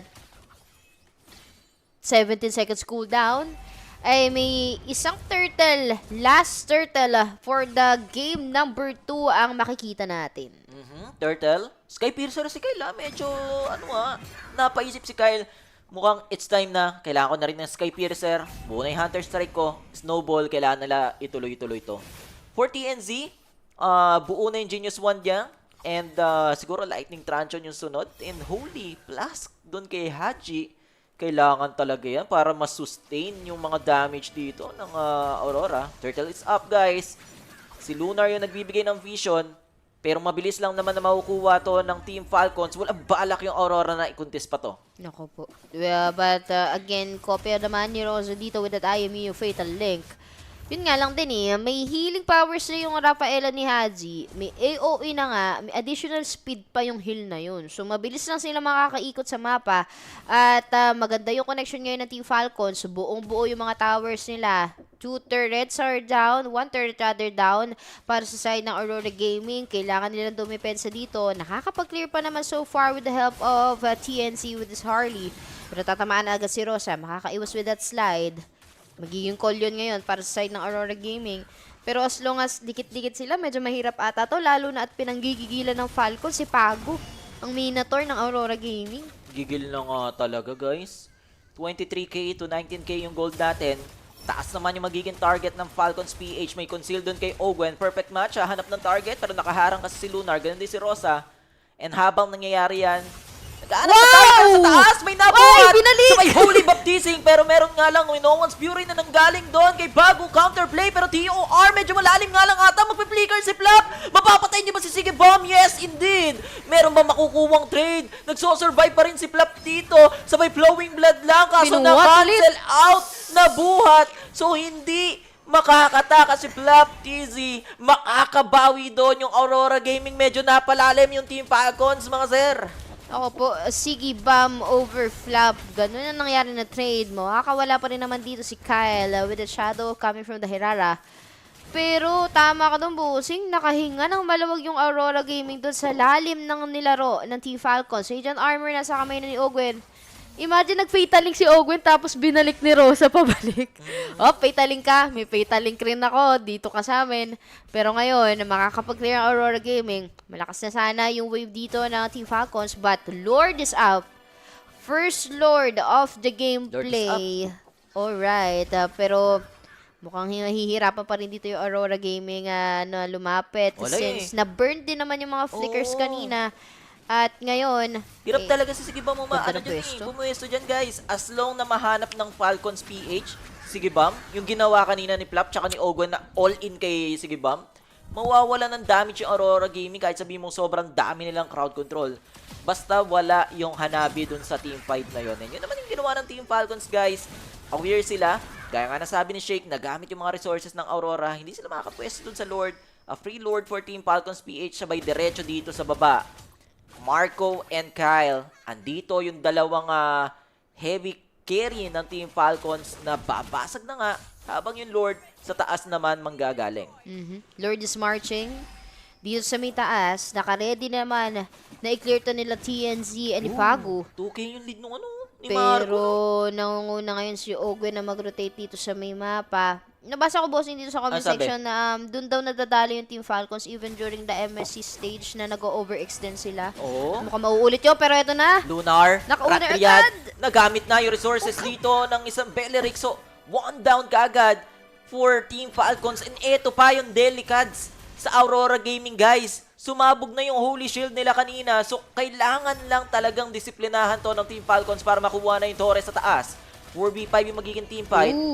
Merong Fatal Link si Rosa, pero meron naman Purify si Marco. If ever papasok si Flap TZ, wala nga lang tatamaan ng TOR. Yung tower yung kanilang lock-in. Buhay pa yung Lord, may Deadly Magic dun sa likod, pero tatapusin na ng Team Falcons to. Hindi naging enough yung depensa ng Team Aurora Gaming. Dadako tayo sa game number 3. Sabi mo nga ba, diba? Walang nagawa. Kahit sabihin mo, combo yan. Kung hindi naman makaka-preheat, wala naman damage yung Hanabi. Kayang-kaya ng Team Falcons yan. And with that, guys, game number 3. Alright, 1-1 ang score. Nakabawi talaga ng fast play doon ng Team Falcons. And ang hirap din talaga for the side of the Aurora Gaming kasi yung layer na sunod-sunod na heal. I mean, may heal din naman coming from the Minotaur. Pero kung i-compare mo kasi yung sunod-sunod na bitaw ng Rafaela ni Haji, can't deny talaga na naging effective yan para sa side ng Falcons. And kita mo naman yung performance dito ni ni Lunar, 'di ba, sa Beleric. Ibang-iba yung Beleric niya compared dun sa Beleric ni Pago na ng mamama, 'di ba? Zoning, tas vision. Flicker, Dryad, hindi gumana talaga yung Parang sobrang dami nilang crowd control na hindi na nila na-layered, hindi na nila alam kung ano yung uunahin.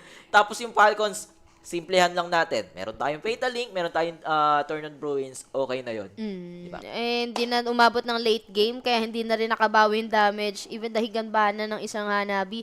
But tingnan natin kung sino mag-e-end at magpapaalam sa ating game number 3 na maya-maya ay makikita nyo. Kaya huwag kayo alis guys, babalik kami. We'll be right back.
We're here to win.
Welcome back guys sa ating game number 3. At huwag na natin patagalin dahil obviously 1-1 ang score. Kaya Rekdi, ibato mo na yan sa ating drafting pace. Aurora Gaming Team Falcons guys, 1-1 yung ating score. Currently, Barats yung una kukunin dito ng Aurora. Finally, binigyan na ng matinong XP si Lunar. Hindi talaga gana yung Beleric kanina. I was wondering, English yun. Isip ko, grabe, nilak agad yung Barats. Ngumiti si Coach Mid. Wow, grabe yung Abyssal Arrow. Ay, hindi pala Abyssal Arrow yun. Parang, ayan na, kinasa na. Ngumiti agad si Coach Midnight nung nilabas or na-pick na secure lock. Perfect match, guys. Ang isang Barats.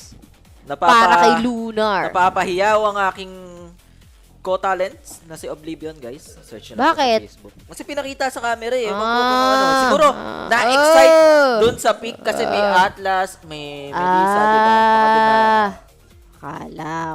Kala ko na-excite dun sa Paniban eh. Pero, tingnan natin dahil ang kapalit ng Barats is secured agad ni na Ogwen ang Atlas. Tapos kay Super Marco naman, Melissa agad. Okay. Melissa, palitan lang ng Melissa, ganon. Tapos, ano ba gamit ni kanya? Hanabi nga pala, no? Yes, Hanabi ang gamit. In-game mo. Nanonood habang in-game. Nakapatay yung cellphone mo, kuya. Wala ko nakita. Masyado madilim. Midnight, kailangan niya na ilabas lahat ng pwedeng ilabas. Pero walang bago, guys.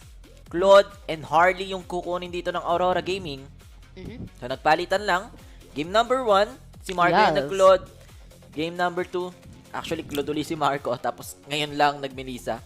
Baka mamaya, maging ito pa yung natin kung kailan nag-Melissa tayo, guys.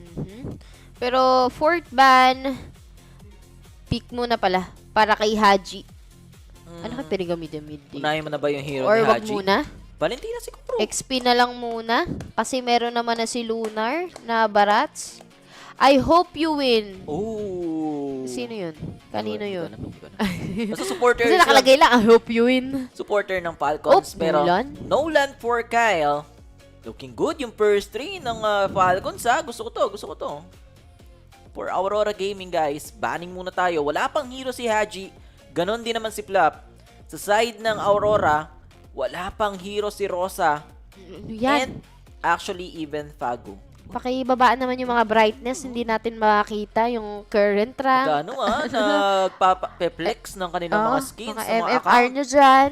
Pero ngayon, chance for the side of the Falcons na mag-ban ng kanilang 4th hero pick na ayaw nyo makita or possible na mapili dito ng Aurora Gaming. Kay Rosa. Rafaela. Bantin na yung Rafaela. Tinanggal yung show ni Pago. Okay. Good ban. Para mas madali yung setup dito ni Ogwen. Score, guys. Game number 3 na po ito. 1-1. 1-1 ang score, guys. Game number 3, 1-1 po. 1-1 na po ang score. At now it's time for possible tanggalin na nila ng mid, magandang mid din kay Kita Rosa. Niyo, guys. Ayun, guys, yung jersey ng Aurora, guys. Yan yung giveaway namin, guys. Sa mga gusto sumali ng giveaway, guys, message nyo lang po yung page. Gamit ng Aurora. Uy. Oops. Ay, kaso parang checkmate na eh. Parang checkmate na. Hindi ba checkmate yun? Back siya? Nagpa-back siya? Walang back siya, walang chew. Nagpa-back siya? Bakit? Wait, what? Bakit? Siguro nila na baka mag-back siya XP, gano'n? Walang parsa. Okay. So, ang matitira kay Haji is Selena. Siguro kaya nagbanang-back siya kasi nga magrarapaela tong Aurora. PD. Pwede, diba? Popin Pero ang pwede kasi dito, Rafaela ni Haji. Uli, diba? Pwedeng ganun uli ang mangyari. Either sila Rosa yung unang pumili ng Rafaela or si Haji. Kasi kung ban ni Haji, ng Falcons yung parsa ni Haji, sabihin confident kayo na Pwede. makipag-agawan. Rafaela Alice uli sa Falcons, oh. Ganun ang lineup nyo pag ganun nangyari. For Aurora Gaming, syempre, kung hindi makakuha yung Rafaela, sila yung mag-Rafaela. Tapos, hero ni Pagu, Gatot? Or Hylos lang? Actually, okay. Yun na inunahan nga. Diba nga? Okay, Rafaela. Unahan na yan. Ang sakit nun for Aurora, sila pa yung nagtanggal ng backsha. Inunahan agad, sabi na eh. Pwedeng sila sana yung gumamit ng backsha kay kay Pagu eh. Kasi hindi na, alam naman natin na comfort hero ni Haji yung, kagulat ka naman, bossing. Alam naman natin na comfort hero ni Haji yung Farsa. So for Team Falcons na iban tong Farsa nito at gumana naman ng game number 2 yung Rafaela, why not use it again? Para may additional speed, additional heal, may pang-set din naman. Pero tingnan natin kung for the third time, gagamitin ulit ni Flap ang kanyang Alice. Pero chance na ngayon ng Aurora Gaming na pumili ng gagamitin ni Rosa at ni Pagu. Matilda, Valentina, okay. Pero hindi ko kasi gusto ang Matilda tsaka Harley. Gagana yan sa Matilda Barracks eh. Kaso pag nag-5v5 pa sila. Pero ang ganda ng lineup guys ng Falcons PH. Finals na po ba to? Hindi pa po to finals. Hindi pa po to finals, guys. Wala pa po. Quarterfinals po ito, pero even so, laglagan na. Yes, so, Falcons or Aurora, kung sino po matalo, malalaglag. Matilda? Sayang, okay din naman alis sana. Ang iniisip ko pa, bossing, is kasi di ba may fatal link ni Ogwen? So, pwede hindi mo naman pwedeng ni Pagu. So, possible na dapat ang maglaro dito is si Rosa with that IME. Pwede maagaw ni Rosa. Green. So, Esmeralda, para dun sa, syempre, may shield si Pagu na nabibigay ng Matilda. Pwedeng yun yung maging counter out. Mas okay din nata ako sa Alice. Pero, looking good pa rin naman yung drop dito kung ako ang tatanungin for Falcon side. But, by the way, guys, keep supporting the stream by sharing the live. Last game na to guys, kaya makijoin na kayo sa amin. At after this play, mamaya for our last series, it's the battle between the Pro Esports and the BTR. Kaya, huwag na kayo magpatumpik-tumpik. Samahan nyo na kami dito sa Just ML. Magpatumpik-tumpik pa. Yes. At sa mga gusto sumabay, guys. Ano? Message lang kayo sa Just ML. May magre-reply po dyan. Pakiintay nyo lamang ang reply ng aming team. Kita nyo naman, guys, yung jersey ng Aurora sa mga gusto pong makakuha niyan. Official jersey, Season 18 ng MLBB, guys. Message nyo lang po yung page ng Just ML sa mga gustong sumali ng giveaway. Pero going back, Matilda for Pagu, Valentina for Rosa, yun yung naging last 2 picks dito ng Aurora. While on the other side, Falcons, Esmeralda ni Flap PZ yung nakakita natin na naka-purify eh. Huy, lala nyo. Sabi? Yung magjowa. Huy, may ano yun si Bossing. Huy. Kung ano nyo dyan, allegations nyo dyan. Ito kayo. Allegations nyo. Pero itong allegations na to dito sa may gitna, medyo mapapaganda ngayon yung setup nila Ogwen with this Rafaela ni Haji. May AOE naman yung Rafaela eh. So somehow may damage yan. Ang kinakatakot ko lang siguro sa Falcons, kung umabot tayo sa point na mid-game mag-spike yung Aurora Gaming, kung hindi sasama si Marco, medyo lacking sila ng damage kasi aasa sila sa kay Kyle TZ. Kasi sustain din si Flap, di ba? Hindi mo rin naman masyadong aasahan yan. Set up si Ogwen. Pero wait lang. Giniding win lang ni Pago. Walang magkakapatayan sa ganyan. Pag as long na merong Rafaela, merong Matilda sa... Wala. Sino magkakapatayan yung dalawang yan? Patagalan kayo dito. Ngayon, yung isa, may additional dagdag ng HP. Parehas naman sila. So, in and out ang mangyayari sa Aurora Gaming and Team Falcons. Pero dito sa may XP lane, si Flap minamamana naman ulit si Lunar. At Esme ang gamit nito So, may connect factor. Pero, mga ngalati buwas sa magitna. Uy, nakain! Wow! Si Ogwen! So, mamamatay to si Ogwen. Buhayin mo, Haji. Resurrect lang, guys. Divine Resurrection. Pero additional gold kagad yon sa Aurora. Diretso tayo dito sa Turtle. Problema nga lang, meron naka-ready na fatal link si Rosa. So Kyle, question is, iko-contest niya pa ba? Falling Star Moon for flop? Papalag pa yung Team Falcons. Si Lunar yung gusto nilang kunin pero gininding wind lang. Maghahabol dito yung Falcons PH. Bago will go down. There's the fatal link na inagaw ni Rosa. Andito na rin si Sigibam. Papasok ngayon yung Claude. May blazing duet na BMI. Nagigirap may damage pero nag-fatal link na rin si Ogwen. Makaka-out naman dito si Sigibam. Sabay out na rin yung Team Falcons, guys. Leading ngayon yung Falcons. What a play from Kyle TZ and ganun din si Flap TZ. Ito yung maganda talaga. Additional speed sa healing galing ng isang Rafaela kaya nakakaiwas agad yung Team Falcon sa mga attempt ng Aurora Gaming. Diba? And as long as nandyan kasi talaga tong, isipin mo na, resurrect ka na, may iwas factor, may healing na, may pang setup pa. Paproblemahin ngayon ng Matilda. Ang Matilda kasi lipad, in and out, tas bangga. After that, wala ka ng pang-cancel knowing na naka-flicker pa to. So, pag nag-fatal link si Ogwen, sama-sama na. Nakita natin kanina eh. Gaya nga nasabi mo, yung resurrect dito ng isang Rafaela, nag-divine, ay Detonas welcome si Lunar. Gumamit din siya ng flicker niya doon para lang mapatay si Ogwen. Kaso ang ginawa lang ni Haji, healing. Diba? Divine Resurrection lang. Balik ka sa team fight. Tapos wala nang resources yung Aurora. Ayun. Pero kailangan magtuloy-tuloy to for Team Falcons. Kasi kailangan on point yung kanilang mga damage. Hindi pwedeng magkamali. Kasi ang aasahan nila ngayon, si Kyle lang talaga sa damage, guys. Nasanay ako na may TZ, so Kyle Flap N na pala to. Kyle and Flap na pala. Pero binabangit niya ni Bossing, corrosion item na ngayon ang Pinner's Prio item ni Super Marco. Damage agad para merong agad na kumukulit dito sa Team Falcons. 4-minute mark of the gameplay. Pantay ang pera ng Falcons at Aurora Gaming. Around 500 lang yung kalamangan pero si Luna yung mangunguna dito sa may harap. Makikita niya si Ogwen. Pipilitin na kumuha sana for the Detonas welcome pero ire-ready yan once na may lumapit na sa side ng Falcons. Early 5v5 if ever. Andito rin naman si Sigibam. And eto na nga dan, Detonas welcome, pero that will be only Ogwen. May blazing duet dun sa gitna. Mamamatay si Ogwen, pero meron bang revive dito si Haji? Gagamitin niya na ba? Eto na nga, balik ka sa team fight. Wait, na-cancel out si Haji. Na-interrupt ni Lunar. Smart missiles, sumama pa. Flap TZ zoning the members of Aurora. Si TNC pa yung makakuha ng turtle. So, kailangan na mag-out ng Team Falcons. Hindi inasahan ni Haji na mai-interrupt siya ni Lunar. Medyo open din kasi yung pwestuhan ni Haji doon habang nag-divine resurrection siya.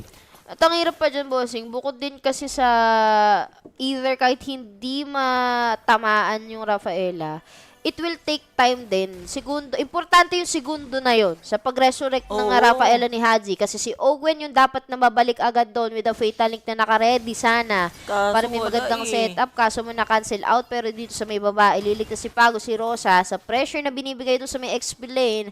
At so far, wala pa kasing kunat factor dun sa Esmeralda ni Flap. Pero ire-respeto mo kasi wasiwas ng Esme niya. Medyo masakit din yan. Lalo na sa tatagos sa mga shield ni Pago yan. Pero for Haji, gayon nga, gaya ng sabi ko kanina guys, kailangan humanap na magandang pwestuhan ni Haji bago siya mag-divine resurrection para hindi siya ma-interrupt. Hindi mo naman kasi kailangan kontrolin yung Rafaela. Kailangan mo lang siyang bigyan ng damage para matigil yung passive niya. Pero wait lang, sa taas. May gustong basagin dito yung Team Falcons PH. Si Lunar and TNC yung nandito. Merong artillery na natira. And makiklear out naman yon ng Aurora. So ay mag-back away dito ng Team Falcons. And ang problema, sama-sama sila dito sa taas, makakapag-form sa baba si Sigibam. And yun yung magiging problema ng Team Falcons. Nadadali sila sa rotation ng Aurora dahil dun sa mga guiding wind ni Pago. Mas mabilis yung rotation ng Aurora. Kakasabi mo palang, Bossing, na yung pagkuha ni Sigibam ng pampataba niya dito sa may XP kasi nagkaroon ng switch lane. Bibigay agad with the 4-star ni Flap pero madedeny yun. Even si Kyle, sinubukan sana habulin na for that special kay Sigibam para matanggalin ni damage nila pero kakagin mo din Bronze welcome yun. Third down na nga dito si Ogwen pero resurrect agad with Haji. buhay pa. Kamunti Nabalik ka na. naman ulit. Muntik-muntikana na. Pero buti na lang may na-vision dito with the Lunar. Si tatlong TNC yung makakakuha ng turtle ngayon. Tatlo sa side Aurora Gaming at walang choice ang Team Falcons kundi balik ulit sa objective sila. Walang nakuwang trade yung Falcons PH dito. Pero wait lang, sa taas may na-detonas welcome. That will be Flap TZ. Makapal naman yung shield niya. And meron atang trade. Si Lunar yung pwedeng bumagsak. Pero habang nangyayari kasi yun, nakabasag na sa baba si TNC. So first tower gold yung nakuha ng Aurora. So trade ng Team Falcons yung Torre dito sa taas. Pero habang nangyayari yun, Kyle yung hinahabol. Dito naman si Flap, together with Ogwen para Rumespo. So totally guys, dikit yung ating game number 3. In terms of kills, in terms of objectives, and ganon din sa gold side. At katulad na binanggit ni Bossing, sobrang dikit. Magre-relay na lang talaga to pagdating sa mga clash na mangyayari dito sa Land of Dawn. But saktong 8-minute mark of the gameplay. 1 minute pa yung iniintay nila for the first Lord to be up. Pero dito sa may gitna, sinisimulan agad ang maramdam ni Ogwen. Nakopya lang with the IMU ni Rosa dito sa Fatal Lake. Pero makukuha nga doon si Flap. Magigipis yung buhay niya. Pero additional naman yun. Di nga lang umabot. At nawala na tuloy. Aray mo. Hindi umabot yung cooldown ng heal ni Haji. So Flap TZ will go down. Papasok si Kyle. Fracture lang pala. Ogwen naghahanap ng target. Pero habang nangyayari yun guys, nakabasag na pala si Marco doon sa taas. Trade naman yung gagawin ng Aurora, babasag din sila dito sa taas. So nagkakaroon ng trade. Pero lamang na yung Aurora dahil doon sa pagkakakuha kay Flap kanina. And after that, mukhang mag-iintay na lang tayo ng Lord. Pero sa likod, manggagaling si Haji yung makokontrol. Makakapag-flicker out naman. Si Ogwen yung natira. May perfect match. Abutan ng blazing duet dito ni Sige Bomb. Kailangan siyang buhayin ni Haji. Dahil meron ng Lord. Divine Resurrection yung gagamitin dito. Wala nang Detonas Welcome. Walang blazing duet. Walang Guiding Wind. And ganoon din Deadly Magic. Maraming resources yung nasayang. Pero si Flap TZ, naku po, kailangan atang mamamatay na rather si Flap TZ. Nadedeado dito yung Team Falcons guys sa mga palitan ng trades. Wala silang nakukuwang kapalit. Pero si TNC, ginaiding wind lang ni Pago. Tapos makakatakas pa. Naku Bossing, yung kanina na sinabi mo na napabayaan si Sigibom sa baba, tumaba bigla yung Claude. Nabigyan pa siya ng kill ngayon. 1-0-3 yung score niya. Hindi pa na po yung Fury. So, pwedeng makaiwas tong Claude ng Aurora Gaming. But Lord is up. Mukhang susubukan bumasag dito ng Aurora Gaming mula sa may gitna. Konti lang naman yung natitira ngayon sa tower. Pero tingnan natin kung anong gagawin nila Ogwen and even kay Flap. As long as nandyan naman yung mga Fatal Link. Kaso mo, ito na naman si Rosa eh. Kinokopya niya pa rin talaga yung Fatal Link na kanina ay ginawa ng Team Falcons doon sa game number 2. Trinity na. Tamang dance lang. And eto na nga yung damage ng Aurora Gaming guys. Kailangan mag-ingat ng Falcons. Hindi pwedeng yung pa isa-isa silang nat-pick off. Gayong hindi natin alam. Di ko tansyado kung up na ba yung Divine Resurrection dito ni Haji. Nagamit yung, okay, wala naman for Rosa. Hindi talaga yung IMU. Si Flap TZ na naman na tayo mabibigyan. Makakapag-out naman this time. Pero si Ogwen, Fatal Link, ginamit na nga. Wala na naman yung isa sa side ng Team Falcons. May Divine Resurrection ba si Haji? Mukhang cooldown din para sa Rafaela. Lacking yung damage nila. And Aurora Gaming taking this Lord. Medyo delicate guys yung Falcons PH. Again, remember, laglagan po yung laban na to. Kung matatalo yung Falcons PH, mawawala kagad sila and Flap will go down. Ito na ang problema. Shutdown dun sa likod. TNC will get that kill. Rather, Kyle will get that kill and TNC will go down. Pero okay na kasi sa Aurora yun. Nakuha na nila yung Lord. Nakuha na nila si Flap. Si Flap, hindi ko talaga gusto. Yung Esmeralda. Sayang, parang okay sana yung ano dun eh. Pero yung Alice. Pero wait. Dito. Kyle, medyo masakit na rin pala yung Nolan. Pero bago to, kailangan munang i-address yung Fatal Link na magagaling kay Ogwen. Hindi nga lang kumonect yung Holy Baptism kay Haji. So makakatakas pa si Rosa. Sayang naman sana for Team Falcons. Yun sana yung bawi na kailangan nila. Pero kailangan munang i-address tong Lord sa baba. Kaya pa naman linisin to ng Team Falcons.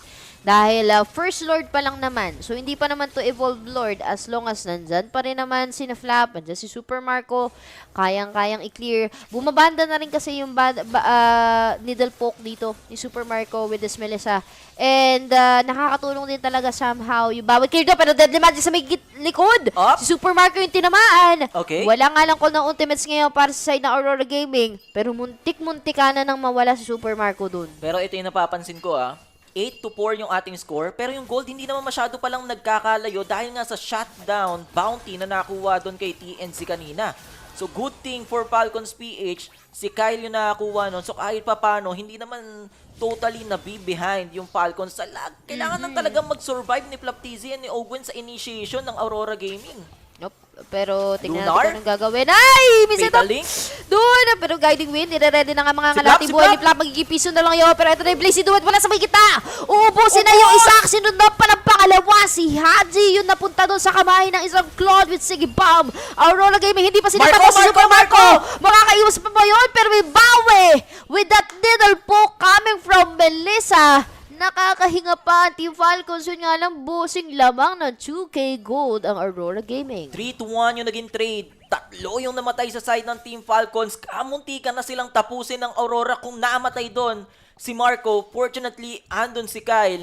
Pero yun nga yung sinasabi natin guys, hindi kayang mag-survive ng Falcons as of now sa initiation damage ng Aurora Gaming. Especially hindi nila magawang ma-pick up dahil dun sa guiding wind ni Pago. Dinali sila ni Pago dito sa Matilda. Guys, currently 1-110 yung KDA ng isang Matilda. Pero eto na naman yung Team Falcons. Kailangan nilang i-contest tong Lord. Hindi nila pwedeng ibigay na lang ng basa-basa sa Aurora tong Lord na to. Naka-ready doon si TNC sa likod. Makikita naman siya ni Kyle. Pero ang hirap kasi hulihin ng Harley na ito kung hindi mo totally makokontrol. Yung backlane kasi din ng Team Falcons ang ginagawa kasi ng TNC, syempre hindi niya naman makuha sa front play since andyan si Flap, andyan din si Ogwen, and even si Haji doon sa may gitna para ingatan talaga si Super Marco. So the only thing na kailangan gawin ng TNC, tanggalin niya mula doon sa may likod. But now, another Lord will be up. Pangalawang Lord ito. Susubukan ng Team Falcons ngayon na mag-challenge ng Lord. Nakita agad si Flap dito, pero 3 yung katapat niya doon sa may likod. Si Luna yung pag-iinitan. Mawawala nga ata yung bonus, pero Benefit, unlike ito as well. Kami di gagana doon. May healing powers galing with the guiding wind. Kailangan pa irali yung setup dito na Matilda Airlines, pero here comes Sige Bomb with that Blazy Duet doon sa may likod. Tama lang at sakto. Si Owen yung nawala ay si Flap. Second layer. Mukhang si Haji din yung kasi doon, pero may healing powers coming from this Rafaela. At ang hirap nito, Bossy. Natunaw na naman si Flaptizi, pero Divine Resurrection, ibabalik siya ni Haji dito sa team fight natin. Pero yung Lord sinisimulan na kasi ng Aurora. And then magic na naman. Si Marco yung pwedeng mabigyan. Bumalik naman yung kanyang buhay dito. And yung Lord, hindi pa naman ganon maitatapos kaagad ng Aurora. Kailangan nila mag-out. Kalahati yung buhay ng Lord. Nag-out na rin si Rosa. Hahawakan to ng Falcons PH. This is their chance na makuha tong Lord. Medyo malayo si TNC. Mararush to. And Kyle will secure that Lord. 13-6 yung ating score. Pero lumalaban ba yung Falcons PH, guys? Kailangan lang talaga tumagal sa team fight. And kailangan mabuhay ni Marco. And ganun din ni Kyle. Now, it's perfect na para sa Falcons PH. They have the Lord. They have the chance to turn these things around. Ito na ba yung hinihintay nating comeback for our PH representative, guys? Again, laglagan po ang laban na to. Aurora or Falcons on this do or die match. Sino ang unang magpapaalam? Tingnan natin kung anong mangyayari. Lord is marching dun sa may baba. As long as hindi mawawala si Flap at si Ogwen, kayang-kayang idiretso ng Team Falcons, pero pansin ko, nagmamatter na to sa Claude and Melissa, nila Super Marco and si Sige Bomb. I-clear ngayon na Aurora Gaming, itong Lord na to mula dito sa may baba. Naka-ready din naman yung mga player dito nila Flap. Haharap ulit dito si Ogwen. Maka-cancel out naman. Sana yung Detonas welcome dito, pero mukhang babasagin na yung Torre mula dito sa may baba. Madali lang naman para sa side na Aurora Gaming na basagin itong Lord na to dahil second Lord lang naman. Pero nagdedeleka daw yung bawat kilos dito ngayon ng Team Falcons. Kailangan muna nilang kumalma. Chill lang. para hindi madali ng Aurora Gaming. Kahit ako, guys, Ay, sakit! kinakabahan na rin Ay. sa kung anong magiging resulta ng laban natin. Both teams have the chance to end this game. Pantay na yung gold natin, guys. Nakahabol na rin yung Falcons. And Marco will finish the tower dun sa gitna. Ogwen, finding target. And currently talaga ang napupuruhan sa Falcons si Flaptizi, talagang kailangan niya mag-survive. Actually, hindi lang siya even si Ogwen pala. Yes. And, wait, tama ba? Most kills pala ng Aurora nanggaling kay Flap. And nanggaling kay Ogwen. So, fortunately, hindi pa napipita si Marco. Currently 3-0 on his Melissa. Ganon din naman si Kyle. Medyo mailap din yung Nolan. Kailangan lang talaga ipagpatuloy to ng Falcons. Okay lang na mamatay si Flap. Okay lang na mabigyan si Ogwen. As long na hindi nahawakan si Haji. Kasi pwedeng mabait or gawing bait si Flap or Ogwen para, syempre, may Divine Resurrection naman yung Rafaela. Masayang lang yung resources ng Aurora. And currently, yun lang din naman yung nagiging plano ng Falcons PH. At speaking of yung HP na additional kasi din ni Haji, nasa point na kasi tayo ng 17-minute or rather ay kasi 18-minute mark of the gameplay na yung Rafaela, yung healing nito hindi piso-piso na. So kaya niya nang bumuo ng additional HP. More on pwedeng yung kalahati ng buhay. Kanina si Super Marco, piso na. Pero nung na-heal agad ni Haji, bumalik ulit around 80% ng buhay ni Super Marco. So ang laking tulong nun para sa side ng Team Falcons. At yung pera ngayon, kung kanina nasa side ng Aurora Gaming, ngayon Team Falcons lamang sila ng 1k lead gold. Mukhang gagawin nila ulit yung team fight dito sa another set of Lord. Pang-end na Lord na to, guys. Naagaw na naman yung Fatal Link ni Ogwen. Evolve Lord na tong paglalabanan ng Aurora and ganun din ng Falcons PH. Kaninong sustain yung mas lalamang Matilda ba ni Pagu or Rafaela ni Haji? Pero wait lang, nasa likod si TNC. Aware kaya yung Falcons na nawawala yung Harley? Papasok dito si Ogwen. Hindi pwedeng mabigyan yung kanilang mga backlines dito. Naku po, delicate sila if ever may info si TNC dun sa likod. Kailangang ma-address itong Harley. Pero Haji papasok, nag-flicker! Holy Baptism, hindi tumama! Si Super Marco! Deadly Magic. Pero wait lang, naipit si TNC. Wala kang kakampi dito, tropa. And siya yung mabibigyan. Immortality was popped. Detonas welcome mula doon kay Lunar. Na-stun si Marco. So makakatakas pa si TNC. Hindi ko na alam, guys. Falling Star Moon kay Flaptizi. Hindi rin tatama. Walang flicker si Haji. Nagmintes yung kanyang flicker. Holy Baptism. And nakatakas pa si TNC. What a disaster, guys. Hindi ko na alam kung ano nangyayari, pero wait lang, sige bomb yung makokontrol. Perfect match, may Purify na nagamit, pero hindi tatama, guys! Ay! Yung Fatal Link ni Ogwen, nagamit din yung kanya flicker! Ano ba yan? Na-burn ang kanyang flicker, guys! Pero right now, 32-6 ang i-score. 20-minute mark of the gameplay. Another Lord dan sa papairalin ngayon ng Team Falcons. Pinipilit na lumapit si Lunar dito. Pero may setup na ready mula sa may gitna. Magkukol. Ginawa na din ang Lupon. Si TNC nakakuha ng kiss. Si Kylie naman yung gumana dito with Ross at si Kidjao. Sige bomb! Yun nga lang yung Blazing Duet dito. Mula sa willing ko na ipapagana nila. Unti-unti nawawala para sa side ng Team Falcons. Mula dito sa may harap at binawan si Kylie nakakuha to kay Lunar. Buhay pa rin ang juggler ng Team Falcons. Kailangan nga lang umuwi dahil may guiding with na naka-ready dito. Inahabol si Kyle. Sige ba yung habol ng kill? 2v1 situation. Makakaiwas ba yung Nolan dito kung binabataan naman yung Airlines pero magiging 3v1. Pilit na dito with a guiding win. Wala nga lang kasunod doon. Nakaligtas pa rin ang juggler ng Team Falcons at pilit na silang humihinga pa rin sa laban na yun. Pero wait lang, dalawa na lang kasi silang didepensa. 10 seconds for Haji. 13 for Flap. Basag na yung tarangkahan dun sa gitna. Evolve Lord tong paglalabanan nila. Napabuy and sell na rin pala kanina si Kyle ng immortality niya. Mabilis na maburst out tong Lord. Babalik ngayon sa team fight. Si Marco, kalahati yung buhay ng Lord na respawn na rin. Si Ogwen dito, pero yung Lord! TNC nga lang yung makakakuha, pero aabutan doon si Bago. Mega kill for Kyle. Wala nga lang kasunod na magiging kapalit. Bago in exchange for this Evolve Lord. What a game! Dito sa ating game number 3, guys. Hindi ko na talaga masabi kung sino ba talaga ang lumalamang. Ang masasabi ko lang dito, labanan na to ng hiling galing kung sino ang makakasalba sa mga kakampi niya. Matilda over the Rafaela, patibayan na ngayon. Magiging call to sa side ng Team Falcons. May Lord na magbabarcha mula dito sa may gitna. Mabilis lang naman na makiklear yan. Knowing nandyan yung needle coming from the Melissa of Super Marco. And hindi na nila papalalimin pa yung Lord. Rekta na ibababa na mula dito sa may gitna. Yung cards ay papairalin din over kay TNC. Pero kung lang yung mga damages dito, kailangan lang mag-ingat para sa side ng Team Falcons. Medyo delikado yan. But as long as nandyan ang Rafaela ni Haji, kayang-kayang tumagal ng Falcons. Tatagal uli yung game natin, guys. 16-9 yung ating score. Pero yung gold kasi natin hindi na talaga nagmamatter. Pabilisan na lang to ng buy and sell. 1 minute for this Lord. And both teams naghihintay ng kanilang mga resources. Talagang ang lahat ay kinabahan sa mga nakasuporta sa Falcons PH nung kamuntika na si Kyle. Pero Flap TZ, medyo nasusurvive niya na yung Deadly Magic dito ni TNZ. Makunat na rin naman yung Esmeralda. Mahahabol ba dito si TNZ? Makakatag-link, pero andun yung Fatal Link. Si TNZ! TNZ is down! And eto na nga yung damage ni Marco. Merong guiding win ng Lunar. Pero yung mid lane kasi nila, kailangan munang i-address. Kailangan munang depensahan. Purify na gamit na rin ni Marco. So, Purify down for Marco in exchange for TNZ na 47 seconds down.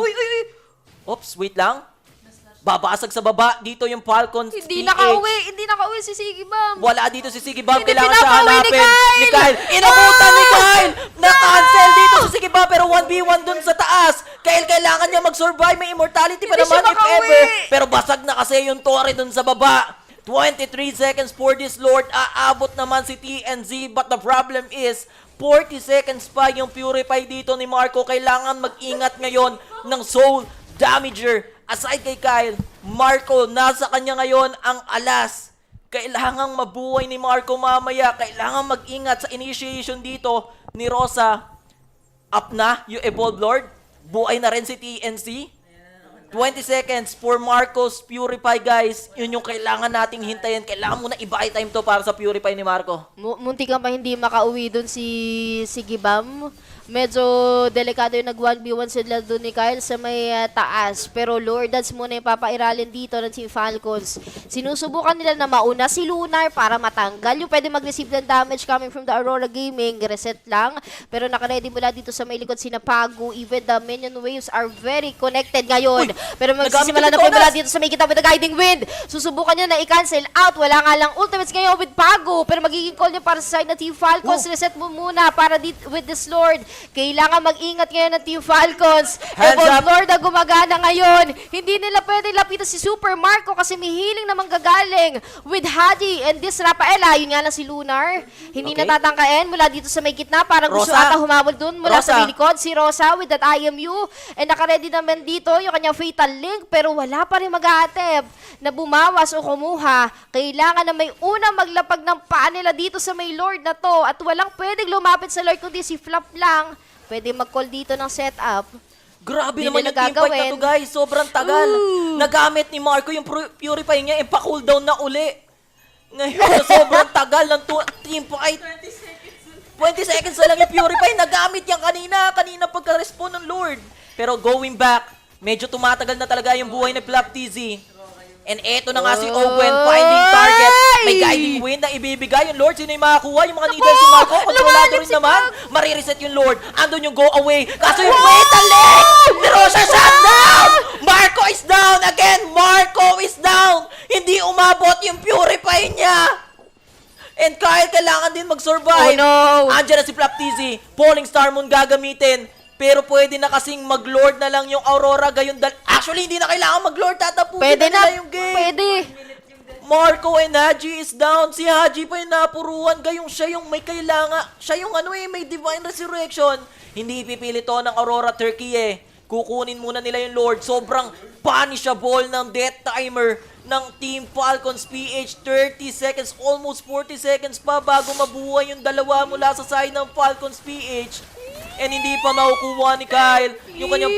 Wait, tinahabol dito. Flap! Falling Simon! Naku po! Flap! Dito talaga, pero importante makawawala dito. At si Diaz yung makakakuha ng kilol. Pinatalik mula dito sa may gitna. Makakaiwas pa naman para sa Team Falcons. Saka ready na, but Lord is marching mula dito sa may gitna. Kailangan humabol. 1v1 situation mula kay Lunar at saka kay Kyle.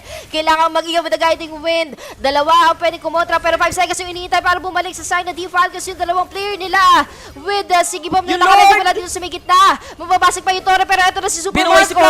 Nakaredy naman with Haji. Kailangan na set up with Flap. Magre-ready na sila ng ultimate dito, pero nakaredy dahil yung Torre makabasag at Team Falcons will be down and Aurora Gaming sila ang magbabounce into the next round. Aurora Gaming eliminating Team Falcons PH on this quarterfinals, guys. What a crucial game para sa side ng Falcons yun. Kamunti ka na talaga, nahuli lang. Dalawa pa sila, Haji and Marco.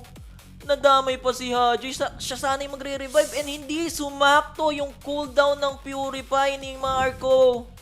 Nabigyan sila doon. What a game from Aurora. Alam ko maraming disappointed ngayon and maraming nalungkot for Falcons PH supporters. Pero sa Aurora supporters, syempre, masaya naman sila kasi nanalo yung Aurora. And kita naman natin, guys, sa mga ngiti ng Aurora na talagang sobrang nahirapan sila sa game na to. Both teams do their best. Kaya nga tayo umabot ng sobrang late game and sobrang ganda na naging do or die match nila. But in the end, it's Aurora Gaming who will proceed on to our semifinals. But again guys, pwede nyo na pa rin naman panoorin kung yung mga highlights ng Aurora Gaming for our game number 2 of the third series. But that's it guys. Sad to say, ay magpapaalam na po ang last representative coming from the Philippines, which is the Team Falcons dito sa Games of the Future. Pero wag kayong aalis, babalik kami. And this is the final series of the day dahil ang maglalaban is Pro Esports. And ang iniintay na lahat, it's the BTR coming from the Indonesia. Kaya quick break lang, babalik kami at see you guys later.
future. We're here to win. Let the best win.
We are coming to you live from the most exciting event of the year, the Games of the Future. After joining forces with one of the world's most recognizable esports organizations, Bigatron by Vitality has entered a new chapter. Often abbreviated to BTR, Bigatron has already competed at top-level tournaments like MLBB Mid-Season Cup and MPL Indonesia. At the Games of the Future 2026 in Astana, we spoke with the team about what this partnership means, the rivals who bring out their best, and the people who support them behind the scenes. Could you please introduce yourselves? Hello, my name is Shogun. I'm the explainer of Biathlon by Vitality. Bigatron and Vitality are two iconic names in esports. What does representing both organizations mean to you? For me, I'm proud to be the part of that team like Vitality and Bigatron, and looking forward to winning the competition, I think. How has joining the Vitality family changed the team, both inside and outside the game? Maybe inside, not change that much. Like, we just do the things like usual, but in outside, I think the fans come growing into our community like that, and it's very kind, the communities.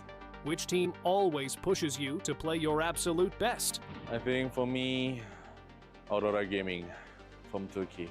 Does your family know that you're participating? Do they support you? Yes, they know, and they will pray for me. I hope so. Do you spend all your time playing games, or are you doing something else? For now, I'm doing college too, like side job. I think like I'm being a pro player, and then I'm just do the college also. From representing two legendary esports brands to chasing success on the international stage, Bigatron by Vitality is determined to make its mark at the games of the future. With strong support from their fans and families, the team is focused not only on winning matches, but also on continuing to grow as players and as ambassadors for esports.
Hello again.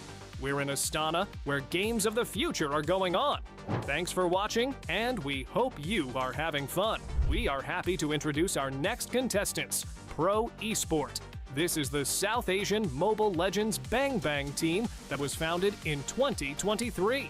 Despite coming together only 3 years ago, guys have already shown their worth by winning multiple tournaments, thus announcing their name to the esports community. Today, they shared with us their thoughts on the Dream Team. Hello there, and thanks for joining us. If you could create the perfect Mobile Legends team, which hero would you choose as your main damage dealer? Why? Hello, my name is Saldik Diop and my team is Pro Esports. I think Layla, because he have a lot of damage in late game. Good choice! Which hero would you pick as your tank to protect the team? For me, Minotaur. He can ulti and crowd control all. I see why you picked this hero. Who would be your ideal support player? I think my teammate, Rosa. Here's what creates a team spirit. Which assassin would you want on your side in a crucial fight? I think Ling. He can just first kill and kill all. Yeah, he can just first kill and sorry. Got it! Moving on, who would be your perfect jungler? For me, it's Coily, my teammate. His Ling is so good. So now we know what makes a perfect team for a Mobile Legends athlete. Isn't it nice to hear how Salvik picks his actual teammates as perfect members? Hope Pro Esport team will manage to make all the right choices and get a dream team.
Welcome back guys here on the 7 for the broadcast of course community castongan ni baka may comment na naman dyan. Hindi kami ang official caster. Yes. Hindi rin po ito ang official stream. The games of the future, and this time it's the most awaited match because kilala ang Pro Esports na lason during the MSC, and this time sila din ang nanalason sa GOF. Kaya tingnan natin kung paano babawi or malalaglag kaya ng Bigatron by Vitality. By Vitality ba? Ang Pro Esports sa game number 1. Pro Esports or baka mamaya madali nila maging by Vitality nga itong Bigatron. Pero if ever chance if ever guys nalaki na natin yung rate. If ever na manalo po yung BTR dito, makakalaban nila yung Aurora Gaming. And if ever manalo yung Aurora Gaming, di ba? Merong possibility na magkaroon tayo ng Indo versus Indo sa Grand Final sa isang international tournament. Hindi ko alam kung meron na bang ganong senaryo sa Grand Finals na Indo versus Indo.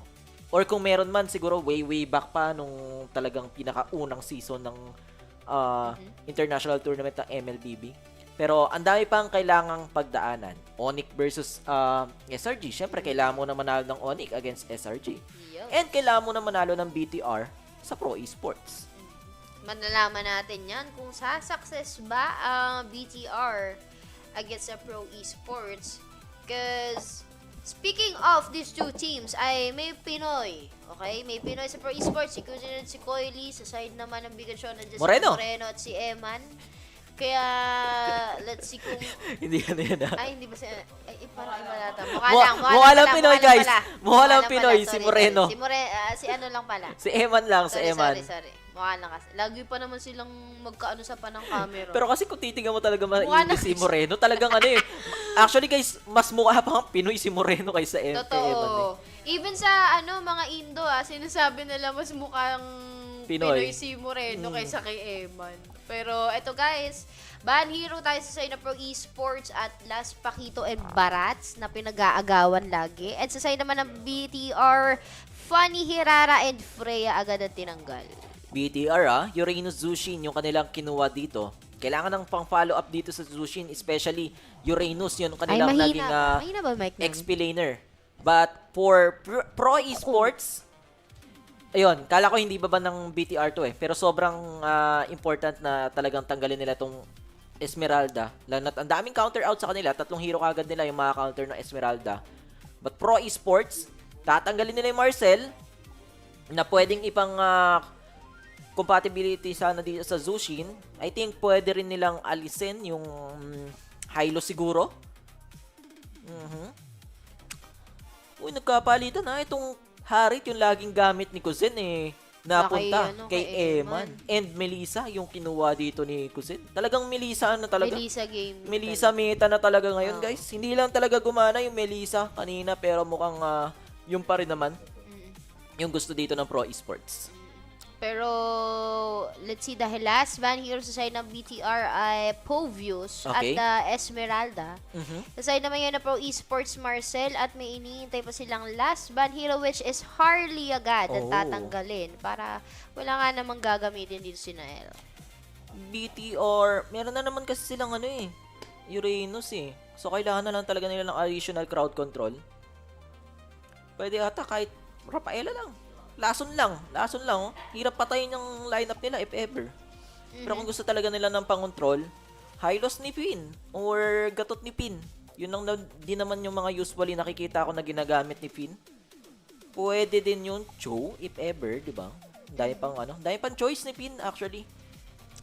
Or Niisip ko yung Nine? gagamitin dito ni Nine? Finn tsaka ni Pipi. Kasi kilala tong Okay. dalawang to sa maganda yung rotation din naman somehow sa... For Pro Esports, Matilda. Oo, Matilda. Sasabihin ko pa lang saan Kasi nakita natin to kanina Oo. And pwede niyang dagitin si Kuzen. Di As tapos long na dito- walang go away. Dito, Rafaela Try lang. Rafaela ulit. Plan nila ng frontline maganda. Kailangan ng tangke. Minotaur? Tangke. Minotaur? Okay lang din ang Minotaur. Minotaur, ano pa ba? Gatot Kasha? Gatot, Hylos. Yung mga ganun lang Gatot, siguro. Minotaur, Gatot, Hylos. Kailangan lang naman kasi talaga ng po-frontline para sa Melissa. Yes. Or magpo-protect para sa Melissa. Kasi sayang, katulad sinabi ni Bossing kanina, masyadong OP ngayon ang Melissa. Back to the ball game yung Melissa na to. At kita naman natin, lalo na pag late game-wise. Alice Chu. Chu Kita ko na. at Alice. Baka hindi mag-assassin tong BTR. Baka mag-ano sila. Mag-util sila. Kasi may Matilde. Pero kung sakaling ganun, totally damage nila, Eman lang. Pero kung sakaling util, magandang mga util dito. Alpha Matilda, yung dating combo. Fred Rin Matilda, okay din nga ata yung Baksha dyan Tsaka Akay Actually, especially Baksha, lalo na't may Alice yung Pro Esports. Pero kung Assassin, gusto mong Assassin dito, may Cho yung kabila Hayabusa, hirap mag-link. Hindi ko naman masabing Suyu. Wala rin namang Hirara. Pero okay din ata kahit mag-util sila. Kasi may Matilda Sayang yung Matilda Hayabusa. Hayabusa. Told you. Hayabusa. Kailangan kasi ng damage. Pag nag-util kasi sila, si Eman lang yung pwede nilang asahan. So, ang viable assassin lang talaga is Hayabusa. Hindi ka rin naman pwedeng mag-link dahil nga may Cho yung kabila. Mas mahirap. So, Hayabusa na lang. And once mo naman makapitan ng Shadow si Kusen, as long walang go away, pwede mo namang i-burst out kagad yan. But again guys, game number 1 to, best of 3. Laglagan to the max na po. Kung sino matatalo dito ay magpapaalam na sa Games of the Future. At ang mananalo naman ay mag-iintay na kalabanin or tapatan ang Team Aurora KD. But keep on supporting the stream by sharing the live last series na to guys. Kaya join na kayo sa amin. Tawagan nyo ng inyong mga family members, ang mga classmate. Kahit teacher nyo, pwede dito guys. Makijoin na kayo sa amin habang malakas ang bagyo. At sa mga gustong manalo sa ating giveaway ng Aurora jersey for Aurora, scan nyo lang yung code guys or message nyo lang ang Facebook page ng JustML. Sabihin nyo lang guys, paano po sumali sa giveaway ng Aurora jersey. Announce natin yan guys sa start ng MPL. Yes. Announce tayo ng mga winners dyan. Maganda yung jersey niyan guys. Kita nyo kanina, di ba? Jersey ng mga nananalo against Falcons PH, di ba? Malay mo, ganun din yung Aurora PH ngayon. Success. Pero Abangan tignan natin ang mangyayari ngayon. Game number 1 between the Pro Esports and Bigatron Vitality.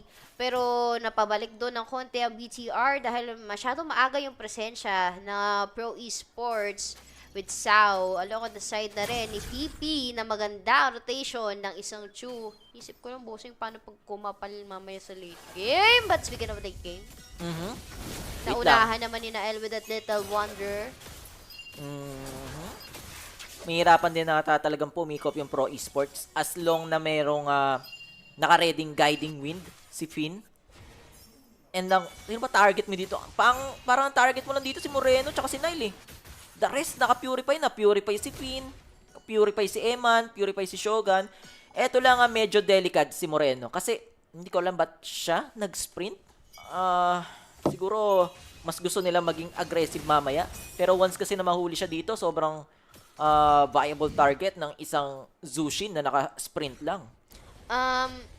Oo nga, no, bossing. Hindi Hindi ka naka-Fury. Wala. So, imagine, yung iniintay na setup dito ng BTR, kasi ang gagawin lang naman ng Sushin, dampot, bigay, dampot, bigay. Tapos yung Crimson Beacon, pwede mo namang pang-out kasi possible na mahirapan ka sa crowd control, additional crowd control ng BTR.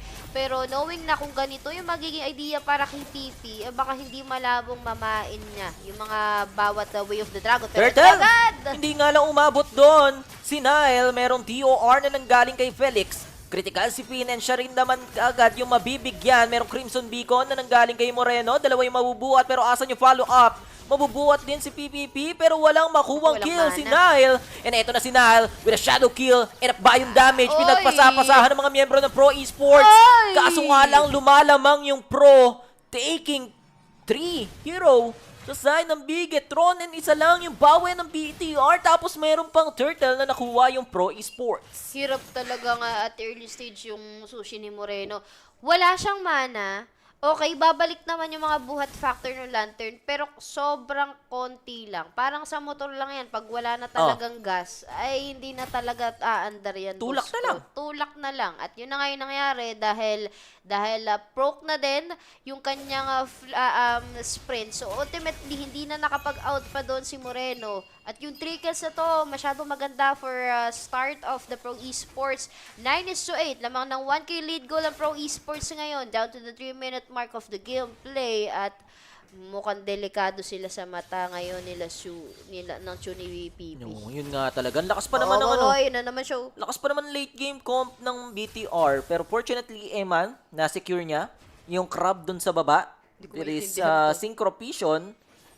Pero si Eman lang talaga ang aasahan nila as of now dahil the rest ng BTR hindi mo makitaan ngayon ang potential lalo na sa nangyaring early team fight kanina na lumamang yung Pro Esports. But shout out to all the supporters of Pro Esports who are watching here in Just ML. Hello guys, good evening here in the PH. Mga Cambodian viewers, diba? Ang dami na nila nag-comment. Mga supporters ng Cambodian team. Pero ito na nga, Zaman Force. Meron namang go away si Kuzen. Circling Eagle, si PPPP yung tinamaan. At si PPPP mag-shoot po out lang din naman. Turtle, hinahawakan to ngayon ni Nile.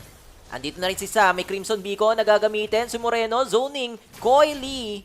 And si Sa, gustong abutin. Si Moreno, hindi niya naman magagawa. Andito na Shogun. Medyo critical o medyo mababa yung buhay ni Sa. So pag-out lang din siya, walang nangyaring patayan sa second turtle natin. Pero may objective na makukuha yung BTR. Pero gawin na mabiwa dito ni Felix. Si Shogun mula sa may taas. Tigana na yung dalawang hero coming from the side of the Pro Esports and the BTR. Pero luckily, nabawi naman ni Nael ngayon yung second turtle with the retribution. Napaganda yung hinga doon ng BTR. And I can see the huge difference. Ang katapon, pero may nakapagdipit. Dragon, sumakses na naman. At tapos po si Nael pa yun wala. Pero kailangan ito na agad. Yung composition dito si Moreno. Makakakuha ngayon sa Chu. Pero ano yun jungler to roamer. Yung naging balitan na yun. PPPP making a play. Pero bottom lane tayo. Zaman Force gagamitin ni Eman. May guiding wheel naman if ever. So hindi mag-burst out dito yung mga miyembro ng BTR. Pero still, going back guys. Nabigyan si Nile ng immediate wheel the dragon doon ni PPPP. And the right target lang din talaga yung ginawa ng Pro Esports. Walang purple back yung Hayabusa. So, medyo mapapagalan ngayon or papagal yung rotation dito ni Nile. Sorry guys, kung nagkaroon na ng medyo di maganda-gandang flow ng mic. Sorry, eto na. Nice na yun direct. Pero going back to the ball game, 16 is to 15k lead ko. So 1k lead ko na yung hawak ngayon ng Pro Esports. At medyo magandang pull to. But again, in terms of the late game potential sa hawak ng BTR, kailangan nilang mag-push yung pressure dito sa side ng Pro Esports. Nagagawa naman nila as long as nandyan sa side nila sa Shogun. mawawala agad si Moreno, knowing na isa to sa mga main comfort heroes ng mid laner ng BTR. Turtle is up in a few seconds. Nakikita ni Shogun na nandito na si Felix. Umpisahan to ng Pro Esports at mukhang mabilis lang din naman nila mag-burst to. Coily yung makakasakit niyan. Felix, may circling eagle. Tatamaan yung dalawa pero DOR sabay BTR. And bang nangyayari dito yung BTR. May shadow kill pero worse, the follow-up. Go away lang yung ginamit dito ni Gozen. Kailangan mag-out na.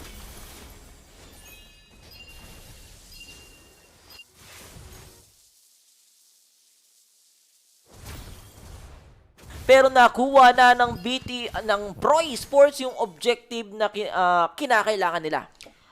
Ang dami purpose ng Turn of Ruins doon ni Felix. Imagine, una, para magkaroon ng magandang set ang Pro Esports. Pangalawa, para ma-force tuloy yung BTR na gamitin na rin yung mga special skill event. Yung kanilang mga ultimates, pero 2v2 situation siya, force na rin with Eman. Walang ultimate call to para sa side ng BTR. Kailangan na lang mag-back at ngayon pa lang, boss, yung magkakaroon ng Sky Piercer sa kamay ni Nael.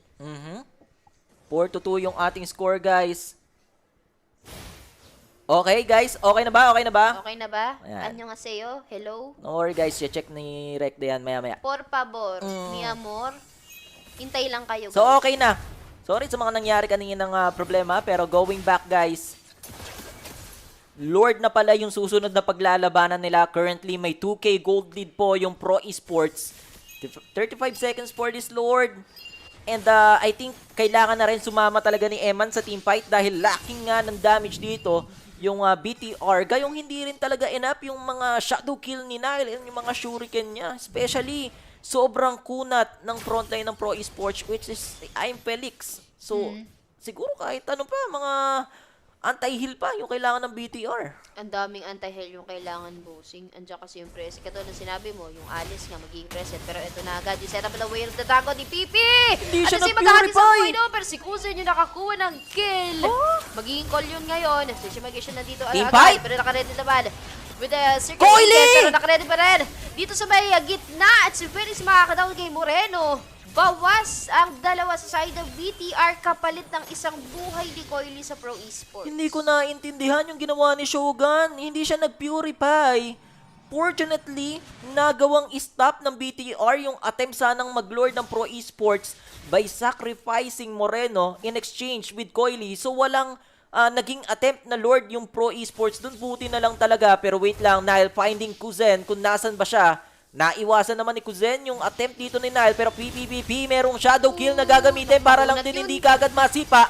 And eto na nga yung Way of the Dragon. Guiding wind lang din pero na-peer out si Nile. Buhay pa! Yung Hayabusa and si Kuzen ngayon yung kailangan tumakas at makukuha siya ni Eman.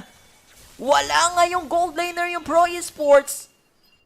BTR Vitality. They can turn this around into a Lord. Pero speaking of Lord, habang nangyayari pala yun, hindi ba aware yung BTR na kinukuha na ng Pro Esports and Lord and mabilisan lang? Solo Lord yung gagawin doon ni Coil. What a call from Pro Esports jungler. Nasalisihan yung BTR doon.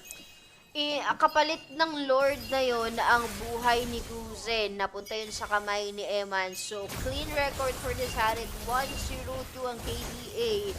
Nga lang, may harapin naman sila na Lord. Pero mabilis lang naman yan na madadown ng BTR. Hindi pa yan evolved Lord, guys. First Lord pa lang naman. Hintayin natin na magpakita yung wave ng Lord mula dito sa may baba.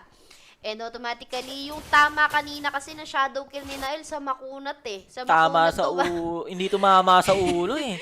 Ang kunat, bossing, kahit tata 1%, hindi nabawasan to sa buhay ni Felix. Pero ito na agad sa kita. Si Felix yung gusto nilang kunin pero hindi. Si Sana lang pala. Shadow kill si Nolo ng Valentina. Pero si Pin yung pwedeng mabigyan. May guiding wind so makakapag-out naman. And yun lang din naman ang call ng BTR kasi nga meron pang Lord dun sa baba na kailangan nilang depensahan. Ang laki din ng minion wave dun sa taas. Ando naman si Eman, pero basag pa rin yung top tower and even yung bottom tower. So parang, in a sense, mas lumamang ba yung Pro Esports dahil babasagin din nila itong gitna. 3 tore yung nabasag ng Pro Esports kahit sila yung natabasan ng miyembro dito. Laki kasi nung naipon nila na pera kanina pa. Imagine, Turtle, yung Lord na naging open, tapos nababawian naman in terms sa number ng kills. Kaya yung pera ngayon, 3K lead gold ang hawak ng Pro Esports. Nababawasan pa naman yan ng BTR, pero kailangan muna talaga nilang mag-clear kasi in terms of objectives na bumasag ng Torre, nagagawa din ng Pro Esports. Indeed, guys. 1 minute on to this next Lord. Currently, 2K yung pinangahawakan na lead ng Pro Esports. Sakit na rin ni Kudzen. Up na yung kanyang Trinity, while Eman, buo na. Surprisingly, hindi nag-Holy Crystal si Eman.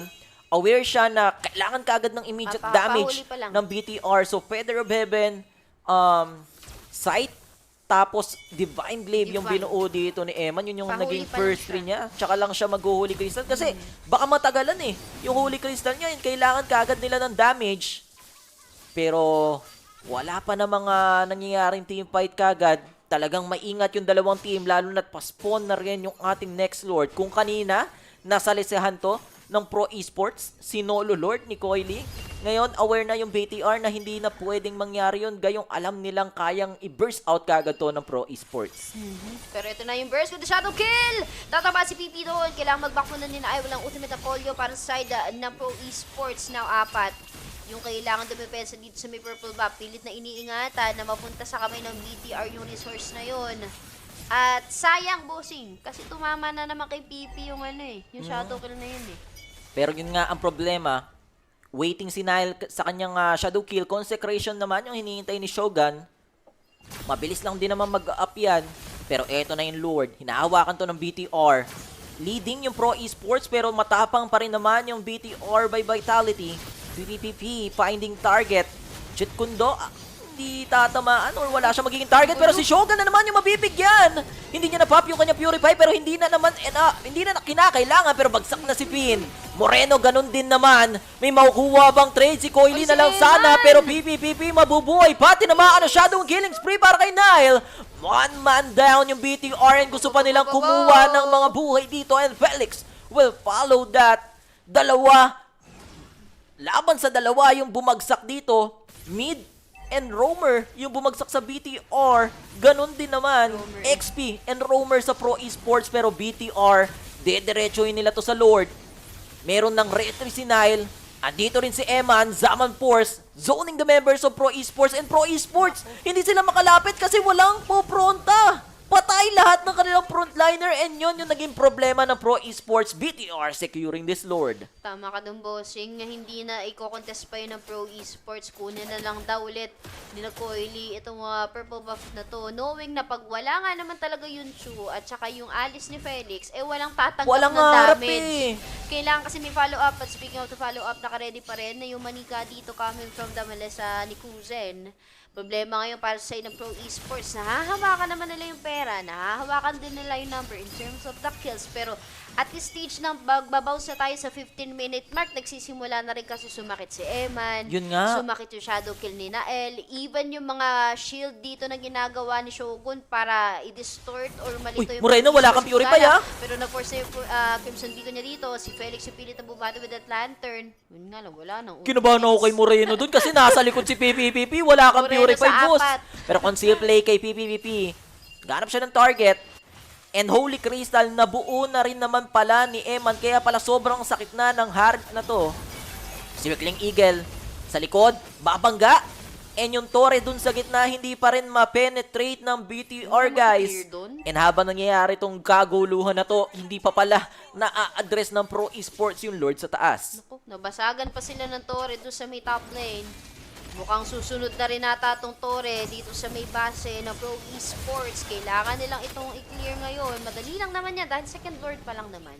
Pero magdedepende na yung kailangan nilang habulin. Pag nakuha ng BTR yung paparating na third Lord which is 2 minutes. Ang kailangan patagalin ng BTR. Pero dito sa may purple buff, simula na mag-attempt. Nakuha pa ni Coily. Somehow, buti na lang. Pero in terms of output kasi nung in and out ng Matilda na to, sobrang laking tulong. Yun nga pag hindi mo talaga ma-burst out yung isang miyembro dito ng BTR, pwede silang mag-reset dahil dito sa Matilda. And kahit sabihin natin kaninang team fight sa Lord 5 kanina, naging 5v3 yung laban, naubos na kasi ng Pro Esports yung resources nila. And problem is, ang nabuhay pa si Nile and Eman, yun pa naman yung main damager talaga ng BTR. So, kailangan i-address ng Pro Esports. Hanapin si Eman, ma-force yung kanyang Purify, and for Nile, ma-target siya ni PPPP. Kasi kung mawiwi of the Dragon mo naman to, pero Eman! Kasasabi ko lang! And yun din kagad talaga yung nangyari. Wala si Eman, nagulat si Eman sa damage, hindi niya na-pop yung kanyang Purify kasi binuhos nga sa kanya lahat. And problema to for BTR. Paspon na yung Lord, hindi aabot yung death timer dito ni Eman. First death niya at yun pa ata yung magiging reason. Kaya madedehado yung BTR dito. Medyo malayo yung mga membro ng Vitality. Ibibigay ba nila tong Lord? Magagawa ba ni Shogun and ni Finn na patagalin tong Lord hanggang mabuhay si Eman? Pero biniburst na to ng Pro Esports, guys. Kalahati kagad yung buhay ng Lord. Kailangan makalapit ni Nile pero nakaharang kasi si Felix. So immediate bursting this Lord. Out kagad yung Pro Esports. Nakuha na nila yung kailangan nila. Ngayon, kailangan dumepensa ng BTR. Kailangan talaga nilang dumepensa na pamali talaga na iniiwang mag-isa o hinahayaan na pumeso mag-isa si Eman sa harap. Sabi ni Jonathan Toral, nice one Eman daw. Mukhang alam mo na kagad kung saan nakasuporta ang ating viewer dito. Paki-block po muna, direct. Pwede po ba yun? Paki-mute muna. Pero right now, Lord is marching mula dito sa may taas pero magsisimula ng play ngayon yung Pro Esports. Kailangan mag-connect ngayon nila Moreno. Even kay Shogun, nang pwedeng humarap sa side ng BTR. Bumabasa ni Tori mula dito sa may gitna. Nakikita ko na agad yung follow-up item dito kay Finn pero kailangan mo bang gawin yan right at this point na ang daming dapat tunawin ni Eman. At yung kanina na 1-0, medyo kumangit nung nagkaroon yun na na talaga, pero eto na nga kagad, may nasipa. That will be Shogun, medyo makunat naman yan, and ginaiding win lang din, pero ubus na. Yung possible maubos na yung Torre dito ng BTR, and patay na naman si Eman! Eman is down! Hindi niya nagamit yung kanyang Purify, so 4 na lang yung didepensa, pero wala na ata silang damage. Andiyan pa naman si Nile. Meron nga lang Winter Crown, sabay Shadow Kill, patay dito si Sa. Pero Nile, naghahanap pa siya ng target. Walang masyadong damage dito si Moreno pero nagamit niya na kasi yung kanyang Crimson ng Beacon and Guzen pre-hitting onto the back lane. Ito na muli si Nile. May nakapitan na Shadow Immortality was pa para dito kay Coil. And hinahabol ngayon ng BTR yung mga miyembro ng Pro Esports. Monster kill na si Nile. Kaso shutdown. Guzen will get that kill. Finn, Way of the Dragon. Ito na si Coil. Winter Crown pero patay ka na rin naman. Pero hindi. Nakapag-circling Eagle pero ganun din pala yung magiging resulta. Pabuhay na si Eman. Pero wala nang Torre yung BTR, guys. Na shutdown si Nile. And ngayon, Pro Esports, kailangan lang nila ng next Lord para tapusin tong game dahil ilang na lang, kalabit na lang tong Nexus eh. Pero babalik pa na naman. Aabutan pa dahil 50 seconds cooldown for another set of the Lord. So, madali lang na makakahabol si Nael and si Finn. Pero ang problema, kung pupwesto man sila dito sa fight or makikipag-agawan sa may Lord, butas na butas po ang bahay ng BTR at malaki ang minion wave na naipundar ng Pro Esports. Right now, talaga. 61k over 57k lead gold ng BTR ang kalamangan ng Pro Esports. 12-9 ang score. Magbabounce tayo into the 20-minute mark. Buti na lang, bossing, na-survive pa naman kanina. Ang akala ko nga, diretso na sa Torre para tapos. Namala si Eman, no? Buti na patagal pa nila Nile. Dahil yung lineup talaga ng BTR, si Nile na lang yung matitirang damage mo pag nawala si Eman. And yun nga talaga yan, nabiburst si Eman na hindi niya nabibigyan ng time para ipop yung kanyang Purify. Pero Evolved Lord to. Kalahati kaagad yung buhay ng Lord. Kahit Evolved Lord, sobrang kunat. Ay, sobrang bilis, maburst. Hindi nila kinuntis. BTR, aasa sila sa kanilang high ground defense. Ang problema, kakayanin ba? Wala na silang Torre para depensaan tong Evolved Lord. And maya-maya, babangga na to sa base nila. Hindi ko alam kung ano ang naging call nila. Pero aasa sila sa magiging depensa nila mamaya. Importante talaga ang pestuhan dito ni Eman. Siya ang pwedeng mag-clear sa side ng BTR. Di na rin kasi kinakaya ng bawat tabot ni Moreno nung lantern. Imagine, ito na. yun na naman kailangan gawin ng Sushin eh. Oo. Supportan yung bawat kilos. Even si Nael, isang shadow kill lang yung pwedeng tamaan ng ultimate niya. Kaya, Kailangan nilang harangan to sa gitna. So, the defense ang Circling Eagle, sabay punta doon sa likod, patay kagad si Sa. What a play from Bean, sabay Crimson Beacon, kaso pre-hit pa rin dito si Kusen. Kailangan nilang mahanap tong Melissa, mabubuhat naman, and si Nile. Naku po, nasipa pa yung Hayabusa, tapos yung Evolve Lord doon sa gitna.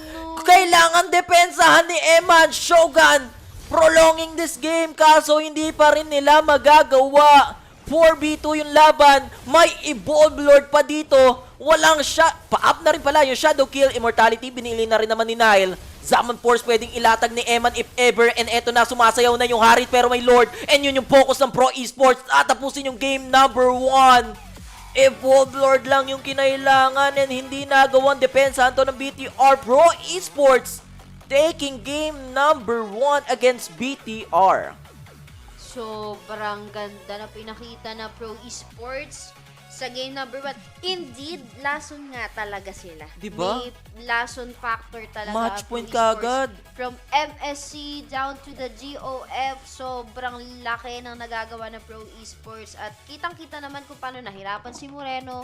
Ilang downs na nang nangyayari kay Evan talaga. Tsaka talaga medyo lacking talaga sila sa crowd control. Especially, once wala ng circling eagle, aasa ka dun sa lantern ni Moreno. Hindi naman immediate yung mga pag-angat niya. So, ang nangyari, parang naging Melissa game siya. Pre-hit lagi yung Melissa, pre-hit lagi si Kusen. Tapos sobrang punishable pa nung 2 beses napita si Eman. Kasasabi ko pa lang na dapat hindi mapipita si Eman, biglang namatay dun sa taas. Hindi na pop yung purify niya. Tapos ganun uli yung naging resulta nung ikalawang death niya. 2 times lang namatay si Eman, guys. Pero yun pa yung naging resulta ng pagkatalo nila. I mean, yung kung bibilangin mo kasi yung mga death record ni Eman, kung sa early game, okay lang eh. Okay, mababawi ng late eh. Kaso pinag-uusapan natin, basag yung Torre, late game wise na. So automatically may Alice pa na presence, tapos yung Chuni Pipi na pilit humahabol, tapos may Nolan pa coming from the Pro Esports. But that's it for our game number 1 for the last series. Babalik kami, quick break lang. And tingnan natin kung paano babawi ang BTR from Vitality sa country ng Indo. At kung kaya ba i-2-0 to ng Pro Esports or babalik tayo para sa game number 3.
Welcome back guys! Game number 2 for the last series. Una nanalo or match point na po ang Pro Esports. At tingnan na natin dito sa drop kung makakabawi ba ang BTR by Vitality. 2-0 or 2-1?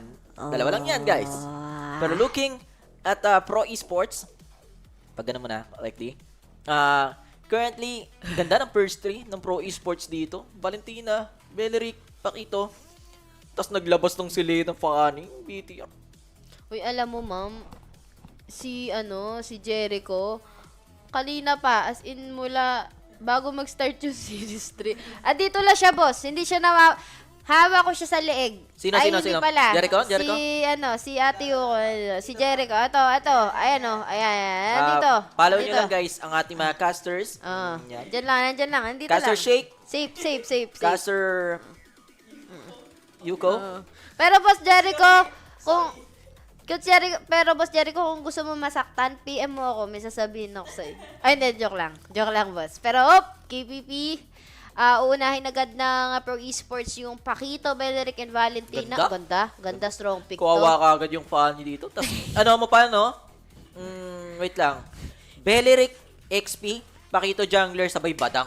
Badang, no? Wag mo na paglaruin si Nile. Combo, tapos hindi makaka-cable agad yung funny dito, pero last ban hero para sa side ngayon ng BTR, Nolan and Glue at last Barat. Ganda ng talaga galing talaga mag-drop ng Pro Esports. Pero guys, sa mga nariyan po sa kanilang mga kabahayan, keep safe sa mga direktang tinatamaan ngayon ng bagyo. Actually, malakas din ang ulan dito, guys. So, ingat po kayo. Syempre, sa mga dyan, kasi may mga nababalita, di ba? Mga nakakuryente, guys. Secure nyo yung mga linings nyo, yung mga electrical devices, equipments nyo. Doble ingat po tayo sa panahon ngayon. Pero going back, guys, Guinea yung last ban dito ng BTR by Vitality. Bye-bye na nga ba? Bye? Bigatron by Vitality na ba to? Yung ba isabihin ng BV? Bye-bye Vitality? Magiging ganun kaya. Pero, last ban hero is Guinea. So, nakikita nila na potential na baka mag-utility itong Pro Esports. Pero sa tingin ko, parang hindi. Pakito parang Jungler okay na talaga. Okay na ako sa Pakito Jungler kung ikaw Pro Esports. Kasi sagot mo kagad tong Assassins ng BTR. Easy burst kagad if ever. Pero dinagdagan pa ng Cupra. Pakito Pakito Jungler nga, boss. Pakito Jungle, tapos Kufra, XP, Bellery. Yun na talagang sandwich method. Pro Esports is cooking, mga sir. Pero BTR, hero ni Eman. Sana nakarecover si Eman sa mga supporters ng BTR kasi sobrang hindi naging maganda yung naging resulta ng last team fights natin kay Eman. Kailangan makabawi dito yung BTR, pero kung medyo napapa-question pa rin naman ako dun sa Selena kasi mawalan man ng Dryad yung Beleric. Yung yakap, malamig ngayon. Tama. Yung yakap ngayon ng Cobra. What? Nag-load sila? May Beleric ka. Claude and Gatot Kacha ang last 2 pick hero season ng BTR, so hindi ba sila mahirapan dyan sa So kung Claude to, pwede pang ipakito gold to. Pwede pang Pakito gold. Okay. Ay, di. Harit. Harit na ni Kuzen. Main hero na ni Kuzen yung Jungle nilabas. Pakito talaga. Jungle Pakito to ni Coily. Ganda naman ng drop ng Pro Esports. Mas confident sila. Kawawa sila sa Beleric dyan. Especially si Eman tsaka si Noy. Tingnan na natin, no? Kung gagana yung drop nila. Tingnan natin guys kung matu-2-0 ba ito ng Pro Esports or kaya pang ilapag ng BTR by Vitality into game number 3. Pero by the way guys, don't forget to share the live dahil last na to. Messi, last na to. Hindi na ba mag-game 3 to? Malay nyo naman, last series na to. At bukas interesting ang mga magiging laro. Pero bago mangyari yung bukas, share nyo muna yung live. Mention na nyo na yung mama at papa nyo, ate, kuya, tito, tita nyo. Pwedeng pinsan nyo din, barkada. Kabit. Tingnan natin kung sino ba ang... Bossing ka naman. Hindi, mention mo na lahat. Diba? Mention lahat. Pero, sa mga gustong manalo ng giveaway ng jersey coming from the Aurora, by the DR Morian, guys. Message nyo lang ang page ng Just ML. Tanong nyo lang sila, bossing, kung boss, paano po sumali sa giveaway na yan. At i-announce po namin ang winner sa simula ng MPL. Boss, paano po sumali sa giveaway ng Aurora jersey? Ganun lang, oh. Boss, size Ganun ka medium lang, po oh. ako. Boss, dito nyo po deliver. Gaganyan mo lang, boss. Maganda tela nun. Pero raraffle natin yan, guys, sa mga magsasali sa giveaway. Pero, medyo masamang pangitain yun, Naila. Unang cable niya, hindi tumama. Nagmintis, Not looking good yun, pero okay lang. Wala namang masyado daw nakakita. Grabe naman yung zoom in mo dyan. Rekti, pwede ba natin i-zoom out na yan? Isang minuto na yan, boss. Boss, alam mo, yan ang matatawag natin na literal na head-to-head battle. Guys, disclaimer lang po. Hindi po kami ang official casters ng Games of the Future. This is only a community stream. Wala po kaming kanalaman dyan sa sa ano dyan. Hindi po namin nire-representa ang Games of Future. Ano man pong sabihin namin, hindi po nila hindi po tama. Sinabi ko kanina, guys. Lahat ng sinasabi namin, guys, hindi nila hindi. Lahat ganito na lang po, no? Lahat po na naririnig at nasasaksihan nyo po dito ay pawang sariling opinion po ng mga tao sa Just ML. Wala pong kinalaman o koneksyon ang mga partido namin coming from the Games of the Future. Pero, maayos na. Maayos na. Back to the ball game tayo. 2-minute mark of the gameplay. Wala pa nakakakuha ng kill. Wala pa nag-i-initiate ng mga clash. Kailangan po munang mag-control sa pagkuha ng mga resources. Parang natuto ata ang BTR doon sa mga attempt nila nung game number 1. Medyo tumahimik nga yung early natin dito. Pero BTR, hahawakan na ni Pin yung turtle. Wala pa namang ultimates yung parehong roamer dito. Pero meron na kasing Ratriad sa ano yung kanyang aagawin. Pwede ata yung AOG if ever. Pero may naton. And that will be PPP. Bouncing ball, hindi na nakapag-cable pero mamamatay pa rin naman pala. And Ratriad, AOG combo! Wombo combo para sa Pro Esports. Tanggal kagad yung jungler dito ng BTR. And kung ikaw yung Pro Esports, okay ka na sa trade na yon dahil wala nang ang retry holder yung BTR dito. Sabay sa gitna, may tinamaan ng pana. Moreno yung makakuha ng kill. Nakabawi yung BTR, mga sir. Okay, 2-1 ang magiging score down to the 3-minute mark of the gameplay. Wala pa rin nakakakuha ng turtle na to pero magiging open para sa side ng BTR. Hindi na mag-attempt si Coily knowing na pakito yung gamit niya eh. So, kailangan niya ng enough time para makipagsabayan. Pero yung apat dito sa kita, makukuha na kay Shogun. Ito na nga yung AOG na karekta mula dito sa may harap. Pero si PPP yung mawawala. Sina Elio nakakuha ng kill doon at additional point na naman sa side ng Vitality. Abyssal Arrow na naman ko-connecta. This time wala nang follow-up. Pero 3-1 yung ating score. Pero kahit ganon yung nangyayari, hindi naman masyadong mataas yung lead dito ng BTR. Siguro dahil na lang din dun sa nakuwang kill kay Nile kanina. Pero mukhang Pro Esports, they're still confident dito sa game natin. As long na hindi magdire-diretso itong mga pana ni Moreno na tatama sa kanila. And Coily onto the bottom lane. Kala ko may sunod na bakbakan ka agad, pero kakalma muna tayo, mga sir. Pero kalma muna, guys. Kailangan muna magkaroon ng enough time para makabawi ang pakito ni Coily. Sobrang laki ng gap ngayon with Nael compared to the game number 1. Shout out again to the supporters of Pro Esports here in the comment section of Just ML. Please do follow the page if you want some updates for the upcoming tournaments for the MLBB. But back to the ball game, 4-minute mark. Lamang na 2 kills lang naman. But in terms of the money, medyo pantay. Ngayon pa lang, makukuha si Triad doon sa may gitna. 2v2 situation. Pero isang suntok katulad doon. Si Felix yung nakakuha ng kill. Beleric ang inaasana yung pakito. Pero dito sa may baba, with the Zaman Force, 2v2. AOG mula doon sa may likod. Makukuha din. Magiging piso yung buhay ni Moreno. Pero mag-isa si Pipi dito sa may gitna. Magiging call yun para sa 3 ng BTR. At mawawala sa kamay ni Finn ang Kufra ng Pro Esports. So jungler to roamer uli yung naging palitan natin dito. And fortunately, hindi naman nabigyan doon si Kuzen sa baba. Pero wait lang, nandito si Saa. Andito rin naman si Moreno. Hindi alam, tumama yung Abyssal Arrow sabay mga kalmot. And Saa will go down. Killing spree para kay Moreno. Aray mo. May flicker siya doon, pero mahirap gumalaw para kay Saa knowing na Valentina kasi to eh. So, wala ka nang igagalaw pa. Pero dito sa mitaas si Shogun, pilit na pinipigilan si Coily with this Pakito na kunin yung mga objectives niya at makahabol in terms of the money against Naal with this Funny. Pero mapipilit na mauwi si Moreno dun sa may baba at open na naman ang Turtle sa side ng Bigatron. So, walang contest yan, guys. Medyo malayo din si Coily.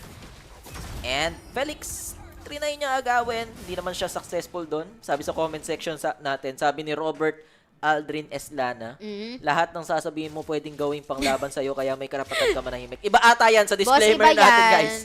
Pero wait lang. Parang mag-shot ata kasunod nun. Ops, si Finn yung tinamaan ng Tyrant Revenge and okay lang din daw kasi as long na nabigyan naman ng vision si Finn, hindi nabigyan si Eman pero basag na yung taas. Surprisingly, Uranus pa yung nakagawa nun and siya pa yung unang nakabarag ng torre dito. Pero 7 kills in total, 5 coming from Bigatron, 2 naman sa Pro Esports. In terms of gold, 2,000 din yung lead ng BTR. But right now, delikado ata if walang tumutulong sa Pakito ni Coily. Kailangan pa naman nila ng damage na panggagalingan sa bawat suntok nito mamaya. But magiging favor para sa side ng Bigatron. Iniipit talaga nila, bossing, hindi na nga makababa si Coily dito sa may bottom lane or mid lane para tumulong. Pero yung call ngayon sa side ng Bigatron, sa taas Sa taas! Nakaready sila at direct sa taas, si Nael yung nakakuha do kay Coily. Good call yun para sa side ng BTR. Yung BTR, grabe din pala talaga yung disiplina nila, Eman. Alam nila na yung ibang miyembro dito ng Pro Esports nasa baba kanina kaya nag-back agad sila, Eman. Pero wait lang, may team fight ulit dun sa baba. Fan mo na yung camera. Summon Force gagamitin ni Kuzen. Sasayaw lang din naman. And si Nile. And AOG masyado kang matabang. Pero okay lang din daw kasi nabigyan naman si Kuzen. And bouncing ball para kay PPPP. Magagawa pa makatakas. Natalo na ni PPPP. Hindi tumama yung cable ni Nile. Kaya habulin siya ni Coily. Coily will get the kill. Andito na rin si Sa. Mega kill para kay Moreno. Palitan ng mga kills. Ayun, nag-TP-TP pa. Nasunog ni Sa. Yun ang tinatawa. Hindi ko alam kung anong tawag doon. Basta starting with letter K. Pero Sa, Abyssal Trap. Inagaw yung transformation ni Selena. So, makaka-out naman siya. Tato! Si Pinto! TV ng TV! Ano kasi yun, yung, di ba bossy, pag nag-slide, yung isang kurot ng bato ng stars dun sa may Valentina. Tumipi pa kasi si Boss Oma eh. Nag-TV doon lang. Bigla namatay. Nag-TV pa eh. Sabi, kilig. Ayun, nakilig nga. Pero dito sa may taas. Naudlot yung TV. Si Shogo pa rin gumagawa ng play dito. Mapupunta na naman sa kamay ni Nel for the side of the BTR. Pero Zamba Force wala dito sa may gitna na force na rin with Kuzen. Walang chance para sa Pro Esports dahil call yun sa side ng BTR na okay, cool down yung harit nila ngayon. And hindi naman mababasag ng BTR yung gitnang torre. Dedepensa to ng Pro Esports, mga sir. 9-4 yung ating score. Currently leading yung BTR ng 4K gold lead. Moreno with a 4-0 standing. Grabe naman yung mga pana talaga ni Moreno kanina pa eh. Hindi ko na ine-expect, guys, na ganito mag-Selena si Moreno. Talagang kung nanonood ka, sobrang nakakabilib yung mga pana niya dito. Pero hindi pa naman tapos para sa Pro Esports to. Sa baba. Tumama na naman yung pana! Another Abyssal Arrow connected dun sa uppercut. Saktong-sakto yung timing dun kay Coily. It's time for BTR na bumasag ng mga tore kasi nga wala ng jungler yung Pro Esports dito. 1 minute before the Lord. And PPPP, makikita siya ni Shogun. Dito naman yung rest of the gang if ever. And Abyssal Arrow na naman tatama kay PPPP. Grabe ka na talaga, Moreno. And si Rep number 2 nagtawag ng pause. Okay, guys. For those who are asking, this is game number 2 to the supporters of Pro Esports. Now, currently, game number 2, so far, down to the mid-game and the late game, it's in favor for the side of the BTR or the Bigatron by the Vitality. But, if BTR will win this game number 2, of course, we are going to bounce into game number 3. Pero sa mga Pinoy natin dyang fans, again, guys, shout out kay Drakir. Nanginginig yung kamay niya. Pero legit kasi, bossing, nung game number 1, 'di ba, pag pan ng camera out dun kay na Moreno, talagang gigil Ano rin yung kasi inom to niya ng guys tubig. do or die match to guys. Elimination Laglagan match to. Wala pong lower bracket yung quarterfinals natin. So kung sino yung malaglag, out kagad. Kung sino yung mananalo, syempre makakalaban nila yung team ng Aurora. Tama, Aurora. Pero going back guys, ito na po, balik tayo sa match natin. This is game number 2, BTR and Pro Esports. Pro with a 1 win kanina. Harap si Sorry and Felix. Ratriad gagamitin niya. Masyado nga lang makunat si Shogun. So mabibigyan ba? May Holy Shield dun sa gitna. Nasasabog na. Grabe yung BTR. Pinasabog lang yung Holy Shield. Wala nang Holy Shield dun sa taas. Tsaka sa baba. Babasag si Eman. PPPP charging. Pero aware kasi yung BTR, so medyo nagbaback away sila pag nakikita nila yung Cupra na nag-i-stretch na. Ang hirap nito. Talagang fino-force na BTR na bigyan ng malaking pressure yung Pro Esports. At kanina pa din, even si Sa dito, ngayon niya lang nakuha yung AOG coming from the GOTF ni Finn. Pero, considering na kumukuha pa ng Lord ngayon, aside ng BTR, first Lord of the gameplay, at yung bawat pana nga naman talaga ni Moreno, ay laking lason yun. Yun nga. Sa side ng Pro. Sinusubukan na gumalaw, even ng pakito dito ni Coily, pero pag nadadali kasi talaga, katulad ulit ngayon. Wait lang, may Lord dun sa... Kala ko, marireset yung Lord kasi iniwan ka agad ni Nile. But PPP... Para kay PPP ata, kailangan nakatago yung ano niya eh. Yung stretching niya eh. Nakikita kasi kagad nag-out yung BTR kaya hindi makapag-set up dito si PPP. Pero yun ang problema. Kailangan nilang depensahan tong Lord na papasok na sa kanilang base. Wala na silang Holy Shield kung inyong matatandaan. Si Eman, BMI out lang. Kailangan din respetuhin yung damage ni Coily dahil nangalahati kagad yung buhay niya doon. Ang problema nito, pwedeng arangkada agad to ng vitality, knowing na kulang sa damage, kulang sa setup, kulang sa item, kulang sa pera ang Pro Esports. Because as of now, as Lord is marching dito sa may top lane, 37k lead gold in favor of the BTR. Kailangan nilang i-clear to. Wala na mga Holy Shield, pero nagdedelikado yung buhay ngayon ng Pro Esports. Babasagin na yung Torre mula dito sa may taas. Tingnan natin kung itutuloy ba to ng BTR. Mukhang bigay na lang ata yung Torre dun sa taas. And charging na naman si PPPP. This time, hindi niya uli itutuloy yung kanyang stretching, mga sir. Merong AOG na ikakasa dun sa gitna. Sabay Rat of Dryad, dalawa yung nakontrol, rather tatlo, pero may Purify yung Winterground. Si Eman, sabay eto na si Nile, cleaning up the members of Pro Esports. Bagsak dito. Si Sorry and Felix, hindi pa nila nagawang kunin si Finn, so walang magiging trade.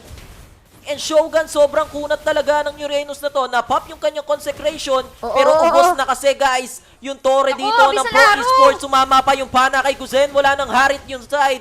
Ops, Moreno, inabot nga lang. That will be a shutdown para kay Sa. Pero successful na kasi yung plano for Bigetron. Nakuha na nila yung Torre. Yung mga Torre ng Pro Esports. Just one Lord is needed. And wala silang gold laner. 15 seconds para kay Guzen. Hindi suntok na mga maayos dito si Coily and pinagwawashing na ni Nile yung mga miyembro dito ng Pro Esports. Makakapag-out pa yung Fanny. Pabuhay na naman si Kuzen if ever. 3 seconds for this Harit. BMI out lang kay Eman. Sabay out na yung BTR. Okay na sila doon. Ubos yung inhibitor tower ng Pro Esports. So next Lord, pwede nang tapusin to ng BTR if ever. Nadali lang talaga sila nung pag-set ng AOG ni Finn mula doon sa may gitna. Tapos saktong pasok ng Beleric ni Felix dito with that flicker, nakapag-dryat. Nakuha naman yung 4 doon, pero after ng dryat kasi wala nang follow-up ulit. And kulang pa nga yung mga suntok ni Nakoy. Even yung damage ni Pusen, wala pa. Knowing na meron siyang boots, Holy Crystal, so pa-divine item pa lang siya, boss. Naku po, medyo malayo pa yan. Pero ang tanong, paano ang magiging depensa ng Pro Esports? Hindi nila magawang i-contest tong Lord. 10 seconds for this Lord. Tapos wala pa silang katulong na torre para dumepensa mamaya. Yun talaga yung magiging problema. Kailangan muna i-fix ni Coily yung Lord dun sa taas. Pero mabilis lang kasi i-burst to ng BTR. Shogun yung harap. Hindi na nakaabot pa si Coily and maiiwan pa si Sorry I'm Felix. Tumama yung Pana and Belric. Felix will go down. -1 kagad yung Pro Esports. Paano ngayon yung depensa nyo? Maaga atang lalabas yung Lord. AOG gagamitin ni Finn. 4v5 yung team fight. 25 seconds for this Beleric. Tapos wala pa kayong torre. So paano talaga ang depensa? May wave pa yan. Naku po, peligro minion. para sa Pro Esports to. Abyssal Arrow hindi naman ko-connect. Kailangan harangan tong Lord. Kailangan di makalapit to sa base pero Blazing Duet sabay Winter Crown lang din ng PPPP. Bouncing ball pero Recta Tower na lang. Yung BTR dito hindi na kailangan pang pahirapan ang sarili nila and BTR will take us to game number 3. Grabe, yung BTR talagang nanggigil sila sa bawi na to. At kitang-kita naman talaga yun na nung pagpili pa lang talaga ng respect na Selena of Moreno, wala siyang pinalagpas, bitaw lang siya ng bitaw ng Abyssal Arrow. At ang galing lang kasi bago tumama yung Abyssal Arrow, malayo yung pakito ni Coily, pero pag gumalaw kasi si Coily pabalik, sakto. Kumbaga kalkulado nung Abyssal Arrow ni Moreno na talagang tatamaan yun. At that's it guys for our game number 2. At ako magbabasa talaga tayo sa game number 3 at dito natin titingnan pagbalik namin mamaya kung sino ba ang mamamaalam sa stage ng Games of the Future. Bye-bye!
Welcome back, guys, into the last game. Game number 3 for the last series between the Pro Esports and BTR by Vitality.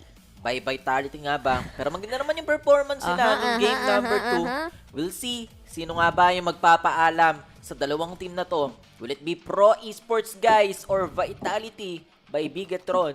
Balik talaga nyo alam ba? Pero first pick ng Pro Esports will be Melissa. Okay, ito yung isa sa mga nagpanalo sa kanila kanina.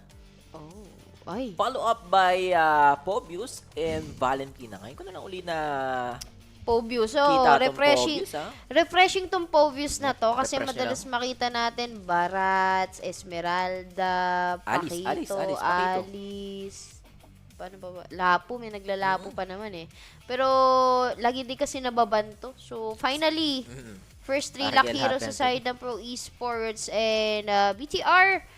Stick pa rin sila sa Nolan ng ninaal nung game 1 ata to. Okay naman yung Nolan niya nung game 1. Talagang nadali lang sila. And Claude ni Eman, okay. So, classic lang din, BTR. Pero, eto guys ang problem ngayon ng BTR, kailangan nila ng crowd control. At the same time, yung crowd control na yun dapat hindi masyadong magbe-benefit ang isang Valentina. Considering na Uranus uli sila for Shogun, tas Nolan, tas Claude. So, totally wala silang crowd control. For Pro Esports, Pobius, syempre kahit pa paano may crowd control yan. Internal person yan, sakit sa ulo. Pwede yata mag-Rafaela na lang yung ano dito, BTR. Rafaela? Nagra-Rafaela ba to? Si Moreno. Dali lang din naman. Kayang-kaya niya.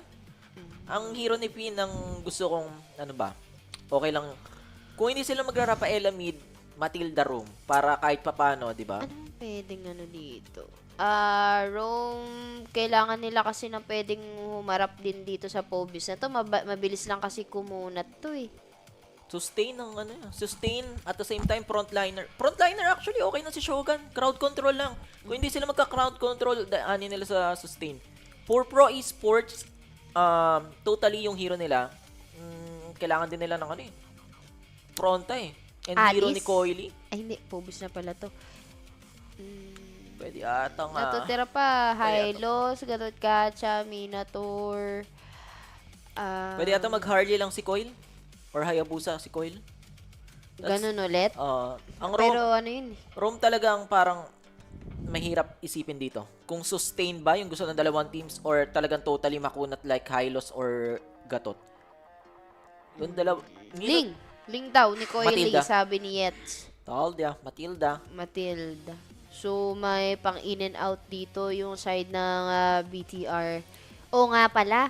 Kailangan mo talaga ng pang-out kasi pag nag-open yung internal pursuit ng lato-lato ng Pobius, medyo masakit yan, knowing na Claude, tapos nahahabol din naman sa damage if mag 1v1 head sila ni Shogun with this Uranus. Pero hindi pa natin sure tong Matilda.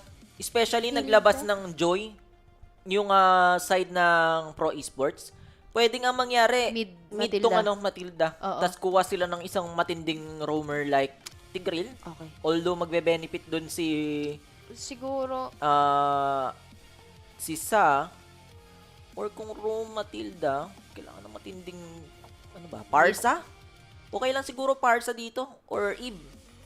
Parang mas okay ako sa Eve, bossing. Kasi kung Parsa magagalaw kasi ni na Felix tapos ni na Felix tsaka ni Coily with Joy. Siguro kung Vexana okay din. Balik Eve ulit. Ganun. Okay nga yung Vexana dito Or Lilia. Ang naano ko diyang classic lang. Classic Cecilion ni Moreno.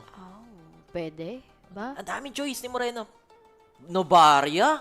Dami talagang choice eh. Dami pwedeng kunin ni Moreno and Novaria yung kanilang huling kukunin. And mind you guys, nabap po yung damage ng Novaria. If I'm not wrong, yung second skill niya mas pinalakas. Yes. And yun naman talaga yung kailangan na pang-abot kay Cousin mamaya. Isipin mo, nasa backline yung Melissa. Tinamaan nung Astral Echo. Tapos Astral Recall combo. Aray. Mamimiss position ka kagad dyan. Legit yun And Moreno pa naman yun. Lalo na pag nag-Sky Piercer tong Novaria ni Moreno. Pero unless wala mga Sky Piercer items sa Novaria, masakit na talaga siya, guys. Diba, ano mo, yung mga pana pa lang ni Moreno, what if Yes. Novaria pa yung mga pampunterya mo nun, Kalkulado pa naman niya. Basta tatama lang talaga yung mga Yep. Astral Recall dyan, guys. At wag lang siya mabibigyan lagi ng joy or mahahabol ng joy, mahahabol ng Hilda, makakalmot. Kasi either hindi siya, wala naman ako nakikita na Yep. Okay. And guys, sa mga gusto pong sumali sa ating giveaway ng Aurora official jersey for season 18, message nyo lang po yung page ng Jazz ML kung paano sumali sa ating giveaway. Announce natin yan once MPL na. Sa mga nanonood po sa YouTube, ay sa Facebook, guys, Lipat mo na. Baka po magulat kayo biglang mag-close yung live stream natin sa Facebook. Lipat po kayo sa YouTube dahil si Facebook, meron po siyang limit. Na 8 hours lang. So, sobrang tagal na nating nagla-live stream kanina pa po tayong 5 PM. Baka mamaya biglang mag-close yan, magulat kayo, nawala yung live kung sa Facebook kayo nanonood. Tuloy-tuloy yung sa YouTube natin. Kaya, again guys, pero tuloy lang naman kami guys. Huwag kayong mag-alala. Update namin kayo. Pero considering na ito agad, tinamaan agad doon si PPPP kay Moreno. Ito nang gagawin nito, di siya lalapit. May pang in and out naman kasi nangalipad ng Matilda. So, pwedeng makaiwas. Ang kailangan lang gawin ni Moreno, ingatan niya yung sarili niya, hindi siya makuha ng joy kasi pag nag-electrifying beats, ayun, hawak na ang beat sa Pro Esports. Actually, si Sa pwedeng agawin din niya yung yung Astral Echo ni Novaria mamaya, pero makaka-out si PPPP. Flicker yung magagamit niya doon. Kamuntikan na sa mga fracture ni Nile. Pero like what I said, guys, pwedeng agawin ni Sa yung Astral Echo dito. So, yun pwedeng mag-benefit sa kanila yun if ever. Pero wait lang. XP Crab, na-secure ni Shogun. Turtle, waiting lang din tayo na mag-up yan. Surprisingly, wala pang ultimate si Sorry I'm Felix ha. Hindi niya muna kinuha yun dun sa baba. And hindi naging enough yung minion wave. So mabibigyan kaagad si Sa first blood. And meron na namang Infernal Pursuit dito, ang isang Pobius. Kaso doon sa kabila, meron din T-Fight. Hindi tumama yung Star Shutter, but okay lang din daw. Onic Edge ni Shogun yung tatapos ng laban. Sinisimulan na ni Coil yung Turtle. Kaso dalawa lang sila dito, laban sa 5 na membro ng BTR. Nasecure na naman ni Coil yung objective, so out na rin sila. Kaso pero lang, hahabulin. Yung piso! Inabot ng mga magic sarap dito ng isang pin. Nabudburan si Coily, mga sir. Naagaw man niya yung turtle, pero kukunin naman yung kanyang red buff. Circling Eagle for this spin. Naagaw ni Nile. Kasi ginaiding wind lang si Shogun para makapag-out. BTR. Napapagana nila yung Matilda tsaka Novaria. Imagine malapit nang makuha ni Coily yun kung tumama yung Star Shatters dito ni Moreno. Pero respeto pa rin talaga pagdating kay Coily sa paggamit niya ng Assassin Hero. And even on the retry, for the side of the Pro Esports. After that big clashes na nangyari! Naagaw niya? Naagaw! Nakuha yung Little Wonder ng Novaria ni Moreno. At 3-0 ang magiging score in favor of the VTR. Lamang sila ng 1K lead gold. Yes, masakit nga yung mga kalmot dito ng isang Hilda. Pero yung special kasi ng Nolan, wala boss, wala pa masyadong damage yan. Pero grabe talaga yung buff sa Novaria. Tatama yung Astral Echo. Hindi naman ko-connecta yung Astral Recall. Pero vision lang kasi yung gustong gawin dito ni Moreno. Currently, sa taas, rotate, fracture. PPPP makakapag-flicker out. Hinarang na lang din isa yung Star Shatter para hindi na mabigyan si PPPP. Pero sa baba po, hello? Hilda na dapat siya yung nagzuzone sa mga miyembro ng BTR. Siya yung nazuzone mismo. Naku, delikado to para sa side of Pro Esports. Yung mga pisuhan nila, bossing for the side of the BTR, sobrang lalim mo. Okay, isa na pa naman gagaling doon. Kukunin yung attention dito ni Finn. Pero ika-cancel muna para sa side ng Pro Esports. Cooldown nga naman kasi yung ultimate. So, hindi pa pwede mag-electrifying beast si Coily para tanggalin itong Matilda. Pero 6 seconds cooldown for another set of the turtle. Pangalawang turtle na to. At so far naman sa mitaas, medyo nakaka-out ba si Kuzen. Pero tingnan natin kung sino makakakuha ng turtle ngayon. Pero guys, gaya po na sabi namin kanina guys, meron ng limit na 8 hours yung live stream natin sa Facebook. So, lipat na kayo sa YouTube. Dahil naputol na po yung Facebook natin. Pero going back, turtle itong pag-aagawan nila. Sino yung makaka-retreat? This time, it's Nile.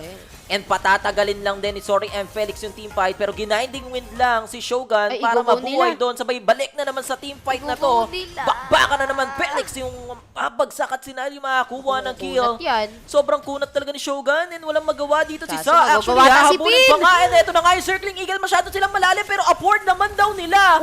Fracture won't be enough. Pero yung sunog ni Nile, okay lang din naman. On to the top lane. 2v1 yung laban. Eman versus PPPP and Kudzem, pero blinazing duet lang ni Eman, tapos sige, magsama-sama na daw kayo dito lahat, pero si Koili papatay 1v3 under the turret, papatay niya, tumama nga lang yung Asad Iko and Star Shotter, hinarang ni PPPP, pero Eman and oops, Flicker with a kill para kay Moreno. BTR, mukhang pinaisa lang talaga dito yung Pro Esports, pero hindi pa tapos. Fracture by Nile. Star Shotter!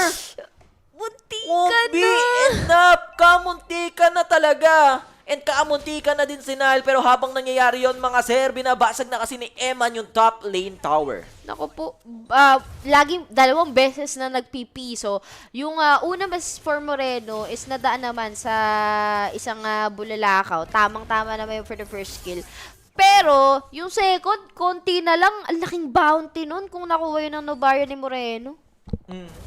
Makakapag-rely pa daw tayo sa Facebook. Kailangan mag-stop lahat.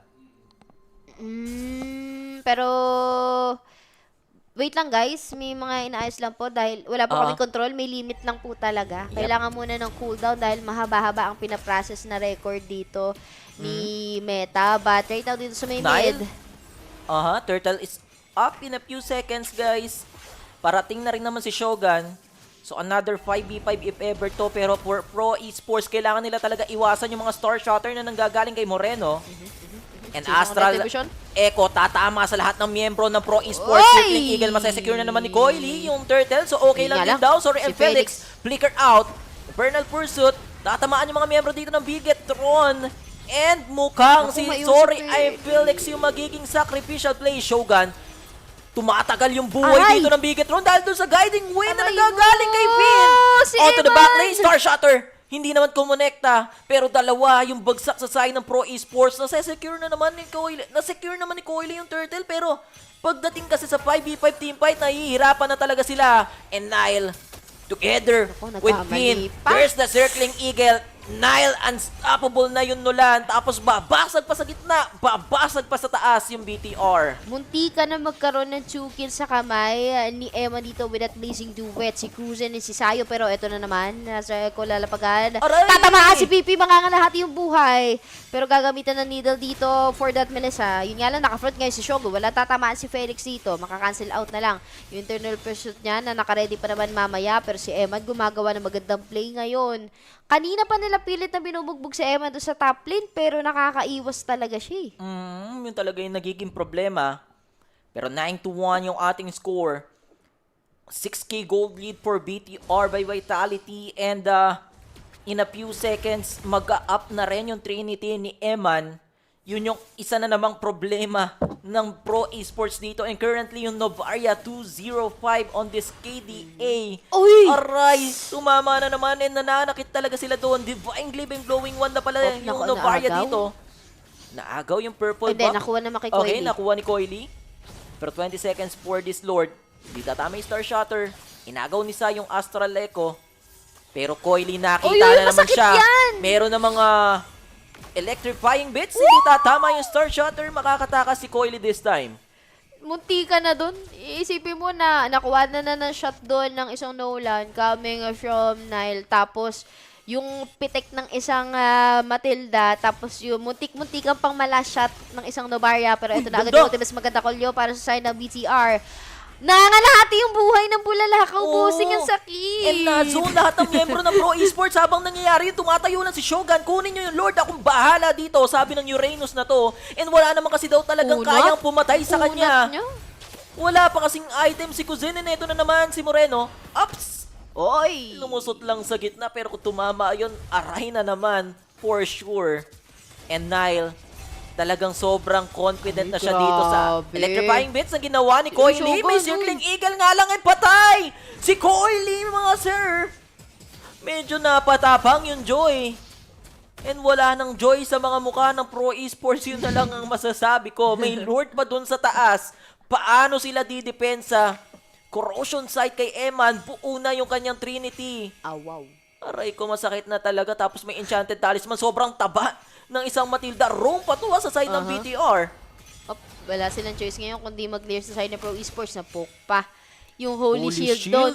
So, kailangan talaga nilang magdepensa ng maganda-ganda. Though, first lord of the gameplay. So, kaya pa namang ibabayan ng Pro Esports as long as nandyan si Kuzen at hindi mawawala itong marksman dealer nila. And si Sin Felix din with his Povius. Kaya pa namang i-down. Pero it is term. Wait lang. Na agad! Astral Echo tatama na naman. May Astral Recall din na manggagaling dito kay Moreno pero wala na pala Holy Shield dun sa taas ni Eman. PMI in. Si PPPP yung mabibigyan. Killing spree na for this. Novaria sa likod. Manggagaling si Cole. Electrifying hits. Pero yung damage niya hindi nagiging enough since si Nile mabubuhay pa. Makakapag-out naman si Coily pero basag na yung tarangkahan dun sa gitna at sa taas. Kuzen doing his best to defend their base mga sir. 4 yung didepensa. 10 seconds per PPPP. Eto na nga uli. Yung minion wave na manggagaling sa gitna. Meron pa silang kailangan problema dun sa baba. And Star Shotter hindi ko konekta. Astral Echo, 4. Actually, 5 yung tinamaan. Pero wait lang, papalag pa rin yung Pro Esports. PPPP na habol. Kaso nga lang, Emma nila kuha ng kill. Ito sa likod, Coily will get taken down sa will do his job para makabawi kahit pa paano. Pero 3 na lang yung nasa side ng Pro Esports. Guiding way to get out. Ito na yung minion wave.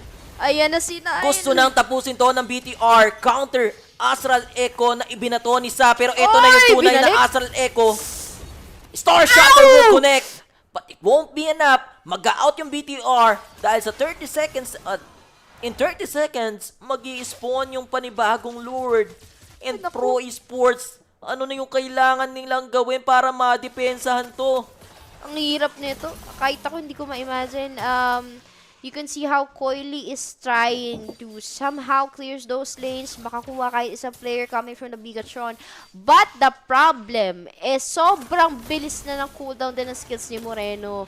Maglalapag lang siya ng carpet, CCTV right there. Tapos, yung buhay kanina ni Sa, full HP yun eh. Pero nung tumama yung bulalakaw, naging 1/4 or 5 HP yung natira sa buhay niya. Ganun kalupit at kahapde ang bawat binabato ngayon ng BTR. And hindi lang si Moreno yung problema eh. Ang problema din dito is yung pang in and out ni Finn with his Matilda and yung combo din ni Nael na hindi niya kailangan hulihin yung last hit kasi may nagbo-burn coming from that Nolan. Right now, no choice dahil basag ang bahay ng Pro Esports. Lord is marching mula dito sa may gitna at tingin ko, bossing, parang ito lang yung Lord na iniintay, pwede na silang mag-call ng go eh. Yun nga talaga yung pwedeng maging resulta ng ating game number 3. Mukhang pinaisa lang ata yung Pro Esports. Ito na yung Lord sa gitna. May minion wave din doon na manggagaling sa baba. Star Shotter, 1/4 kaagad yung bawas kay Coily, tapos tinamaan lahat ng Astral Echo. Basag na yung mga tore nila. Star Shotter will connect again sa mapapauwi yung mga membro dito ng BTR. May mga needles na nanggagaling kay Kuzen, but Shogun tanking the damage. Another Star Shotter, kalahati yung buhay ni Sa. And Shogun, talagang bumabalik lang yung mga buhay niya. Another minion wave, Star Shotter. This time, may iiwasan na to ni Sa. May Astral Echo na inagaw si Sa. And eto na nga, binato na yung tunay na Astral Echo. Palitan ng Astral Echo, mga share. Pero si Shogun, yung tumatangki lahat ng damage. And Coily doing his job. Kaso si doing his best. Shogun is down. Moreno will get the kill. Star Shotter again. 3 na lang yung didepensa sa Pro Esports. 4v3 yung laban natin pero walang minion wave. Mag-out ba yung Bigatron? That's a question. Ito na yung minion wave. Babalik ba sila? Pipilitin ba nilang matapos to? Masakit si Kuzen. May damage na rin. Lumilita sana to. Pero another Star Shotter. Connected. Coily will go down. 2 na lang yung didepensa sa Pro Esports. May go away na binitaw si Kuzen but it won't be enough. BTR. Reverse sweep on this last series sila. Ang tutungo for our semifinals and unfortunately, malalaglag ang Pro Esports. Grabing game, number 3. Grabing series yung nakita natin, mga sir. Sumakses ang Novaria ni Moreno. Kung nung game number 1, binugbog siya dun sa may mid. Gumanti ang naaapi na si Moreno. But katulad sinabi ni Bossing, babay na po ang Pro Esports stage ng Games of the Future. At dahil wala na, tapos na ang ating last series, bukas naman guys, ay medyo mabigat-bigat na ang maglalaban kasi it's a battle between the Onic ID and the SRG, and of course, ang last battle between the Aurora Gaming and the Team Begatron by Vitality. Ganda ng mga laban bukas guys. Abangan nyo yan. Same time pa rin naman po. 5 PM po tayo mag-i-start. So sa mga gusto pong sumali sa ating giveaway ng Aurora jersey, official Aurora jersey, message nyo lang po yung page ng Just ML. Pero muli, kami ang nyo na mga nakasama. It's Brokey and Shake. Magbabalik po kami for tomorrow semifinals ng Games of Future dito lang sa community stream ng Just ML.